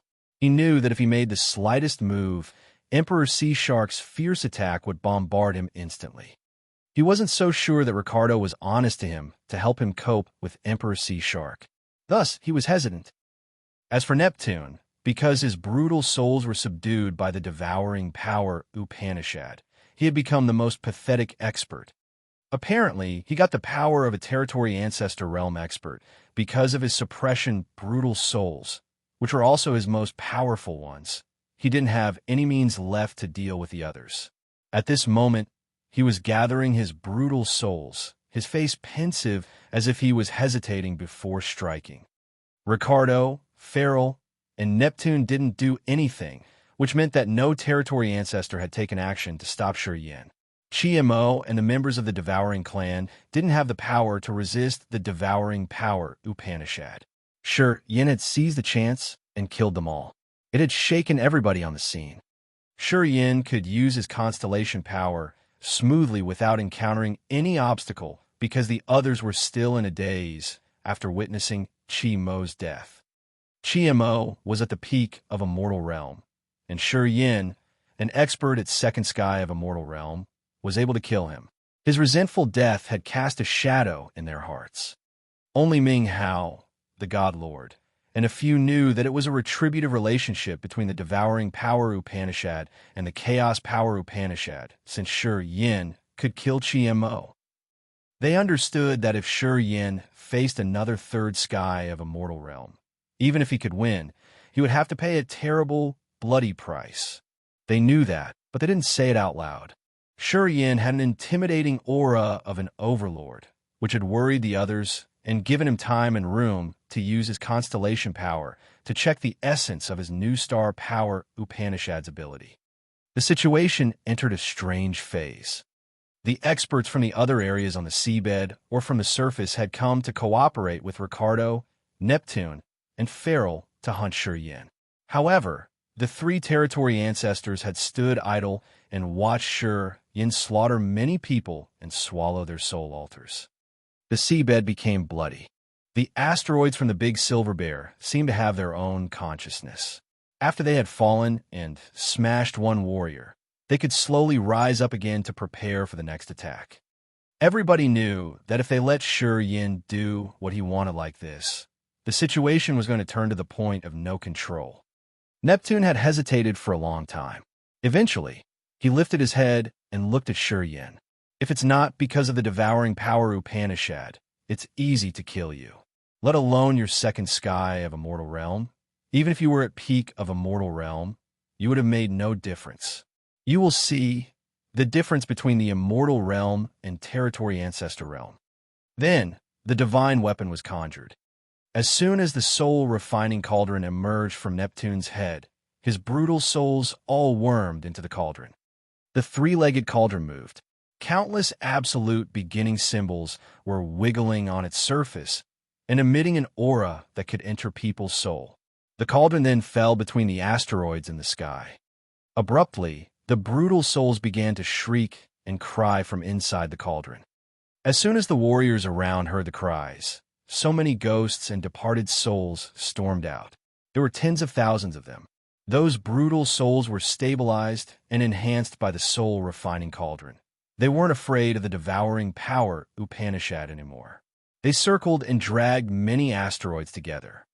After dozens of seconds, the Big Silver Bear congregated one more time. This time, it wasn't Sure Yin who did that. The brutal souls had forced the asteroids and glued them together. At first glance, so many brutal souls and ghosts had covered the Silver Bear. In the next moment, the jade three-legged cauldron snatched over it. Waves of soul energy from the cauldron made the Silver Bear screech in agony. The spirit inside the stars seemed to be tamed. They were so worried that they tried to seek help from Sure Yin. Go! A brutal soul, which looked like a 100-meter-tall lion, flew out. Its massive claws attacked Sure Yin. Sure Yin's wounded body was torn, revealing a bloody hole where people could see his internal organs and intestines. Neptune coughed badly. He looked at the soul-refining cauldron, his face baffled. It seemed like using the cauldron had cost him a lot. This cauldron hadn't been completely fixed, and he hadn't tamed it yet. When he forced the divine weapon, he had to endure the backfire. The devouring power Upanishad could somehow subdue his brutal souls. He had to pay with the backfire of the soul-refining cauldron to kill Sure Yin. Ricardo, Farrell, stop Emperor Sea Shark for me for a while. I have to kill this kid first. Neptune seized a moment between his coughs to shout. No problem. Farrell agreed immediately. Ricardo lifted his head to look at Sure Yin and then at Emperor Sea Shark. Pondering for a while, he nodded. I'll watch Emperor Sea Shark. I won't let him trouble you. Chapter 1468. Yin and Yang, Left and Right. Chapter 1468. Yin and Yang, Left and Right. Ricardo and Farrell agreed with Neptune. The two of them scattered to block Emperor Sea Shark on his left and right and attack him simultaneously. Ricardo's and Farrell's territories suddenly emitted ripples that carried a bizarre aura that came from their sea of consciousness. It was dark energy. Ricardo's and Farrell's territories swelled like an inflated balloon. The energies emitted from the two territories were burning flames and wild lightning. The flames and lightning seemed to have lives as they became flame spirits, and the essence of lightning accompanied by Ricardo's and Farrell's life aura. It was like they had created two new species from thin air. The dark energy was also negative energy. Rumors said that it could create a new world or destroy a world. It could create living beings. With dark energy, the territories of the two territory ancestors were connected to the real world. The flame and lightning spirits in the two worlds danced and attacked Emperor Sea Shark's territory. Emperor Sea Shark discolored and muttered. Using dark energy to improve the territory and create lives, it requires using soul consciousness and dark energy. You guys are here to help Neptune. I don't know why you have to sacrifice a lot like that. The absolute beginning original symbol is very important. We all need an absolute beginning original symbol to strengthen the territory and generate more dark energy. Ricardo pondered and then said, I don't want to risk my life with you. As long as you don't come out, I won't use all of my energy. Farrell wanted to launch a fatal attack. Hearing Ricardo, his face darkened. Emperor Sea Shark looked at the two of them. Dark energy surged in his sea of consciousness and vigorously expanded. His water territory expanded along with dark energy. So many water drops became crystal clear with a life aura. It seemed like they were given lives and shapes instantly. They were palm-sized, water warriors without facial features. However, they had soul energy. They moved out of the water territory, swarming and slashing the creatures Ricardo and Farrell had created with their dark energy. At the same time, Neptune leaped up. He raised his hand and snatched. The soul-refining cauldron fell back into his hand. Billions of ghosts and departed souls had congregated into a giant demon claw and attacked Shurian. Constellation power. Shurian's body was cut and bleeding hard. The others could even see the organs in his chest. He roared indignantly. The massive rocks on the seabed flew up. Within 3 breaths, they had formed a giant silver bear. The big bear roared crazily and hit the giant demon claw. Millions of brutal souls and ghosts were torn into pieces. They turned into a gray mist and smoke and vanished. The big bear pulled and tugged the demon claw, preventing it from attacking Shurian. The star energy in his body was drained rapidly. Shurian hovered in the void, his face cold. He changed his power Upanishad. In the tier of power Upanishads in his soul altar, the absolute beginning original symbol inside the life ball erupted vitality. The stream of rolling vitality flooded Shurian's limbs and internal organs. As so many warriors were gazing at him, his body, which could become a pulp of flesh at any minute, started healing at a speed that naked eyes could observe. His veins grew, his broken bones connected. Fibers of flesh in his cuts moved and closed. The deep gashes on Shurian's pale, terrible face faded and then disappeared completely.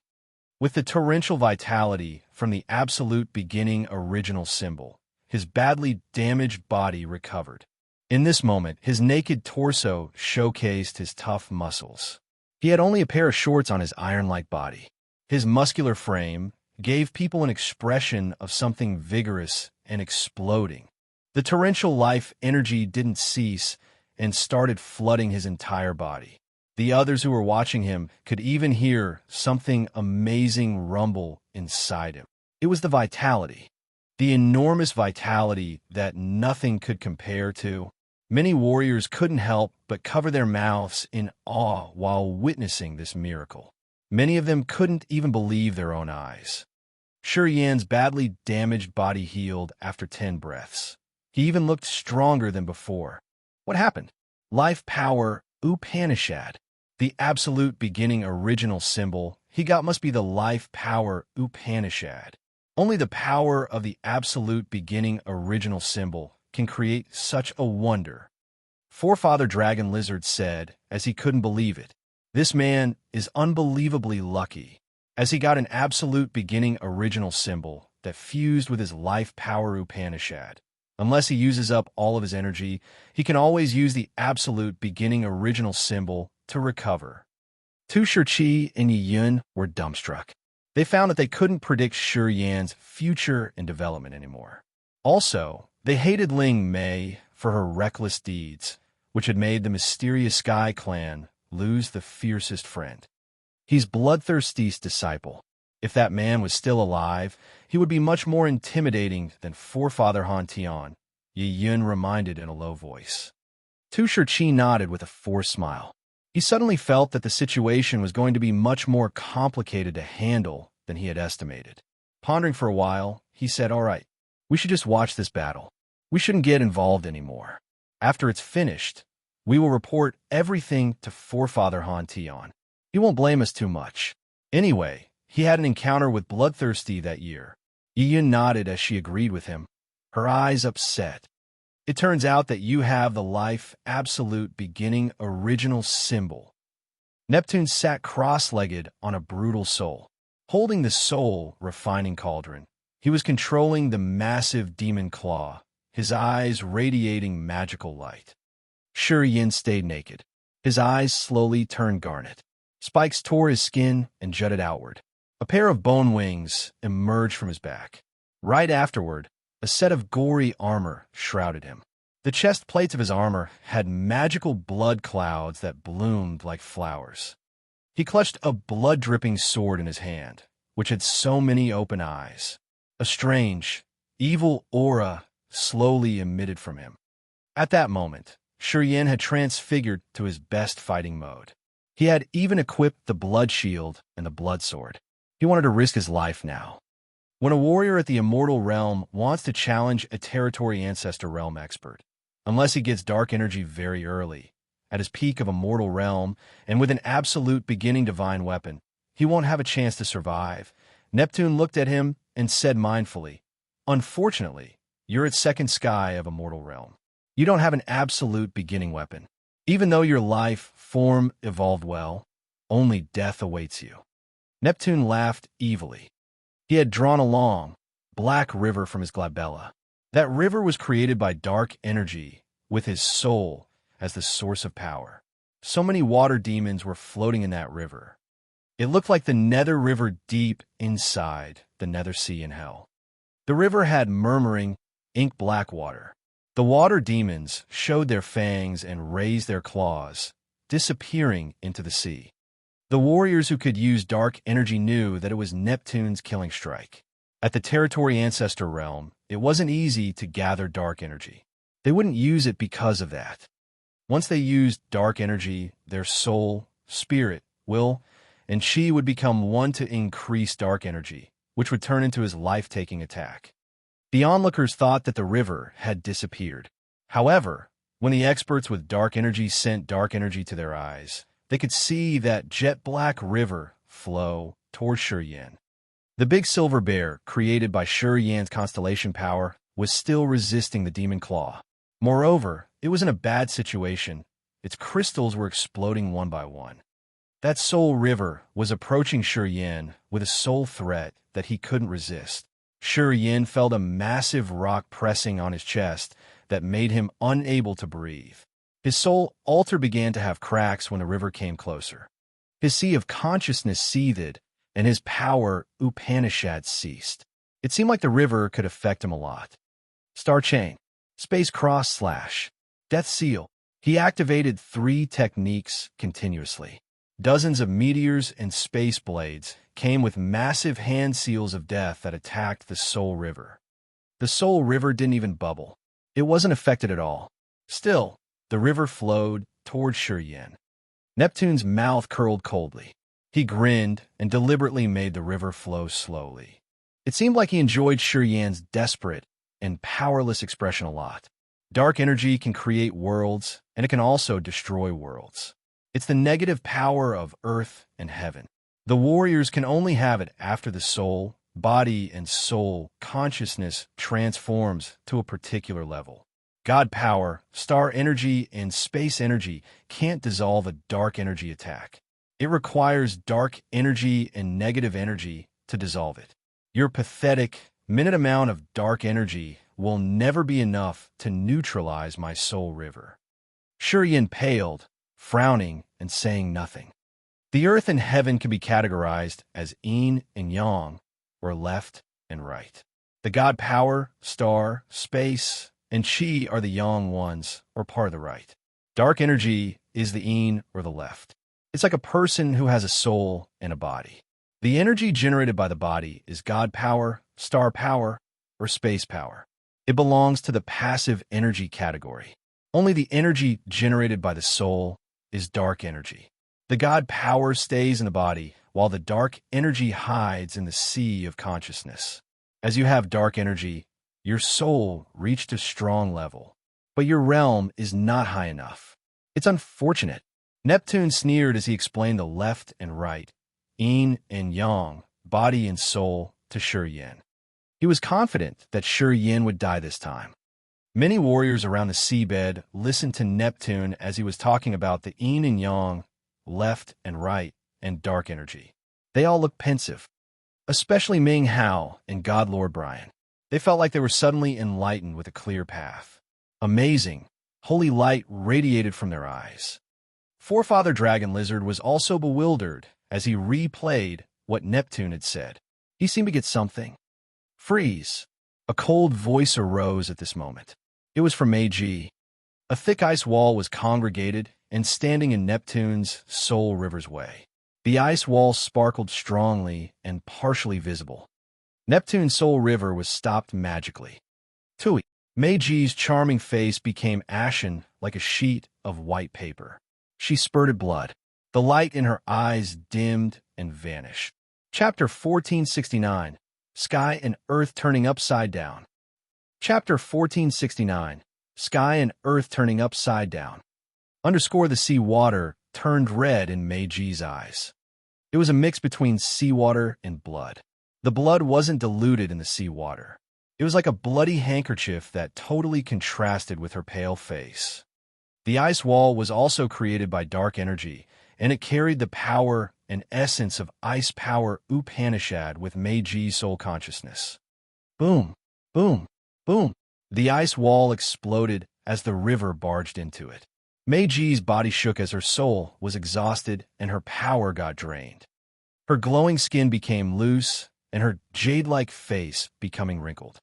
Not bad. You finally got dark energy. The Phantom clan should have one more territory ancestor. Too bad. Neptune was calm and squinting. The light in his eyes was sharp and cold.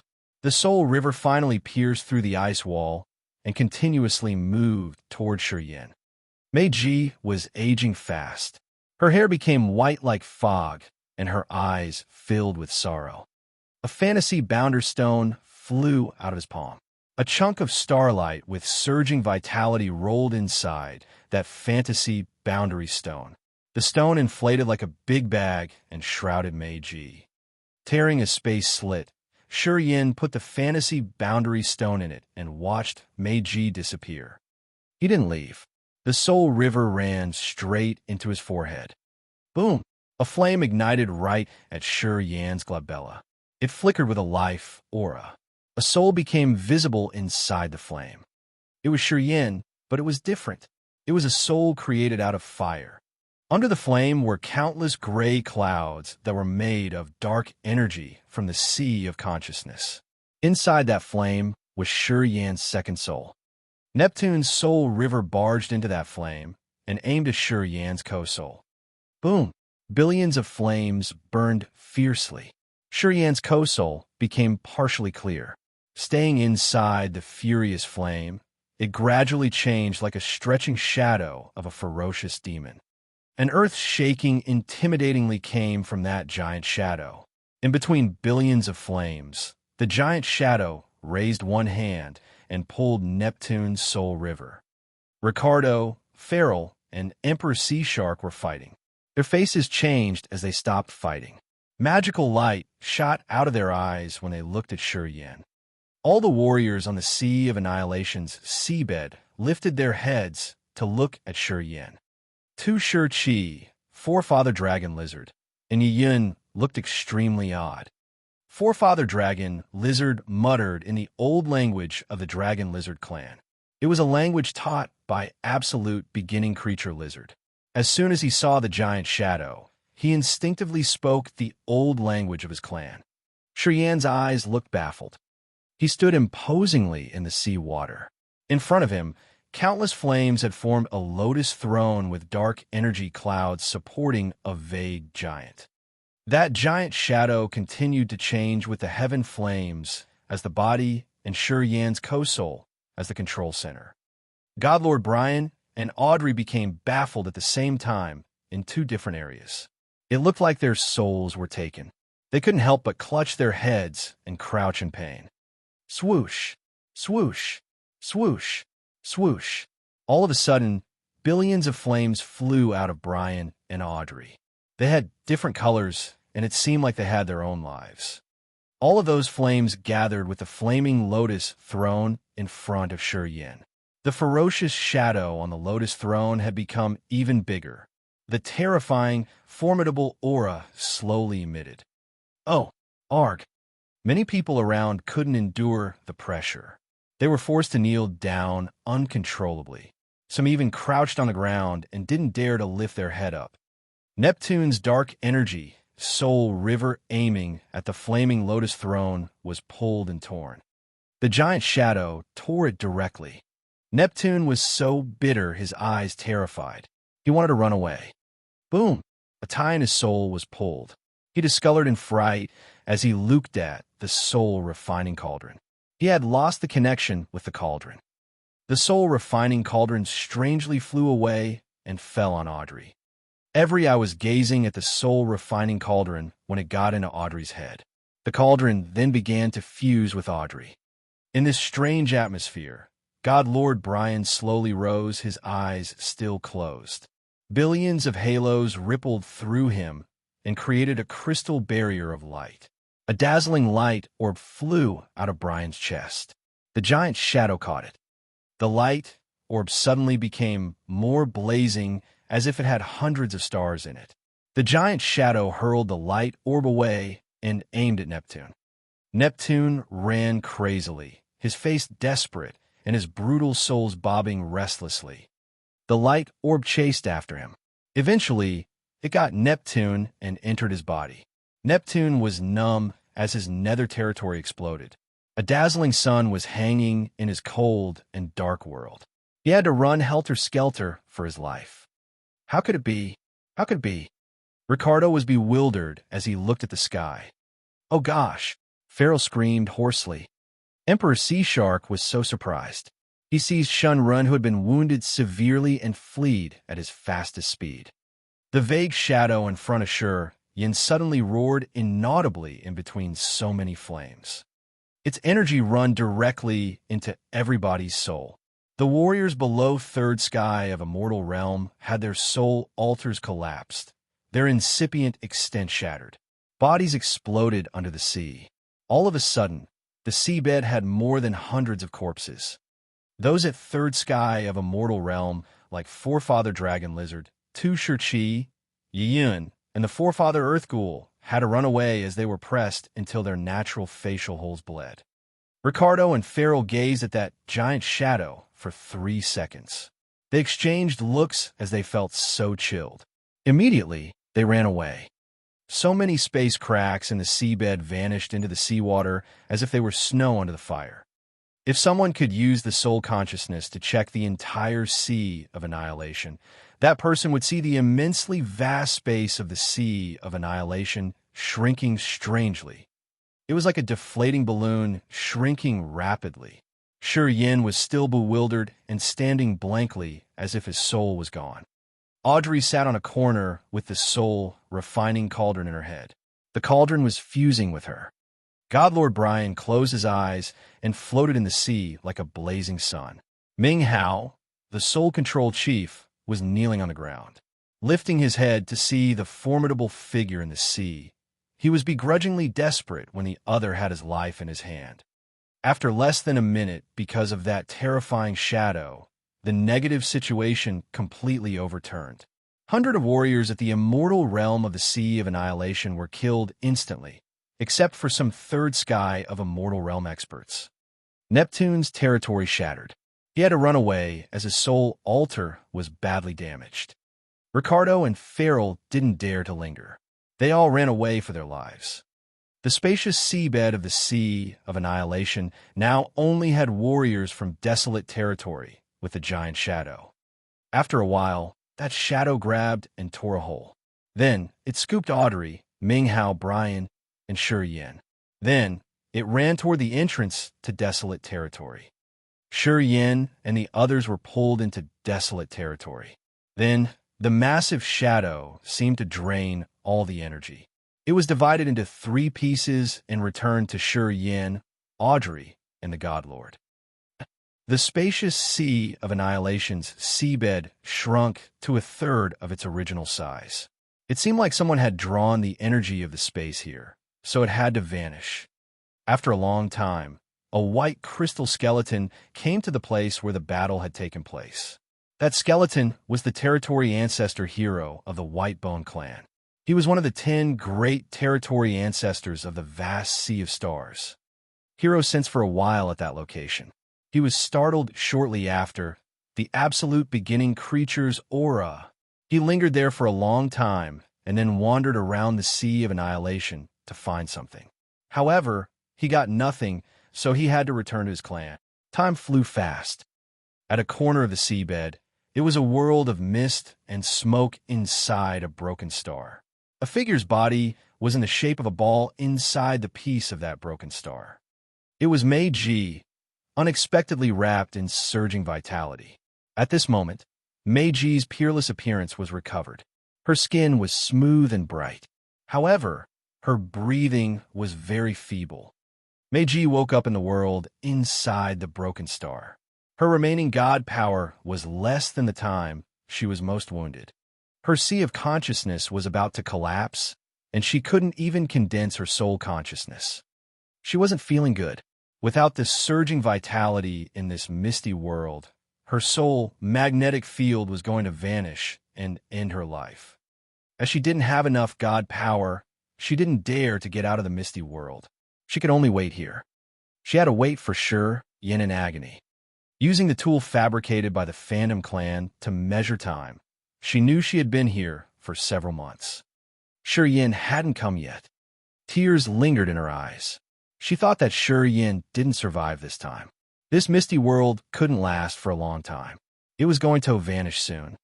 Meiji seemed to see herself walking to death. While her vision was blurred with tears, she saw a small figure appear outside the world in the rock. It looked like a little girl around 11 or 12 years old appeared. She looked really cute and pretty. The little girls looked at Meiji inside the rock, her eyes tender and loving. However, she spoke like a granny. Silly little child. The rock burst off and the misty world vanished. Meiji was released. Her eyes without focus looked at the little girl, and she spoke as if she was dreaming. Granny, sleep. Get good sleep. I'm here. No one can hurt you anymore. When you wake up, our Phantom Clan will have another territory ancestor. The little girl spoke softly. Meiji slowly closed her eyes. The little girl held her and nodded when she slept. They both vanished into thin air as if they were just a wisp of smoke. 3 days later, Farrell's lair in the Sea of Annihilation was cleared. The giant sea turtle he was riding was dismembered. Farrell's later generations were massacred. Farrell knew that, but he didn't dare to stand up against the murderers. He ran directly to the territory of the ancient monster clan, declaring his side. Then, he stayed hidden in the clan and didn't dare to get out. Almost at the same time, all the islands of the Soul Clan in the Sea of Annihilation were destroyed. The warriors of the Soul Clan based in the Sea of Annihilation were slaughtered. Neptune had already returned to the headquarters to cure his wounds. He was in a similar position as Farrell, hiding and retracting his neck. Chapter 1470, Shaking Fallout. Chapter 1470, Shaking Fallout. Underscored deep in the sea domain of nihility. Countless ink-like clusters of clouds hovered in the void. That sea of black clouds carried the mountains, lakes, and many palaces and towers. The members of the Soul Clan were operating around. Groups of departed souls and ghosts flashed in the sky. It was a base of the Soul Clan. A black mountain range stretched on the black clouds. Wailing ghosts were crawling inside a black cloud where the muffled roaring echoed. Many members of the Soul Clan gathered by the cave and discussed secretly with sinister faces. Sir Neptune had bad luck this time. Even though he was at Territory Ancestor Realm, he had run helter-skelter to return. I heard that the absolute beginning creature Desolate appeared on the seabed of the Sea of Annihilation. It overturned the situation right away and killed many immortal realm experts of the Sea of Annihilation. Well, I heard rumors that Desolate is separated because it's severely hurt. The 3 parts of Desolate were on the seabed at that time. After the 3 parts had united, it was able to use its earth-shaking energy. Neptune was hurt badly and he had to run away. Oh gosh, how formidable Desolate is. Just 3 pieces of his body, and he could assault Neptune badly? Most of the warriors of the Soul Clan who were discussing were at Incipient God Realm or Immortal Realm. They were surrounding the cave, as they were in charge of protecting Neptune and serving him. A lanky figure emerged from the sea of clouds far from them. He was a good-looking man with feminine contours. He looked around 30 years old and wore a simple brown-gray gown. Forefather Earthghoul was servile as he bent his upper body and followed the handsome man like a dog. The Soul Clan warriors who were discussing had hot and admiring looks on their faces when they saw the man. They kneeled down and screamed, "Welcome, tribal oldie serene prison." The handsome man with soft contours wore a faint smile as he nodded to them and entered the cave directly. Forefather Earthghoul came after him. The walls inside the cave hung billions of souls and ghosts. A Chiltaboan pond was situated in the middle of the cave with more departed souls and ghosts. Neptune was naked and soaking in that cold soul pond. Sometimes his body flashed dazzlingly. After each flash, he screamed in agony. The soul pond was the ancient formation that used the souls in the mountain range as the source of energy. It was the place the Soul Clan used to heal elders and the commanders. After the handsome man got into the cave, he checked Neptune and sighed. "You had bad luck indeed." Neptune was surprised when he saw Serene Prison come personally. He bowed slightly to show his respect while still staying in the pond. "I didn't estimate that 3 clones of Desolate gathered there. Because of my soul river's threat, Desolate's consciousness was awakened deep in that kid's soul. It had used its supernatural power to gather the 3 clones and hit me hard." Forefather Earthghoul had already reported the incident on the seabed to Serene Prison. "How much time do you need to recover fully?" "I don't know." Neptune winced. "The light orb in my body continuously eroded my blood and flesh. If I hadn't returned on time, I couldn't have kept this body. Without the precious materials from Earth and Heaven, I will need at least 300 years. I lost the soul refining cauldron too. My competence is greatly reduced. I'm here this time to give you a territory soul our clan has nurtured for years. We've kept this soul for a long time. I hope that you will recover fast and improve your competence after you swallow it," said Serene Prison. Neptune looked thrilled. "Why?" The territory soul was actually the soul of an expert at Third Sky of Immortal Realm. With some secret techniques, they could nurture it until it was as strong as the soul of a territory ancestor.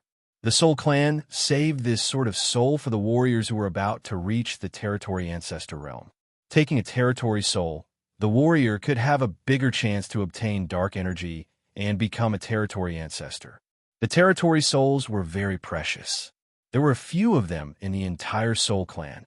Normally, unless the territory ancestor was facing death, the clan wouldn't give the territory soul to recover him. Neptune thought that it was strange because his situation wasn't that hopeless.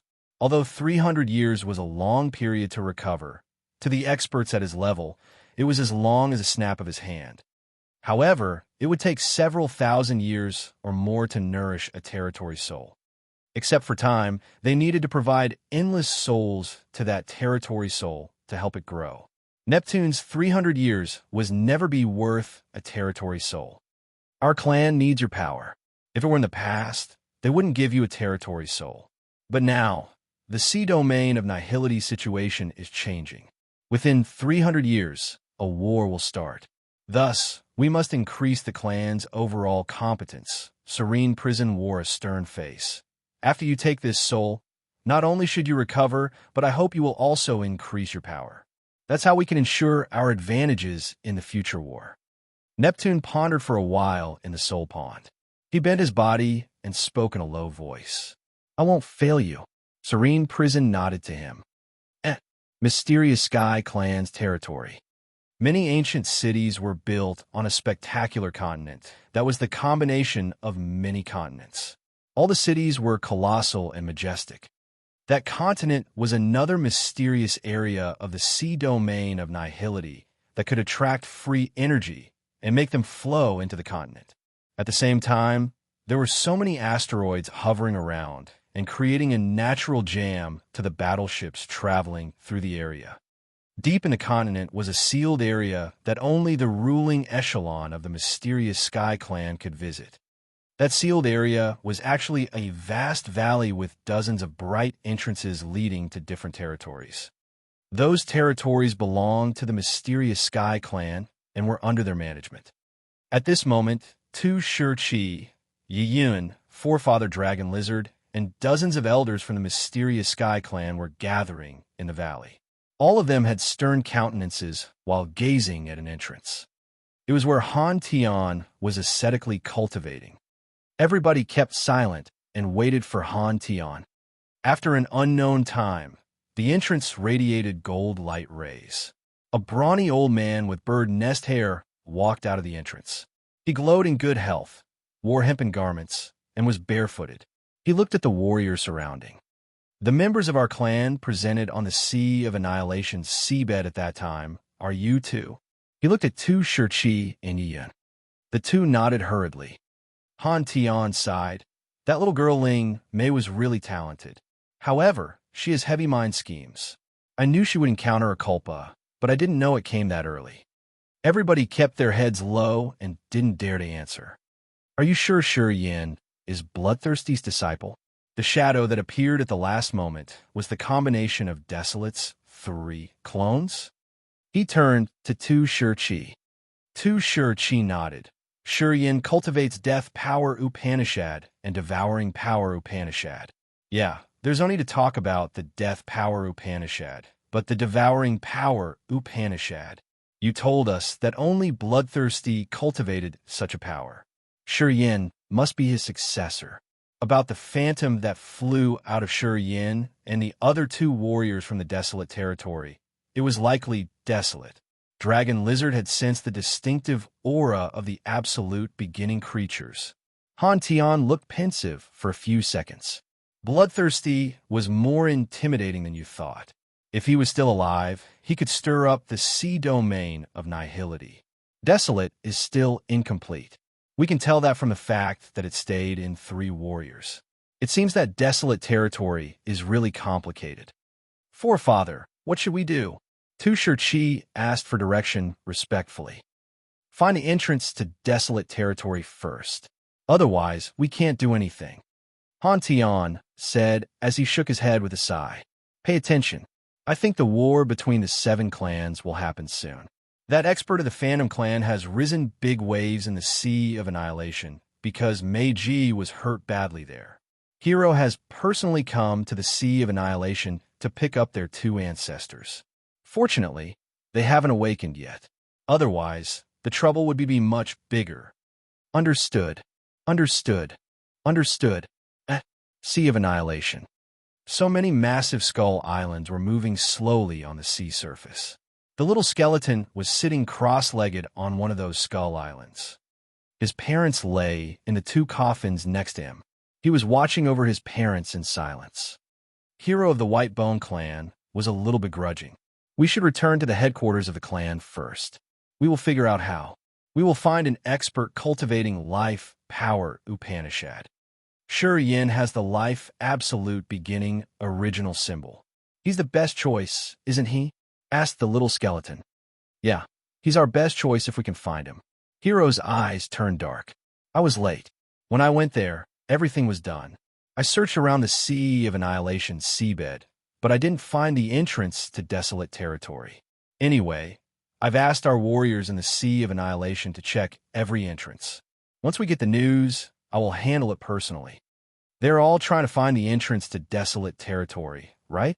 Asked the little skeleton. Yeah, the members of the 7 clans are looking for the entrance to desolate territory. Once they get it, many experts will go there, Hero nodded. The little skeleton kept silent. In a beautiful area of broken stars inside the sea domain of nihility, so many pieces of broken stars like crystals had piled up to create a massive, sparkling continent. This shining continent had so many flowers and luxuriant trees.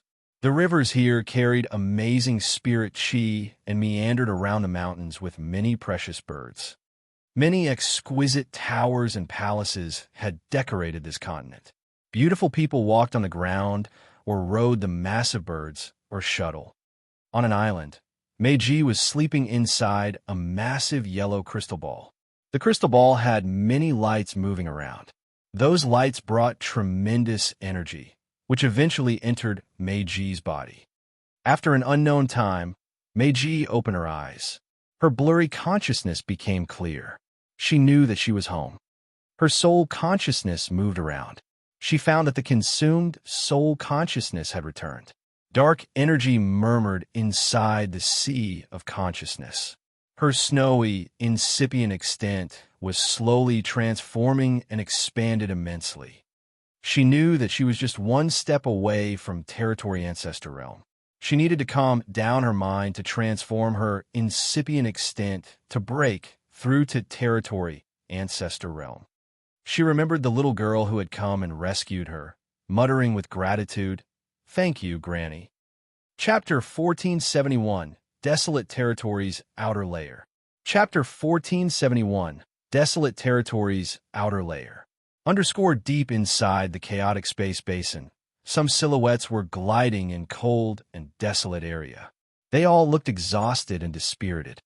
Surprisingly, they were Xianhe, Frederick, Adele, De Carlos, Lady, and Azure Dragon. They were immortal realm experts, the peerless existences in desolate territory. That year, they had tried to worm through the space door that Yin had opened. We had changed their destination. They didn't enter the sea domain of nihility. They were teleported to a strange and remote area in the chaotic space basin. As De Carlos also cultivated space power Upanishad, he had tried to break the space to return to desolate territory. Unfortunately, the door between desolate territory and the chaotic space basin was closed. De Carlos had reached the immortal realm, but he couldn't enter desolate territory once again.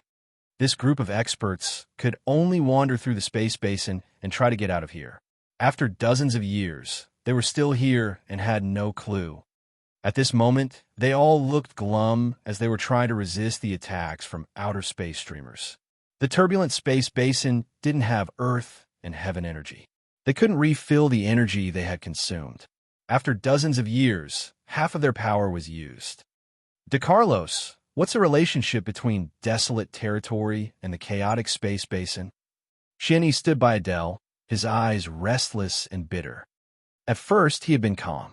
The knot between him and Adele was untied, so it wasn't really troublesome to stay here. Then, as his god power got drained, he recognized that this was a dangerous situation and tried to find a way to survive.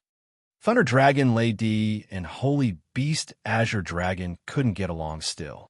They moved away from each other and quarreled all the time. But now, they were all calm and they didn't want to talk or argue anymore. Right. What's between the desolate territory and the turbulent space basin? As you cultivate space power Upanishad, I assume you know it, asked Adele. De Carlos contemplated for a while, and then used his god power to create a globe. The globe slowly ballooned until it was the size of a room. De Carlos cut the space inside the globe, and they became misty areas. Slowly, those areas began to have light dots. Desolate territory looks like this globe. Each of the immense gray areas is a star area. Agate star area, ancient god star area, and Sirius star area are all in there. They're parts of the globe. Those light dots are the suns and moons of each star area. After De Carlos explained, his power changed and beams of light shone inside the globe, creating many nodes as the beams crossed each other. The points where the light beams cross are space nodes that connect to each other. Warriors with space power Upanishad can use those nodes to move from one star area to another. Each star area has countless space nodes. Warriors with a profound space power Upanishad can use a space node to move to another space node in any corner of desolate territory. Leaping through the star areas actually means jumping through space nodes. He wore a pensive face as he changed his power. So many misty areas appeared outside the globe like the atmosphere on a planet. The misty spaces form the chaotic space basin is separated from desolate territory. They're separated by the territory barrier or that wall. That barrier was created by desolate. It's hard to pierce through it. Until we reach desolate's level, we can't tear its barrier. Previously, I could use the space nodes inside desolate territory to jump and hide in the chaotic space basin. When the space nodes shatter, they will create space cracks leading to the space basin. Also, when I am in the space basin, I can use my space power Upanishad to jump back to desolate territory through the space nodes. Pausing for a while, De Carlos looked begrudging. But now, I can't connect with the space nodes inside desolate territory. It's not that the space nodes are broken. Desolate's barrier has stopped my soul consciousness from piercing through. To be more exact, the entire desolate territory is closed. We can't get in or get out. If desolate is a globe and the space basin is outside this globe, from where did we enter sea domain of nihility? Asked Xianhe. I'm looking for it. I think we're close. The territory entrance is the adjoining area between desolate territory and the sea domain of nihility. The sea domain of nihility has so many wonders. Perhaps we can find a way, said De Carlos. Everybody was silent as they followed De Carlos and wandered. After a long time, they had reached a place where mist and smoke hovered. The soul consciousness was blocked, and De Carlos had never visited this area before. The chaotic space basin is open. It's not smaller than sea domain of nihility. After I've reached the immortal realm, I often came here, but I have never explored it completely. I don't know many places, so it's easy to get lost. De Carlos explained as he took people to that foggy area. This area has some strange and fierce energy fluctuations. Perhaps we may find something. Let's get in there and see. They moved through the thick mist. After several months, they crossed the area and a vast sea appeared in their vision. That sea bobbed in the chaotic space basin as if it was a living being. There was no end. However, as soon as Xianhe and the others saw the sea, they were excited and screaming. It's the river. We had followed this river to get to the sea domain of nihility. Listening to him, everybody was stimulated. They entered the sea and used the power Upanishads and God power to fly fast. There was no island on this sea. There was no rock either. The water was really shallow. They could see the bottom. The seabed looked vast and misty like a cloud, which was somehow marvelous. People flew through the sea and found the entrance to desolate. Everybody now had hope. One day, as they were gliding fast, their faces changed. They had to lift their heads to observe. Far away from them, halos flashed. Then they saw some figures surfing. Xianhe was surprised. He tried to run at his fastest speed in that direction. Everybody was hesitant as they followed the figures, their faces surprised. Shortly after, Xianhe was the first one to arrive at that area. At a first glance, Xianhe gawked and his jaw dropped. 3 people were unconsciously floating in the sea. They were Yin, Audrey, and Godlord Brian. They were still breathing steadily, but they seemed to be in some strange condition where they couldn't wake up. Minghao was there too. He was still in his soul form, but he looked baffled as if his soul was hurt severely. He was dumbly whining about something. Shortly after, Adele, Frederick, De Carlos, Lady, and Azure Dragon gathered by him. Ming Hao, Shi Yan, God Lord, Audrey, they all screamed as they were astonished. That year, they had followed Shi Yan to escape, but they were scattered and had lost contact. Today, seeing Shi Yan and the others, they instinctively thought that Hui had put them into the space basin too. They had to use their energy, and now they were exhausted. Ming Hao was baffled, but he was awakened from their screaming. He lifted his head and became completely bewildered. "Why are you here?" Ming Hao screamed in fear. "We're always here." Xianhe answered. "How about you guys? What happened to you? You've been trapped here, and you have consumed all of your energy?" Ming Hao thought for a while, and then shook his head with a bitter smile. "It's a lot more interesting. Sigh, I can't tell you in just one breath. We've just returned from the sea domain of nihility." The sea domain of nihility? Xianhe and Adele screamed in unison. "Brother, what happened? Why is Audrey unconsciousness?" cried Adele. Ming Hao looked at Shi Yan, Audrey, and the God Lord, his face complicated. "I can't tell you in just a breath. We've been trapped here for dozens of years. We have plenty of time. You can take your time and explain," shouted to Carlos. Ming Hao pondered for a while and then nodded with a forced smile. He explained everything in detail from the time he and the God Lord were locked on the seabed of the Sea of Annihilation. They couldn't escape until Shi Yan came. Shi Yan had the absolute beginning original symbol and the power Upanishad symbol tower, which had made so many warriors of the Sea of Annihilation vie for and rose the battle between the territory ancestors. Eventually, Shi Yan's, Audrey's, and God Lord's souls had gathered and turned into a massive shadow, which had overturned the entire situation single-handedly. Xianhe and the others were astonished as they listened to him. "If it wasn't told by you, I would never have bought it. I can't believe that the sea domain of nihility is much more wonderful than what we had thought," Xianhe sighed. "I visited the sea domain of nihility, but I have never seen any warrior. According to you, perhaps, we were all wrong. Because we had taken the shortcut, we didn't appear on the seabed of the Sea of Annihilation. We deviated." Xianhe looked regretful. De Carlos and the others also sighed. They were shocked by what Ming Hao had told them, and they sighed because of the adventure the others had taken. Eventually, they became quiet. After a while, Holy Beast Azure Dragon broke the silence. "So, it's Desolate who rescued you and brought you back here. How is it now?" Everybody was suspicious. Ming Hao turned to Shi Yan and said bitterly, "That shadow had separated into 3 parts and disappeared into their bodies once again. They're still unconscious now. I guess we have to wait until they wake up to know what happened. You say that you've been trapped here for dozens of years. Do you know the current situation of Desolate Territory?" Ming Hao changed the topic. This time, Xianhe and the others forced a smile. "No, we know nothing. Before we've caught you here, we've been wandering around and trying to find the entrance to Desolate Territory. We haven't seen anyone. We're just wasting our time here. Only the ghosts know what's going on in Desolate Territory.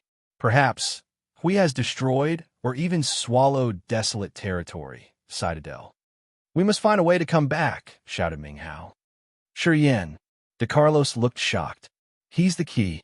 He cultivates space power Upanishad, and he fused with Grace Mainland. He can do what I can't. He can rely on the connection with the origin to make his power Upanishad pierce through the barrier.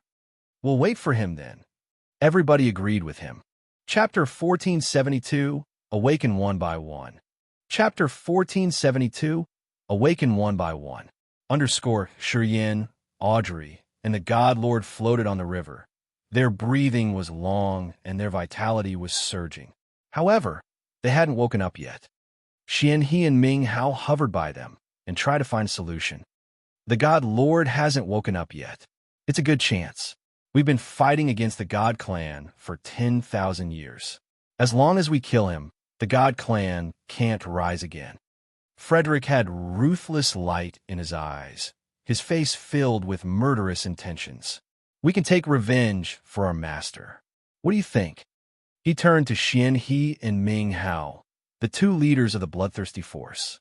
Xianhe shrugged and said, "Well, it seems that Ming Hao was happy when he stayed with the God Lord. Perhaps he doesn't want to take revenge for our master." Adele and the others turned to look at Ming Hao.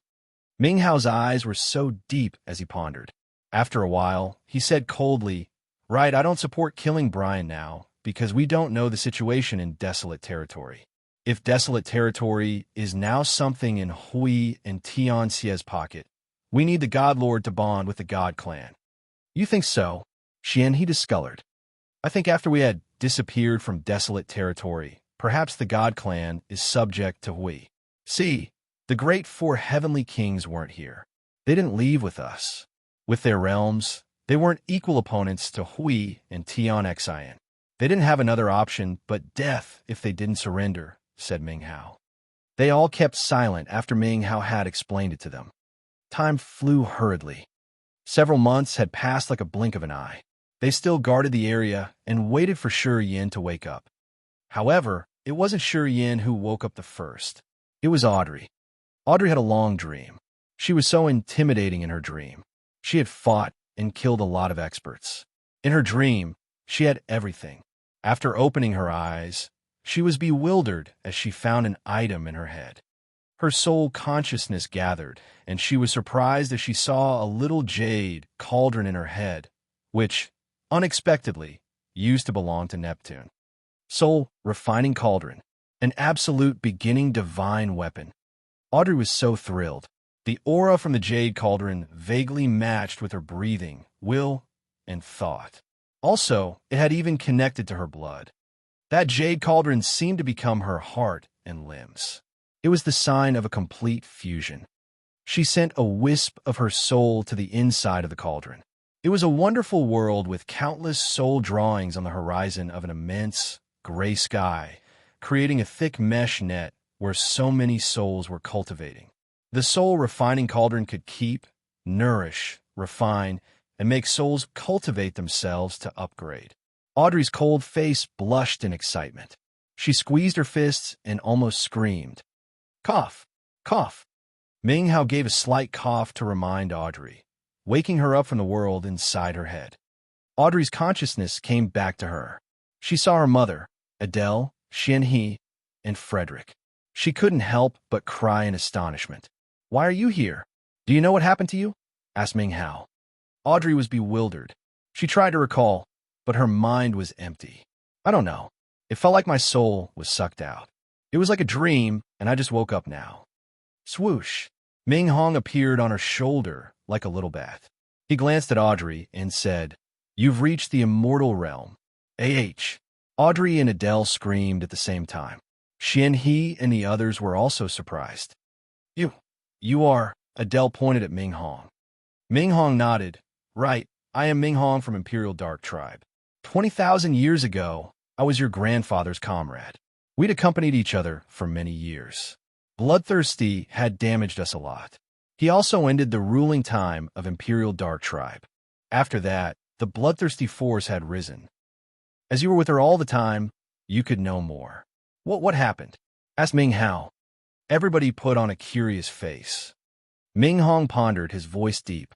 Shi Yan's life was threatened by Neptune's dark energy attack. Desolate's blurry consciousness alerted that its host could be destroyed, so it burst out instinctively. Also, Audrey and Brian happen to be parts of Desolate. Their origins have independent consciousness. They found that Audrey and Brian could be killed in that circumstance. Thus, they proactively joined Desolate's clone in Shi Yin. "You mean, the fusion of the origin of Grace Mainland, God-blessed Mainland, and Ancient God Continent is also the fusion of Desolate's body parts?"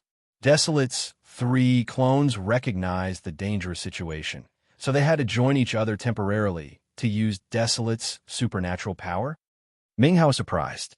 So, it wasn't Desolate itself who had appeared all of a sudden and gathered its clones. The real Desolate is still in Desolate Territory. Perhaps it isn't in a good condition, either. It wasn't free to care about the clones, right? Ming Hong shook his head. Desolate's 3 clones have independent consciousness, although they could be dormant while being fused with Shi Yin, Audrey, and the God Lord. Anyway, they still have complete intellect. They originated from desolate, but they're independent of desolate. Of course, if they gather together, they are desolate. Ming Hong's words weren't so clear. However, they were all smart people as they understood what he wanted to say. The three clones knew the threat. They joined each other to get a part of Desolate's supernatural power to overturn the situation. Audrey's part had seized the soul-refining cauldron on behalf of her. Brian's part had taken a qualification to advance to the territory ancestor realm. At this moment, God Lord Brian has dark energy, explained Ming Hong. Everybody was frightened. They turned to look at the God Lord, and they found him awake and sitting above the sea. He opened his eyes and looked at the others, talking calmly with a nod. Precursor Ming Hong is correct. I've experienced many things in a dream. I perceive something, and now I understand dark energy. How about Shurian? Xian He and Frederick screamed. What did Shurian get? They all wanted to know this. Ming Hong forced a smile and shook his head. Logically, Shurian's consciousness is the strongest. Because when Desolate's three clones gather, Audrey's and Brian's had proactively come to join his origin. Audrey got the soul-refining cauldron, and she had entered the immortal realm. The God Lord got the dark energy that he had yearned for. As for Shurian, I actually don't know. Perhaps we have to wait until he woke up to know what he had harvested. The remarks made people speechless and more curious. They hoped that Shurian would wake up a little early. When did I swallow the immortal pellet? Audrey was shaken hard as she sensed the changes of her body and the magical transformation of her power, Upanishad. In your dream, it has done everything it could. Ming Hong's eyes were filled with respect. After it had appeared, I stayed hidden in your incipient extent. I could vaguely see it using the immortal pellet to help you break through fast and enter the immortal realm directly. Don't think of anything else. Take a decent rest to carefully check the changes in your body and soul. Adele was so happy. She grabbed Audrey's hand and pulled her aside. Good child, it seems that you got the biggest harvest in the sea domain of nihility this time. Excellent. With you here, our Imperial Dark Tribe will thrive fast. I got all of Sing's slave souls from the Soul Clan. I know many secrets and techniques of the Soul Clan. They happen to match perfectly with our Imperial Dark Tribe's power Upanishad. Audrey's eyes brightened. I believe what I got can push Imperial Dark Tribe to another height. Excellent. Adele cheered. Brian, can you sense the situation of your ancient god continent? Asked Ming Hao. The God Lord lifted his head, his eyes glum. You're right. My clan has followed Hui. The situation of ancient god continent isn't right. I can vaguely check it. The four great heavenly kings now have an intimidating aura. I think they got dark energy too. Xian He, Frederick, and Lady paled. Carefree, Light, and the others were at second sky of immortal realm. They were strong already. Once they got dark energy, their competences were going to rocket. They would become the most terrifying opponents. Hui and Tianxia must have done some business with them and enticed them with dark energy. Otherwise, with their nature and learning ability, they would never have been able to learn dark energy in just a short time like that, said the God Lord. Can you use the body of someone in your clan to get through the barrier and get back there? Asked Ming Hao. Brian shook his head. I don't cultivate space power Upanishad. Otherwise, I can try. Desolate territory is closed now. Only sure, Yin has a chance to take us out of here. He has the origin of Grace Mainland and the space power Upanishad. They're the advantages that we don't have. So we still have to wait for him to wake up? Lady forced a smile. You two have awakened. He's still unconscious. We have to wait until when? Do we have any method to wake him up? No, Ming Hao snorted. His condition only happens once in a blue moon. He must be learning something. If we wake him up, it will be dangerous somehow. We should just wait then. Right, we have to wait, said Xianhe. And they continued to wait for him. Time flew as fast as a shuttle. Several years had passed in the outer layer of the desolate territory. Xianhe and Ming Hao gradually went numb. They scattered to different areas of the river and discussed the power Upanishads or meditating alone. They had to wait for Shurian. They didn't have any alternative. Until Shurian began to shake. A terrifying energy fluctuated through his glabella. Then, The blood mark appeared on Xian He's, Ming Hao's, and Frederick's forehead. Sure, Yin has finally finished refining the energy he got from the seabed. This power is so amazing. He can't endure it. So our mark now emerges, screamed Ming Hao, looking so thrilled. Xian He and Frederick were also excited. They gathered and sat cross-legged in front of Shi Yin to receive the enormous flood of energy that Shi Yin couldn't digest by himself.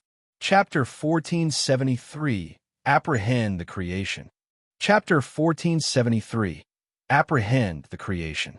Ming Hao, Xian He, and Frederick sat in a triangular formation in front of Shi Yin. They closed their eyes, focusing and releasing their soul consciousness. The blood mark emerged on their foreheads.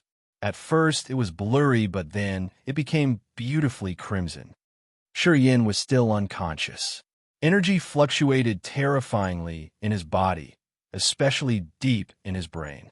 Waves of aura that could distort the soul made people worried about him. They thought that his soul would collapse soon. What's going on? De Carlos looked at Ming Hong in the distance with the hope that he would answer. Adele was bewildered.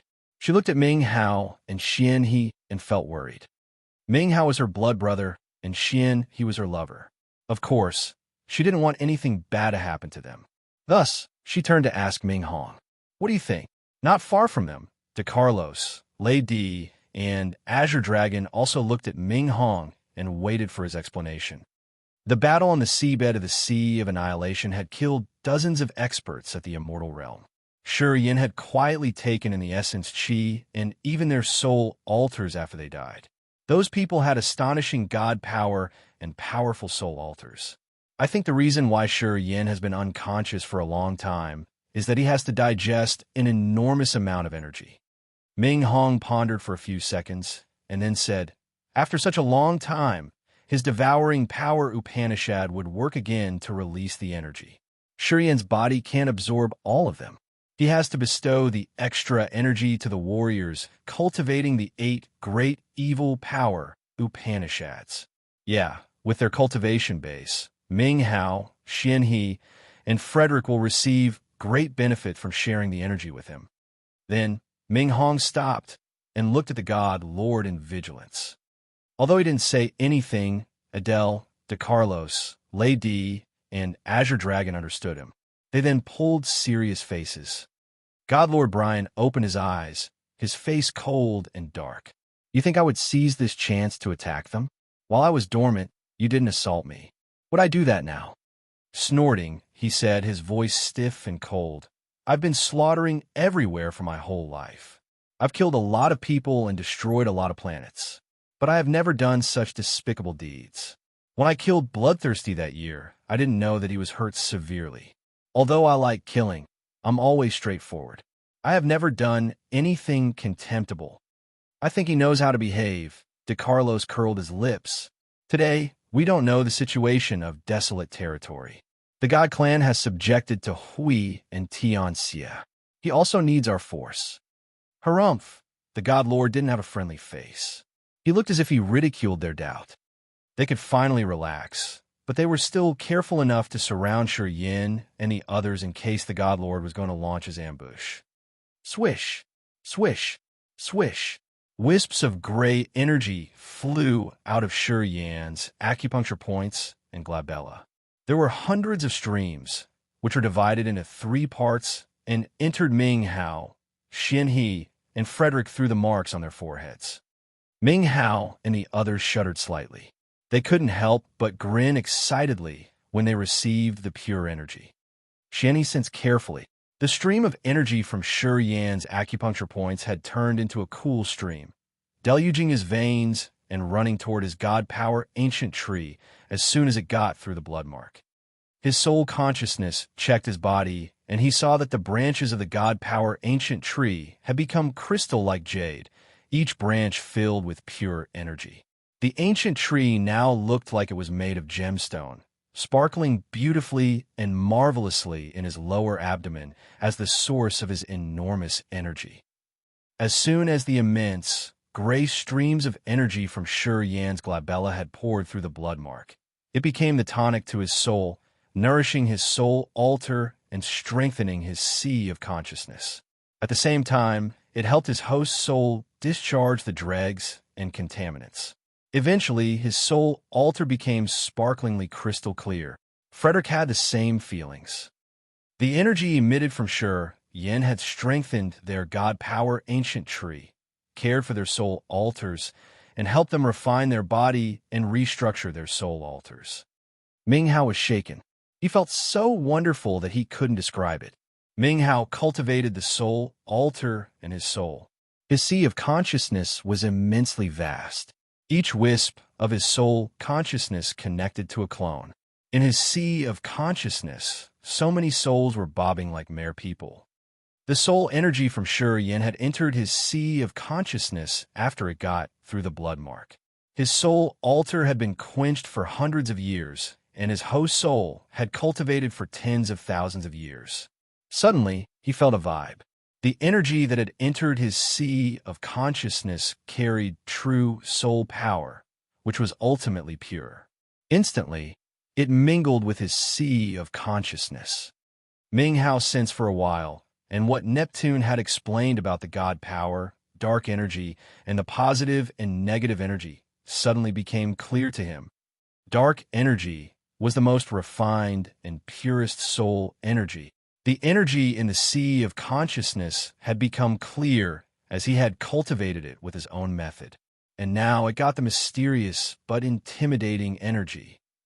Oh, I got it. Ming Hao was so excited. He had a rare smile on his face. Dark energy was the soul energy, the real, pure soul energy. It was the refined God power, which then condensed and ascended to a whole new kind of soul energy. It was similar to his previous phrases. Before he had broken through to a new realm, the energy moving in his body was the original power. The original power was the energy of the low realm warriors. After they had broken through to profound realms, their power, Upanishad and God body had transformed, and it was when they got their original power that they transformed to the God power. The God power was the original power that was condensed hundreds of times. The origin of the God power was the original power. In the same way, the origin of dark energy was the soul energy or the soul consciousness. It was a higher form of soul energy and soul consciousness. In short, dark energy was the true soul energy. He suddenly got the truth from his profound realm and what Neptune had explained about dark energy together with the energy Shur Yin had gifted him this time.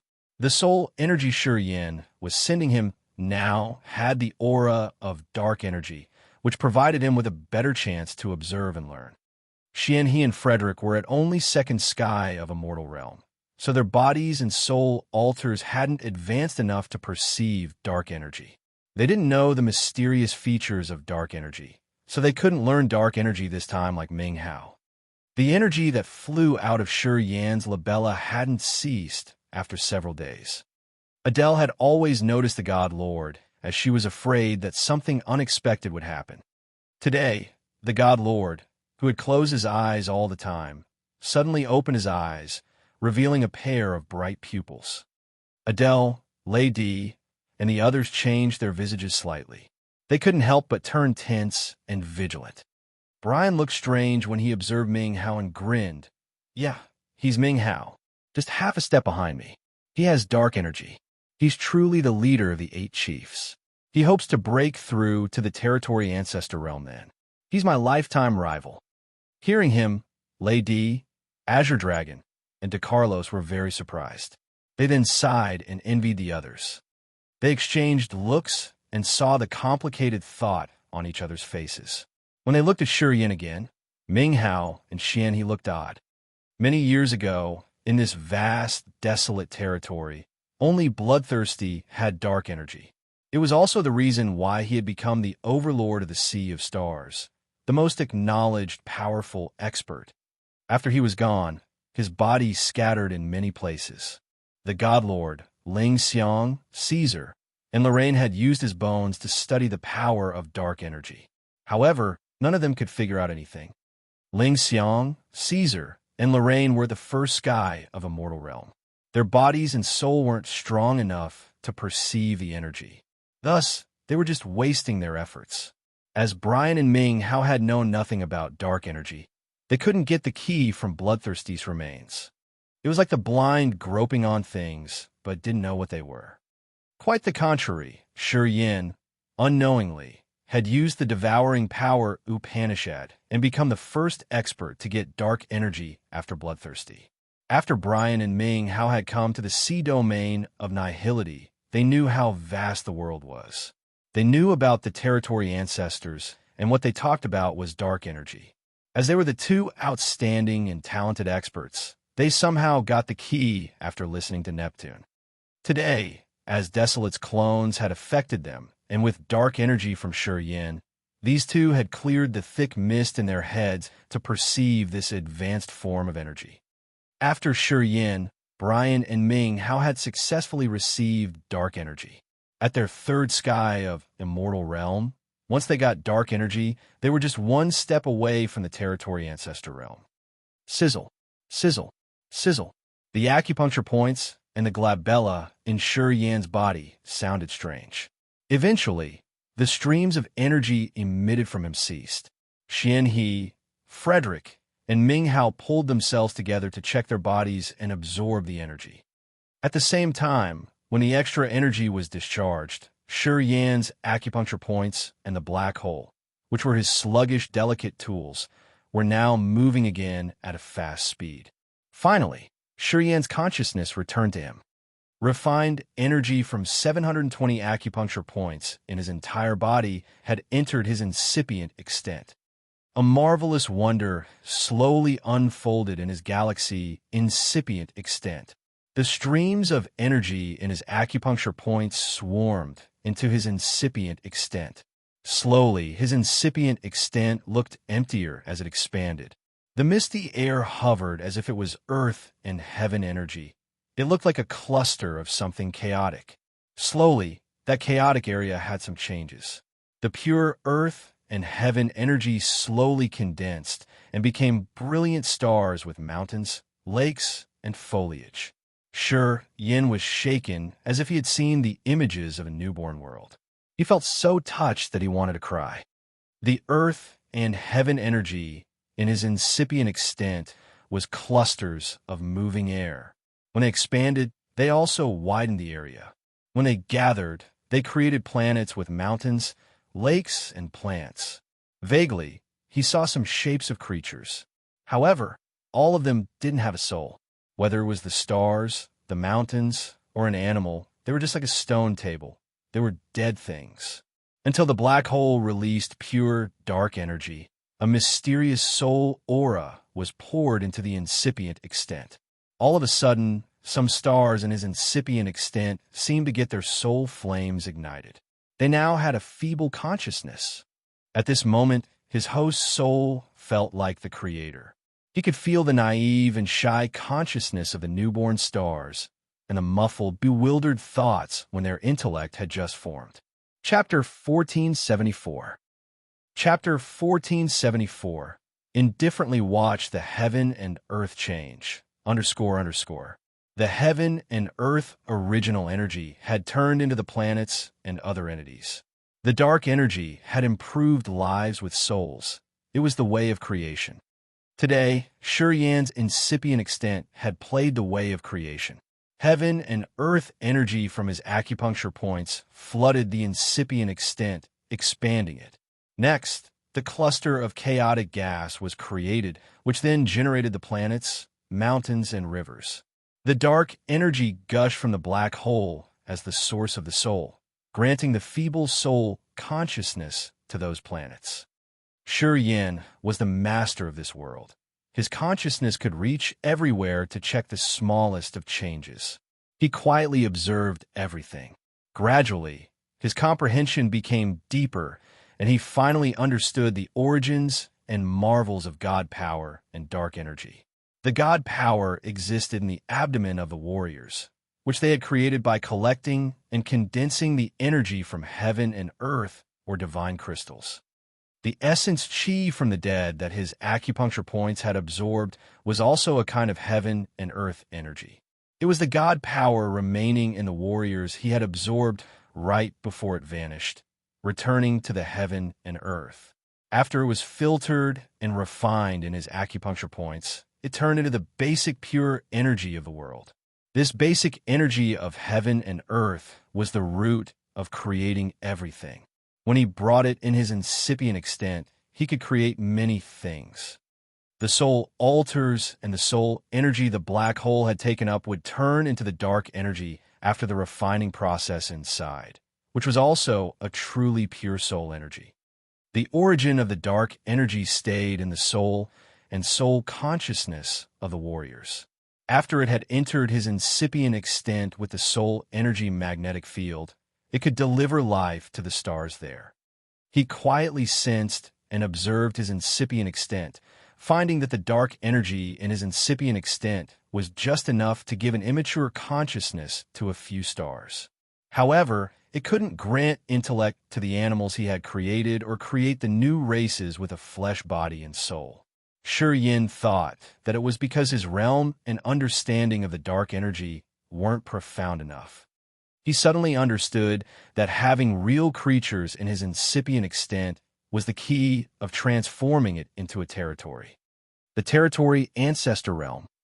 Unfortunately, he was just at the second sky of immortal realm.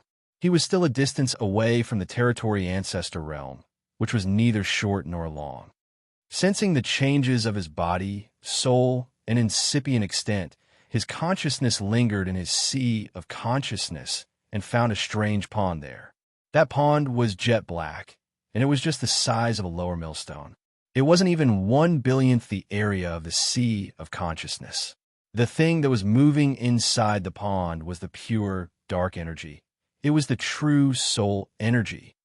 The tiny soul pond had occupied a bit of area, but was the core of the entire sea of consciousness. The black hole was moving above the pond. Sometimes, a drop of energy fell from the black hole like a raindrop. It was the purest, dark energy that was refined out. The black hole had swallowed so many soul altars of the immortal realm experts, and after a long time of refining, the extra soul energy that hadn't turned into dark energy had poured into Ming Hao, Xin He, and Frederick. After thousands of refinements, the dark energy was finally created. A part of it had arrived at the sea of consciousness, and the other part was dripping into the newly formed soul pond, which was Shi Yan's dark energy. Retrieving the soul consciousness, he found his god power ancient tree filled with rolling, crystal-clear god power. The tree's branches had become sparklingly fulgent. His thought flickered, and he immediately recognized that he had reached the upper limit of the second sky of immortal realm. His entire god power ancient tree was filled with god power, and his fleshy body had been quenched one more time. Each of his muscle fibers was brimming with vitality. He hadn't reached the third sky of immortal realm, so his understanding of power Upanishads wasn't enough. However, when he observed the god power ancient tree in his lower abdomen and the soul pond of dark energy in his sea of consciousness, he was still satisfied. He suddenly recognized that the soul pond in his sea of consciousness was the key to opening his door to the territory ancestor realm. The dark energy could grant souls to the creatures in his incipient extent, which would make him the real owner of territory. That was how he could create his old universe. He sat cross-legged, perceiving the slightest changes in his body as time flew hurriedly. In the long river without days and nights, Adele, Lady, and Azure Dragon were restless as if they had a flame burning their hearts. To them, each day was as long as an entire year. The God Lord, Xin He, Frederick, Ming Hao, and Audrey were calm. They all had harvested something. At the critical path of their cultivation, they didn't hurry to return to the desolate territory. Audrey had just entered the immortal realm, and she had obtained the soul refining cauldron. She had taken time to get used to it, as well as her new realm. She also studied the power Upanishads of the Soul Clan, sinking happily in new concepts and knowledge all the time. The God Lord and Ming Hao had obtained the magical dark energy. They wanted to spend all of their efforts in exploring the new energy and its wonderful features. Xianhe and Frederick had made them even more astonished. After they got the energy from Yin, they had a new level of understanding of the power Upanishads. From the second sky of a mortal realm, they had powerfully leaped to the next realm, finally entering the third sky of a mortal realm. Xianhe and Frederick were so thrilled that they wanted to spend more efforts to obtain the new powers of the new realm. Yin was like a rock. He sat still, but nobody knew the earth-shaking changes inside him. Long afterward, Audrey, God Lord, and Ming Hao woke up. They talked and waited for a while, then Xianhe and Frederick woke up as well. From the time Yin gave us the energy until we broke through to the third sky of a mortal realm and stabilized our realm, how long has it been? When Xianhe opened his eyes, he knew that a long time had passed. He smiled while turning to Adele. Adele's eyes were glum. Almost 30 years. 30 years. Xianhe muttered something and then got up, stretching his body. Not really long. Adding the time we were locked here for, it's around 100 years. Short, though.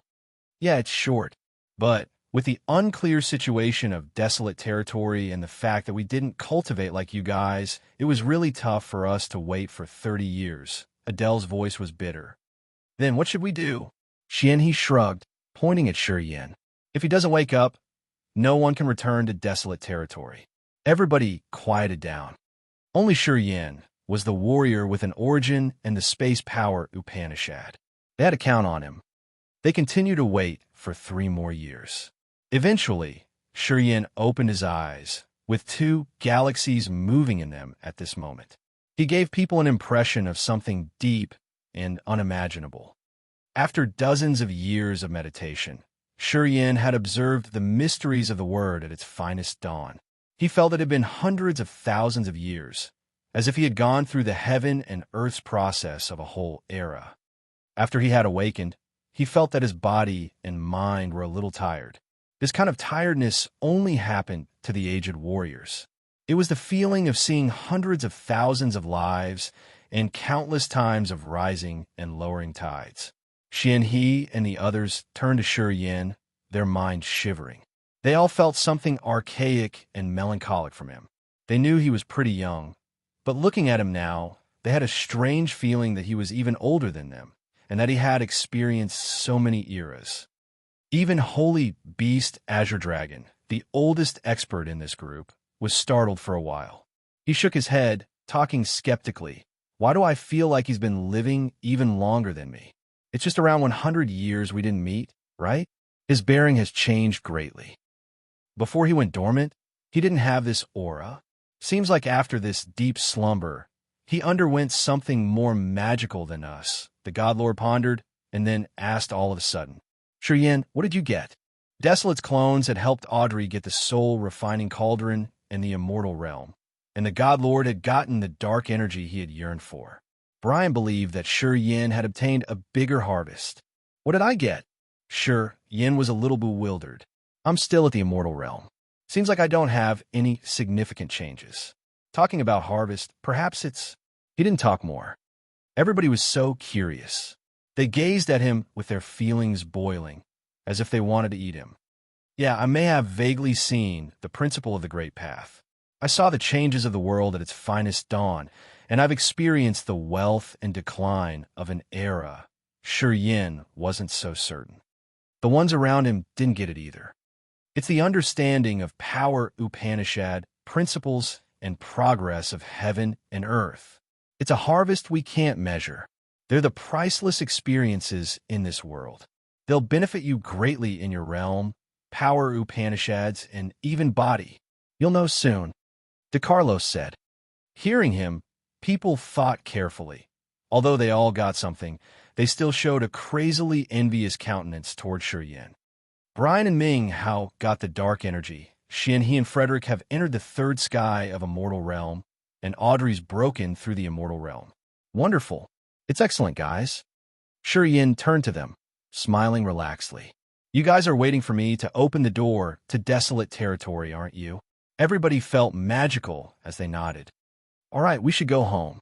I still have a connection with the Grace mainland, Yin grinned. He didn't wait for the others to talk more, using the space power Upanishad to create a light door, then walking through it. Everybody was stunned. Seeing Yin create a light door and leave, Adele, Lady, and the others, who had been waiting for this moment for a long time, were suddenly hesitant. It has been more than 100 years. I don't know how desolate territory has changed. I don't dare to face it. I'm afraid it'd be a bowl of rice on Huey's table now. Lady was a little scared. Not only him, the God Lord and Ming Hao were also a little afraid. When the door emerged, this feeling became clearer. It was the fear they felt toward the unknown. As it has come to this, what can we do if we're fearful? The four heavenly kings have betrayed me. I'm not afraid. What are you afraid of? The God Lord snorted. As the others were hesitating, he was the second one walking through the door. Ming Hao and Audrey followed him. Xianhe, Frederick, and the others had been stuck here for many years. During the course, they had thought a lot and worried a lot. They hadn't come to the sea domain of nihility to see the territory ancestors, and they hadn't seen the bigger world. They were scared, so they didn't dare to move. This door has a time limit. If you linger, it will close. De Carlos shivered as he changed his face while screaming, then resolutely jumped into the door. Xianhe, Frederick, and Adele didn't hesitate, jumping into the door one after another. The light doors slowly closed, eventually turning into beams of light and vanishing. Chapter 1475, Return. Chapter 1475, Return, __. Immortal Island, Endless Sea, Grace Mainland. The Immortal Island today had become the area with the thickest heaven and earth energy on the Grace Mainland and the liveliest city. The Immortal Island was managed by the Yang and Sure families. Many strong forces of the Agate Star area were based on the surrounding islands. Those forces were submitted to the Immortal Island. Inside a small valley on the island, a light door suddenly appeared, Yin walking out of the door in the next second. He faced the sky, closing his eyes to sense with a calm face. The Grace Mainland didn't have anything abnormal. As soon as he landed, his co-soul immediately contacted the entire continent. As his soul flickered, every slightest commotion in the continent had been projected in his mind like a clear picture. It was the privilege that only the master had. Oh, he couldn't help but scream. He found that the warriors of the bloodthirsty force like Yang Tian Emperor, Blood Devil, Leona, Fei Lan, and Katua had gathered by the island. Xia Xianyan, Feng Han, Ling Xing, Gute, and Bath were also on the Grace Mainland. He pondered for a while and then released the soul consciousness, calling his friends and family. Yang Tian Emperor and Blood Devil were cultivating. They lifted their heads and found Yan's giant face created by the clouds in the sky. Yan was like a god floating in the sky, sending his soul message. Come to the mountain on the Immortal Island. At the same time, the clouds in the sky where Xia Xianyan, Feng Han, Gute, and Bath were cultivating also created Yan's face with the same message. The Heavenly Monster Mountain Range in the Vault of Heaven Sea area also had the same call. At the same time, in different corners of the Grace Mainland, the warriors who were related to Yin also found his face in the sky. Yin was like a god calling for his disciples. He asked his followers to come behind the mountain on the Immortal Island. When they received the message, they dropped all the activities they were performing to rush toward the meeting place. Swoosh, swoosh, swoosh. The God Lord and Audrey walked out of the light door. Adele was the last one to arrive. The light behind Yin closed and vanished. Something's wrong. As soon as God Lord Brian had descended, his face changed. His eyes gazed at the horizon as if he could cut through layers of spaces. The connection between the ancient God continent and I is completely cut off. I have no way to sense the commotion on the ancient God continent. I can't feel the aura of the God Fellows. Me neither, Audrey screamed bewilderedly. Audrey and the God Lord had fused with the origin of the God-blessed mainland and the ancient God continent. Logically, as long as they were in desolate territory, no matter how far they were from their homeland, they could still sense the aura of the two continents. At God Lord Brian's level, his soul could even contact the members on the ancient God continent. However, the connection between them and the origin was cut off. Being the leaders, but they couldn't sense the commotions on their own homelands, which scared them to the point of discoloring. They didn't know what had happened. Song Yun is dead. Azure Dragon, sensed for a while, and then turned ashen. His origin was robbed. Who did that? Seems like many things have happened to the desolate territory. So strange. Right after DeCarlos arrived, his body flashed, and then disappeared as if he had pierced through the space to leave. Shi Yin wanted to confirm the situation of the Agate Star area.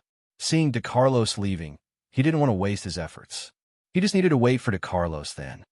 After several minutes, DeCarlos reappeared in a flash. His face was heavy, and his eyes astonished. So many star areas have merged with each other in the desolate territory. The barriers between the star areas have shattered as they came close together. And now, we have only 3 great star areas. There are so many layers of barriers between these 3 star areas. It seems all the available barriers of star areas have piled up to protect the 3 star areas. It's really difficult for me to get through those barriers. DeCarlos bewilderedly said. Provide more details. Shi Yin snorted. If Shi Yin were rude like that earlier, DeCarlos would have taught him a lesson for sure. But Shi Yin was at the second sky of a mortal realm now, just like him, and the former could be even slightly stronger. DeCarlos didn't dare to look down on Shi Yin. He wasn't enraged. Instead, he explained seriously. Agate Star area, Fiery Rain Star area, Fantasy Misty Star area, Dry Bone Star area, Fearsome Hollow Star area, Prosaic Star area, Sirius Star area, Black River Star area, and Earth Eye Star area have merged together. They are now a single great star area. Besides the Grace mainland, I can vaguely feel desolate around. Seems like it stays within this interstar area. Listening to him, everybody was frightened. Sure, Yin closed his eyes to sense for a while. His soul consciousness pierced through space, moving around. A new star map emerged in his sea of consciousness. This interstar area consisted of so many star areas, with countless suns and moons, as well as billions of warriors dwelling on countless life stars. The forces from the Agate Star area, like the Drifting Fire, Gu God Sect, Bai family, Wu family, and Shao family, were scattered in the new spectacular star area. They seemed ready for a great war that could burst out at any minute. True, many star areas have merged with each other, Shi Yin said with surprise. Swoosh, swoosh, swoosh. Finally, his fellows had arrived. Yang Tian Emperor, Blood Devil, and the others had arrived first. They were so excited when they saw Shi Yin. Yang Tian Emperor had tears in his eyes, choking on his words. You're still alive, boy. Soon, Xiaoxin Yin, Fu Wei, Ling Xing, Gu Te, and Bath arrived. Shi Yin was also emotional that many words were stuck in his throat. He didn't know how and what to tell them. What happened?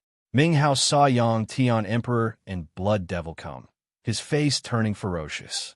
Why didn't you guys stay in the Blood Sea, our forbidden land? We had run away from there. I'm afraid we can't get in there again. Blood Devil forced a smile. He had also entered the immortal realm, and the life energy on him was fierce. He glanced at Xian while shaking his head. I'm afraid you guys can't go there either. As soon as he said that, the 3 chiefs of the bloodthirsty force, including Xian He, Ming Hao, and Frederick, urged their power Upanishads to activate the mark. After a while, their faces discolored, turning heavy and dark. Just like Blood Devil had said, they had lost the connection with the Blood Sea, their forbidden land. They had lost the bloodthirsty force's headquarters. Give it a try. They turned to Shi Yin. Shi Yin used the method he used to trigger the blood mark with, trying to connect to the whirlpool in the Blood Sea. But he got nothing. What happened? Shi Yin was so surprised. 100 years ago, Wetterson came to the Blood Sea, our forbidden land. He had suddenly become so fierce and unrivaled, ruling over the entire Blood Sea. He said that he was the true heir of Bloodthirsty. He can use 8 power Upanishads and the devouring power Upanishad as well. He said that Yin and the three great chiefs were dead, and he was the new master. After we found that things went wrong, as many people had fought him and were devoured, we could only run away. He killed all the rebellious warriors, Blood Devil explained. Wetterson, God Lord, Ming Hao, and Xian he screamed in unison. He was dead, wasn't he? Wetterson was a hybrid between the God clan and the Man tribe. When he was young, he had swallowed Bloodthirsty's bone that Gatto had eroded. He then successfully transformed and obtained the terrifying corrosion power, Upanishad. While fighting against Hui, the God Lord and Ming Hao had made use of him by implanting Bloodthirsty's bones into his body, which had maximized his corrosion power Upanishad. He had wounded Hui and given Yin a chance to get the dark energy and ascend his life form. At that time, Wetterson's soul energy was burned, and he was dead when his energy ran out. How could he be resurrected? Mastered the 8 great evil powers and the devouring power, Upanishad. He's not Wetterson. He's the ring spirit, the soul that Xian Shan had summoned on the ancient god continent. He's the young master of the devouring clan, Devour's later descendant.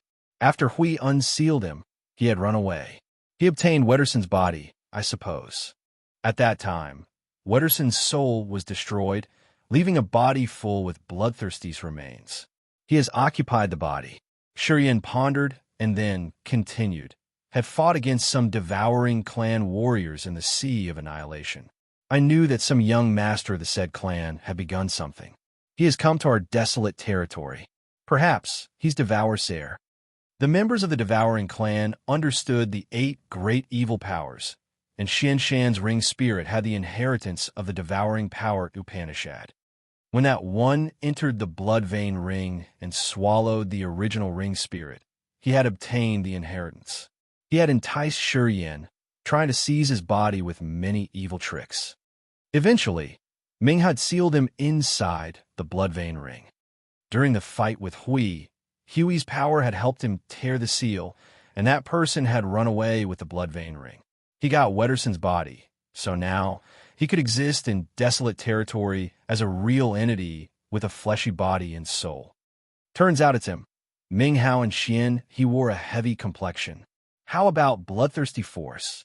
He has become the new master of Bloodthirsty Force. Besides us who ran away, the 8 branches of the Bloodthirsty Force have followed him. He's so intimidating. He's getting stronger day after day. Today, under his command, the Dark Abyss is towering over the ancient demon continent.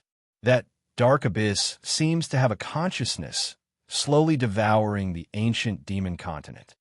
Blood Devil said, "The Imperial Dark Tribe and the members of the Immortal Demon Clan are submitted to him. The Imperial Dark Tribe Star Area and the Immortal Demon Clan Star Area are adjoined along with many other smaller star areas. They are his territory now. The Dark Abyss seems to have life and consciousness." Ming Hao was so shocked that he couldn't help but yell, "It has awakened." Who? Many people didn't know the details. Ling Xing and the others were confused. Devour has awakened. The one that has occupied Wetterson has awakened it. The ancient demon continent's a part of Desolate. As the Dark Abyss is corroding the ancient demon continent, Devour's attempting to refine Desolate's body parts. Ming Hao shouted. Chapter 1476, New Structure. Chapter 1476, New Structure, __. The Imperial Dark Tribe has followed him. Does it mean the God-blessed mainland has merged with that new star area too? Adele cried, ear-piercingly. Yeah, right.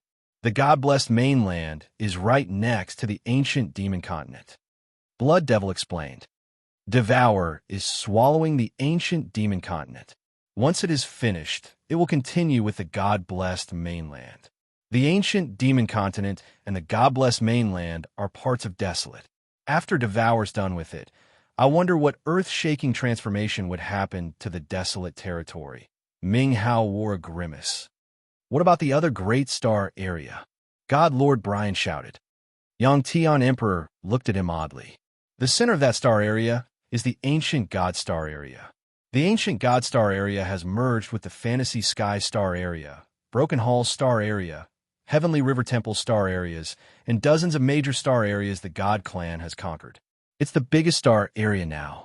The God Clan, the Tsunami Chamber of Commerce, the Broken Hall, and the Heavenly River Temple manage that interstar area. They worship Goddess Mother, and Tian Xie is their spokesman. The four great heavenly kings also serve the Goddess Mother. At this moment, they're the strongest force in this sea of stars. The God Lord paled, his eyes burning with a flame of wrath. Devour is eroding the ancient demon continent, while Huey's attacking the ancient god continent. Seems the two absolute beginning creatures have eaten Desolate's clones throughout the recent 100 years. DeCarlos sighed. The group of warriors from the space basin returning to the Grace mainland looked grave when they understood the current situation of Desolate territory. A black cluster of clouds shadowed their souls, suffocating them. It was the threat from the two absolute beginning creatures. Hui and Devour were the two existences at the same level as Desolate. Because of many reasons, the two great absolute beginning creatures have been dormant for so many years. As they had finally awakened, they wouldn't want to stay quiet anymore. They would raise a storm in Desolate territory, stirring up the entire universe. Why have so many star areas joined together? He was panic-stricken. It was just a short period of 100 years. How could Desolate territory change so much? What happened after all? As the star areas are changing greatly, I'm afraid Desolate is losing its control. Desolate's losing its supreme power over its own territory. It's not a good sign, Ming Hao remarked. Where's Sang Yun? Azure Dragon wore a cold face, looking at the members of the Heavenly Monster Tribe. He asked Hugo, the connection I lay on him is gone. Has something bad happened to him? Azure Dragon had high expectations from Sang Yun. He worried that the latter would be killed, so he had laid a wisp of his soul consciousness on him to get updated with the situation. During the time he had wandered in the chaotic space basin, because Desolate was closed, he couldn't sense Sang Yun's commotions. Today, as he had entered Desolate territory once again, he should have been able to find Sang Yun easily with his realm. However, the connection was gone. Sang Yun is dead. Hugo stooped, not daring to look at him. How did he die? Azure Dragon was enraged. Sang Yun had a dispute with Ghost Hunter. They burst out fighting furiously, and Ghost Hunter killed him in that fight. Ghost Hunter had swallowed him. Hugo remembered the old story, causing his face to panic. The other members of the Heavenly Monster Tribe who came with him also had a grimace. It seemed they didn't want to recall that incident. Ghost Hunter swallowed him? How could it happen? Shurian was also panic-stricken. It's true. Ghost Hunter's competence has been increasing rapidly and vigorously. It seems like he would never stop growing. Hugo winced. That year, you'd spent a lot of efforts on Ghost Hunter. You wanted him to become the next chief of the Heavenly Monster Tribe. Sang Yun was discontented, apparently. Holy beast, Azure Dragon went numb, his face bitter. I was wrong. I should have predicted their conflict. Too bad I wasn't here. Otherwise, I could have stopped them. Pausing for a while, he suddenly remembered him, shouting, "Where's Ghost Hunter?" Missing, Hugo shook his head. After he had swallowed Sang Yun, we tried to capture him and wait until he came back to solve the situation. But his animal instinct burst out, and he escaped the Grace mainland. We haven't seen him ever since. No one knows where he is. Missing, Azure Dragon was baffled. He was shocked, not knowing how to deal with this. We bid farewell here. Godlord Brian resumed his cold, arrogant appearance after keeping silent for a long time. He nodded at Shi Yin and Ming Hao, but didn't regard anybody else. He flew out of the Grace mainland, turning into a jet of light and zooming away quickly. Shinhe, I'm going to the Blood Sea Forbidden Land. What about you guys? Ming Hao turned to Shinhe and Frederick. Of course, we have to go back there and check. We want to observe that Wetterson, said Shinhe. Our Imperial Dark Tribe has submitted to him. I also want to go there and see. I can't believe that he's the one Xianshan had summoned from outer space. Adele sighed. I want to go with them. Audrey's clear eyes looked at Shi Yin, who gave her a slight nod. You're not going to the Blood Sea Forbidden Land? Ming Hao was surprised. To me, my family and friends on the Grace mainland are more important than anything else. Until now, I've never been interested in being the master of the bloodthirsty force. I am used to working alone. I don't have the talent to direct a force. Shi Yin thought and then smiled. Ming Hao, you're at the peak of Immortal Realm, just one step away from the Territory Ancestor Realm. I think it wouldn't be a problem when you go back there with Xianhe and Frederick, as long as you don't rebel against Devour. At your current realm, I can't force you anymore. Stay here as you wish. Ming Hao didn't want to talk him into this. Godlord Brian, Ming Hao, Xianhe, Frederick, Audrey, and the Imperial Dark Tribe experts left the Grace mainland immediately. As Ming Hao was a master in space power Upanishad, he created many space passages after they had leaped up. Shortly after, their auras disappeared. What about you guys? Shi Yin turned to DeCarlos. I'm going to see if I can find Desolate. I want to check its brain. DeCarlos looked pensive. I can feel that Desolate is right in this star area. I know it has to mind the change of the sea of stars more than anybody else. I want to pry and see what it thinks about this. Sounds good, Shi Yin nodded. With that, DeCarlos and Lady left the Grace mainland as well. Shortly after, only Holy Beast Azure Dragon stayed. The Grace mainland was the ancestral land of the Heavenly Monster tribe, and Azure Dragon was one of the holy ancestors of this tribe. He had to stay here and protect the Heavenly Monster tribe. He needed to use the force of the tribe and his power to find Ghost Hunter. He thought that Ghost Hunter was stronger than Song Yun, so he was more suitable to become the next chief of the Heavenly Monster tribe. Shi Yin, what happened? Why did you guys disappear for 100 years? After all those people had left, Xia Exinyan's eyes showed her deepest affection while asking. Yang Tian Emperor, Blood Devil, Leona, and Fei Lon looked at him as well, waiting for his explanation. It's a long story. Behind the mountain in the Immortal Island, Shi Yin forced a smile, telling the others his experiences. He met Hui in the chaotic space basin, who defeated him and then sent him to the sea domain of Nihility. Shi Yin told them every detail of the story. The ones who stayed here were all his friends and family. Shi Yin trusted them, so he didn't need to conceal things. They listened to what he had experienced during 100 years and sighed in fear. They were touched when they heard about the marvels of the sea domain of Nihility and the intimidating warriors there. It was the first time they knew that desolate territory was just one of the hundreds of thousands of territories. It was just a drop in the sea. However, they were astounded when they found that Shi Yin had reached the second sky of Immortal Realm. At his age, it was incredible as he could break through from the incipient God Realm to the second sky of Immortal Realm in just 100 years. People felt minute compared to him, knowing that their realm was too low. Shi Yin talked for a long time. He had told them everything he had experienced in 100 years. It seemed he had replayed the events one more time. Eventually, he turned to the others, talking happily. It's good to see that you guys are safe and have made good progress. Yeah, I need time to reorganize my thoughts and think about the changes of the 3 great star areas. I need time to rest. People nodded, indicating their understanding. They knew he was baffled on seeing the changes of desolate territory. He would need time to adjust himself.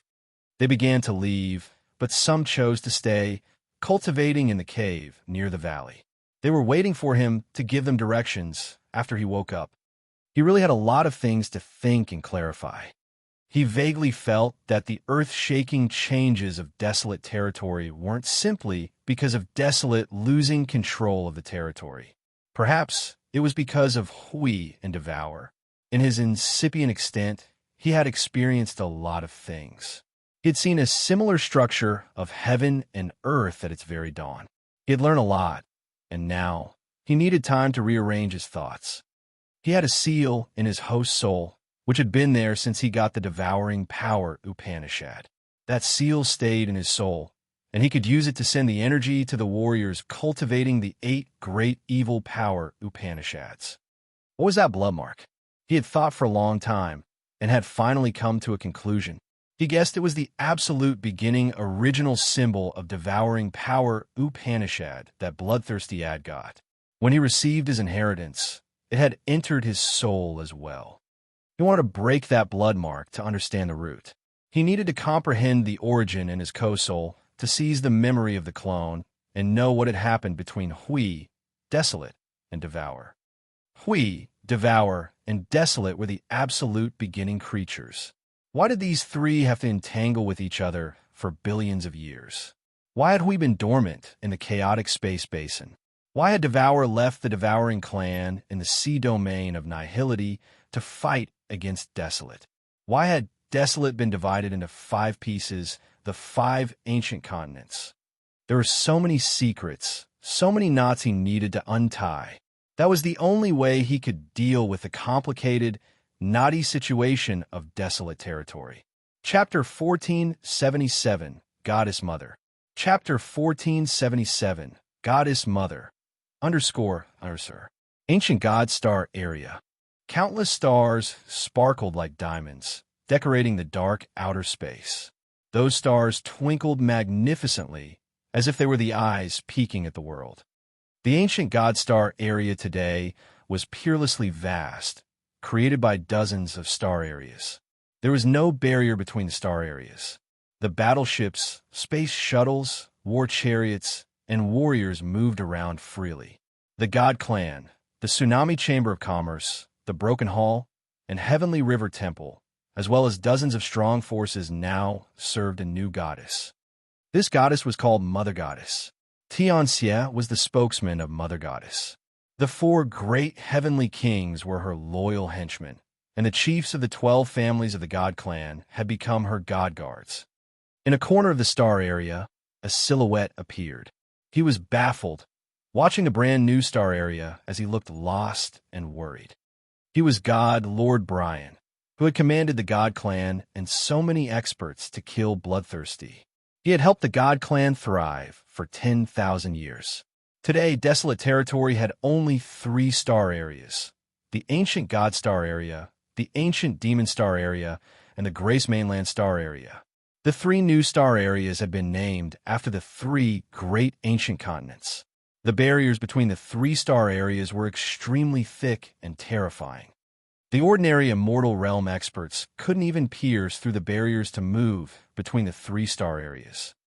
Brian was at the peak of Immortal Realm, and he also had the dark energy.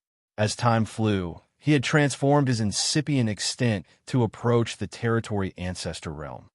He was an entirely worthy expert. After 100 years, he had finally returned to the ancient God Star Area, the ancestral land he had pushed to the peak of glory. But now everything was beyond his reach. Today, the ancient God Star Area was even more immensely vast than when the God Clan was at their peak of glory. The stars here were as many as the sand grains, where dwelled countless creatures and warriors. Unfortunately, he didn't have a place here. Lingering in the corner for a while, he had so many thoughts, but he didn't forget the reason why he was here. A beam of holy light extended from his body, and he then disappeared. Above the ancient God continent, Brian's body seemed like it was made of pieces of broken stars. It was his real body. He observed the ancient God continent, his face pale. He felt like a sharp knife had just stabbed into his head. It was a terrible pain to him. There was no member of the God Clan operating on the ancient God continent. The ancestral land of the God Clan, the land that gave birth to his clan, was now covered in layers of brilliant halos. People who didn't know the situation would think it was so magnificent, and the ancient God Clan was beautiful beyond comparison. However, his eyes could pierce through the layers of halos to see the situation of the continent. The massive snake body of absolute beginning creature, Hui, was coiling around the ancient God continent under the rainbow halos. The 12 snakeheads of Hui were digging in different areas on the ancient God continent. The heads dug into the caves, sea, and mountains, nibbling the continent. The ancient God continent was shrunk to 1/3. Many lakes and mountains were gone. Just like a horde of beasts having a feast, they were eating the ancient God continent, a part of Desolate.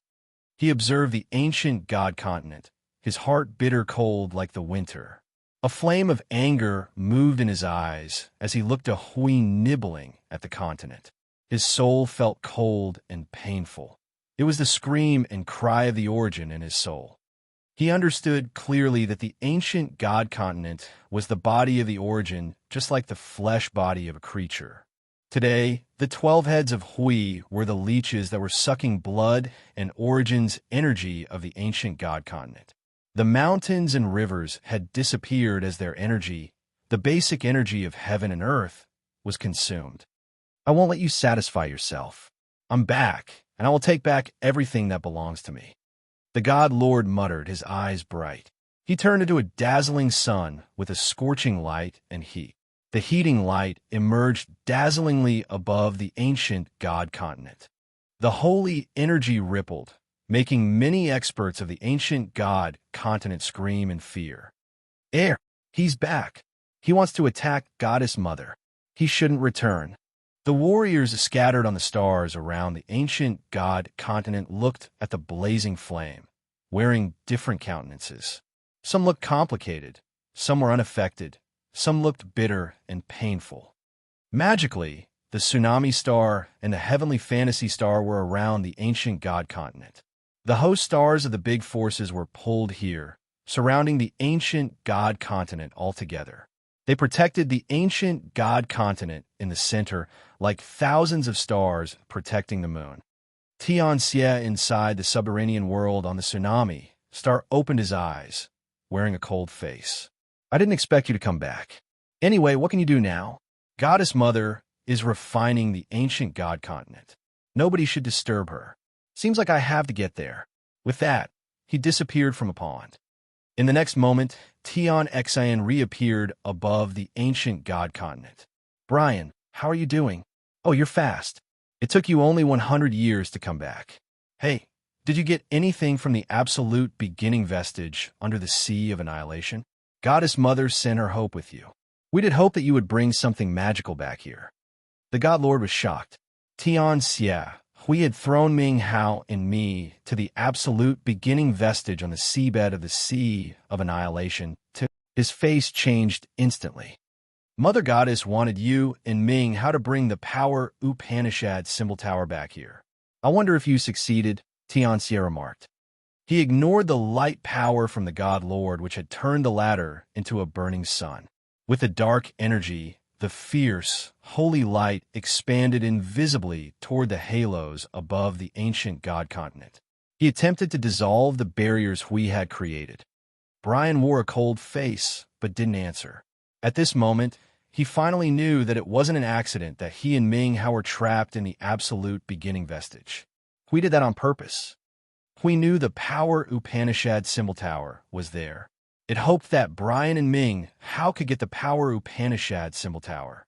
After he got the power Upanishad symbol tower, he would return to desolate territory to find Hui and take revenge, as well as everything they had lost in desolate territory. A light of realization flashed in Brian's head, causing him to discolor as he got the key. Hui needed the power Upanishad symbol tower, but couldn't go to the Sea of Annihilation's seabed to get it. It threw him and Ming Hao there. It understood that he and Ming Hao would absolutely return to desolate territory. If they got the power Upanishad symbol tower, we would take it as soon as they came to desolate territory. You finally got it now. Unfortunately, Goddess Mother had overestimated you guys. It's obvious that you failed. Tian Xie gazed at him while shaking his head. You don't have that aura. You didn't return with the power Upanishad symbol tower. It's really bad, you know? If you have failed, I'm sure Ming Hao has failed too. Pausing for a while, Tian Xie snorted while shouting. Why are you still hiding? Show yourself and have fun with your old master. So many figures appeared around Brian. Unexpectedly, they were carefree, easygoing, light, and divine martial, the four heavenly kings. They had reached the third sky of a mortal realm and slightly understood the dark energy. At this moment, they had a fern-green snake mark on their foreheads. The great four heavenly kings looked unnatural. As soon as they appeared, they sighed, slightly bowing to greet Brian. Excellent. You're really excellent. Brian shook his head with a sneer. You helped the enemy and offered our ancestral land to Hui. Don't you care about our clan's future anymore? We just want to preserve our clan. Easygoing sighed emotionally. If we don't surrender, the God clan will be erased from his sea of stars. They will kill all of us. We don't have a choice. We failed you. Carefree and the others lowered their heads as well. However, it happened. I hope you will understand and forgive us. Easygoing looked awkward. If Goddess Mother faces problems, we will be annihilated altogether. While she's refining the ancient god continent, we must ensure that she's safe. So I'm sorry. Boom. And just like that, Easygoing took action, causing many meteors to shoot out. They looked as if they were piercing through the river of time from the past to future, darting toward Brian's chest. Almost at the same time, Carefree took out a crescent moon, pouring the star energy into it. The crescent moon sparkled and looked partially visible, quietly flying toward the God Lord. Light and Divine Marshal didn't say anything. They looked bitter when they activated their horrible energy. Light had turned into hundreds of dazzling light beams, while Divine Marshal swelled up like a mountain, attacking the God Lord furiously. His loyal subordinates were attacking him today. Brian felt so sorrowful that he couldn't even talk. He didn't bring the power Upanishad symbol tower. He doesn't have any value staying alive. For heavenly kings, kill him. After he's killed, the bond in your hearts will be lifted. That's how you can enter the territory ancestor realm. Tian Xie enticed them. The four heavenly kings heard him and became fiercer. They didn't want to kill the God Lord at this moment. Just like what Tian Xie had said, the God Lord was the Mara in their hearts. This former master was like a mountain or a thick layer of black clouds that had shadowed their hearts. As long as the God Lord was alive, they would always feel the threat. They thought that the God Lord would kill them one day. As long as this threat existed, they could never ease their minds. The Mara would bind their hearts and affect their breakthrough in the future. Today, the God Lord had to die.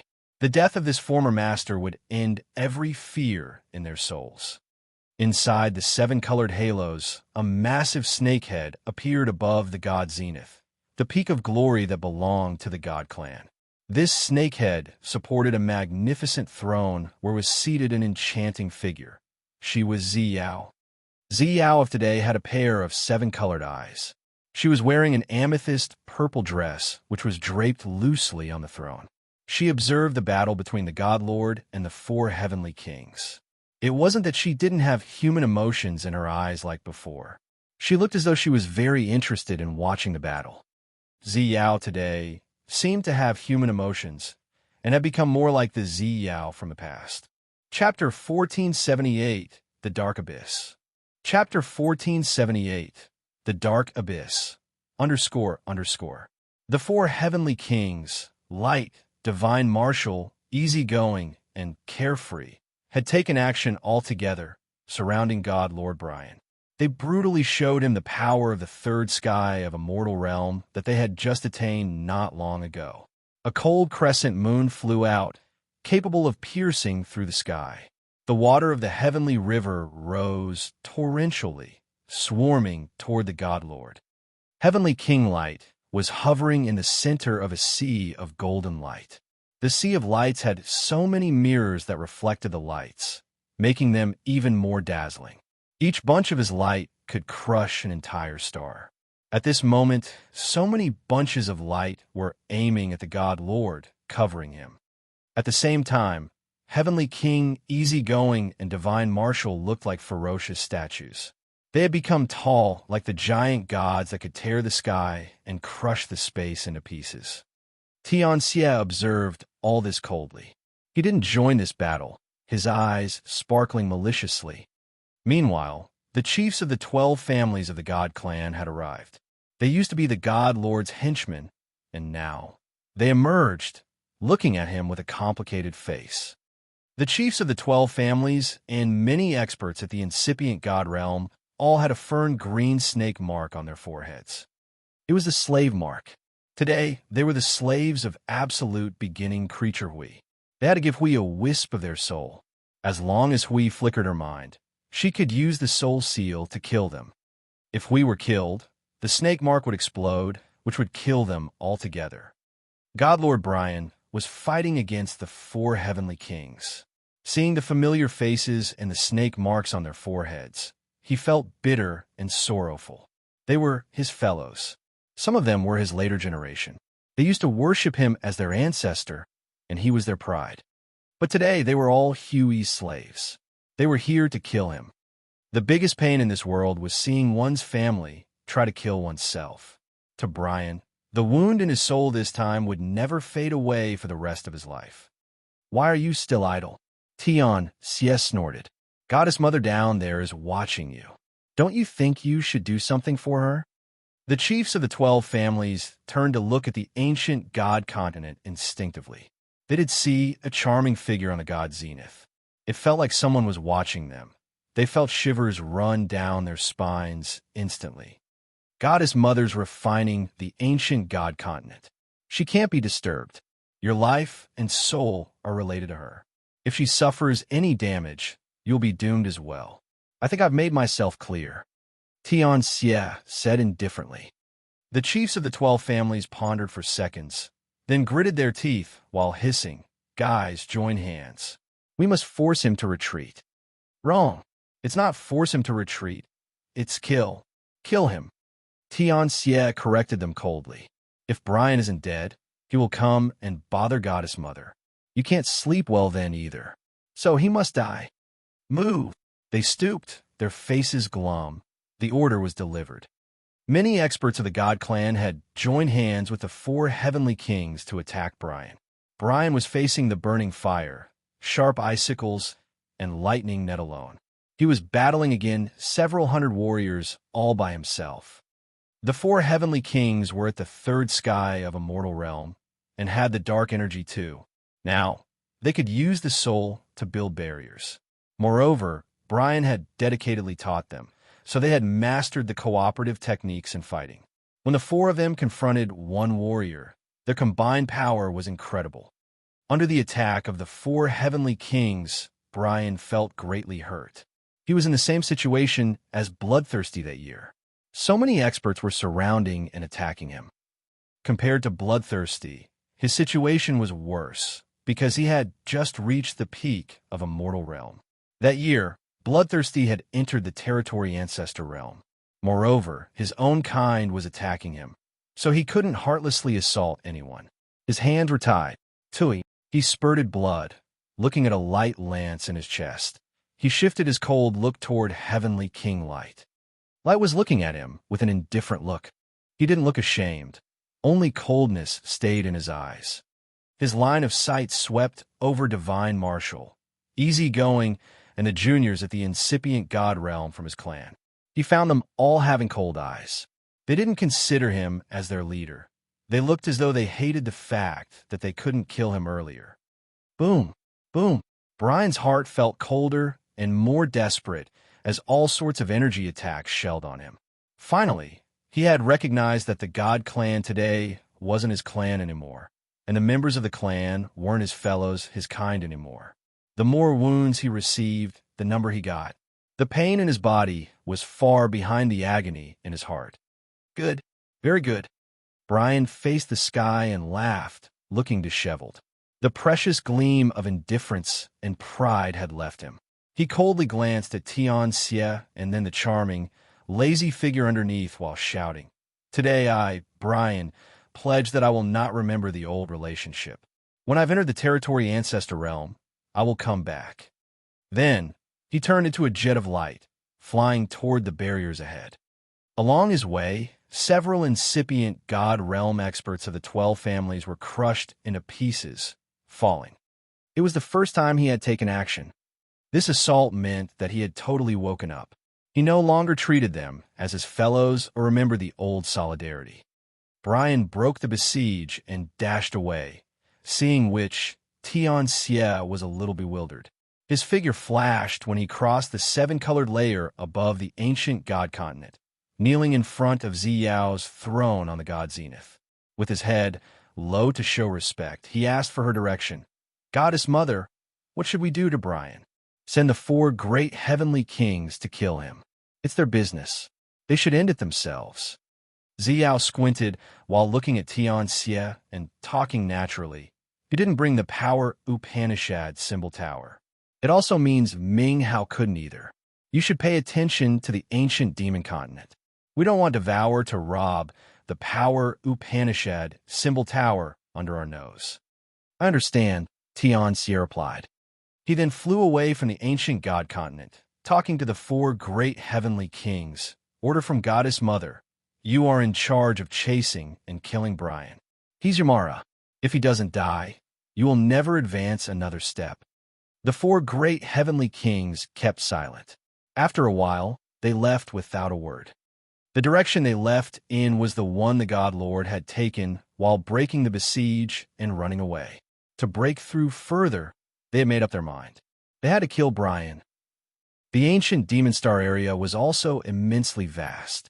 This new Interstar area was composed of the God-blessed Star area, the ancient demon continent of the immortal demon clan, and many other smaller star areas. Bloodthirsty's force managed this area as the warriors cultivating the 8 evil power Upanishad gathered here. It was a barren, isolated asteroid. Ming Hao, Xian He, Frederick, and Adele stopped there.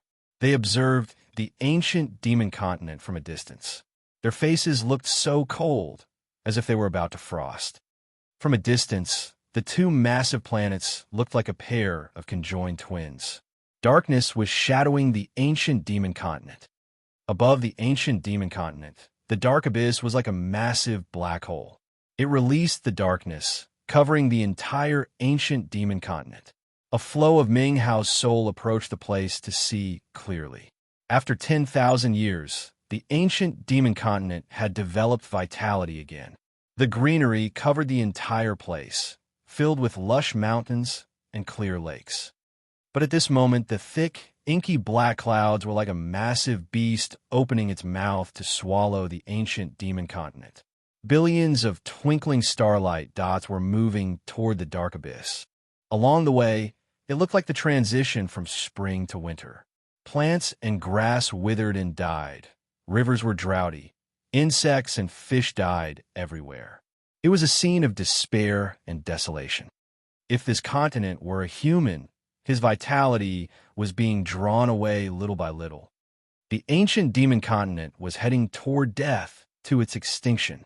At the same time, its death would nourish the dark abyss. Deep inside the dark abyss was the endless blood sea, which had the islands of Bloodthirsty's force. At this moment, the dark abyss was closed.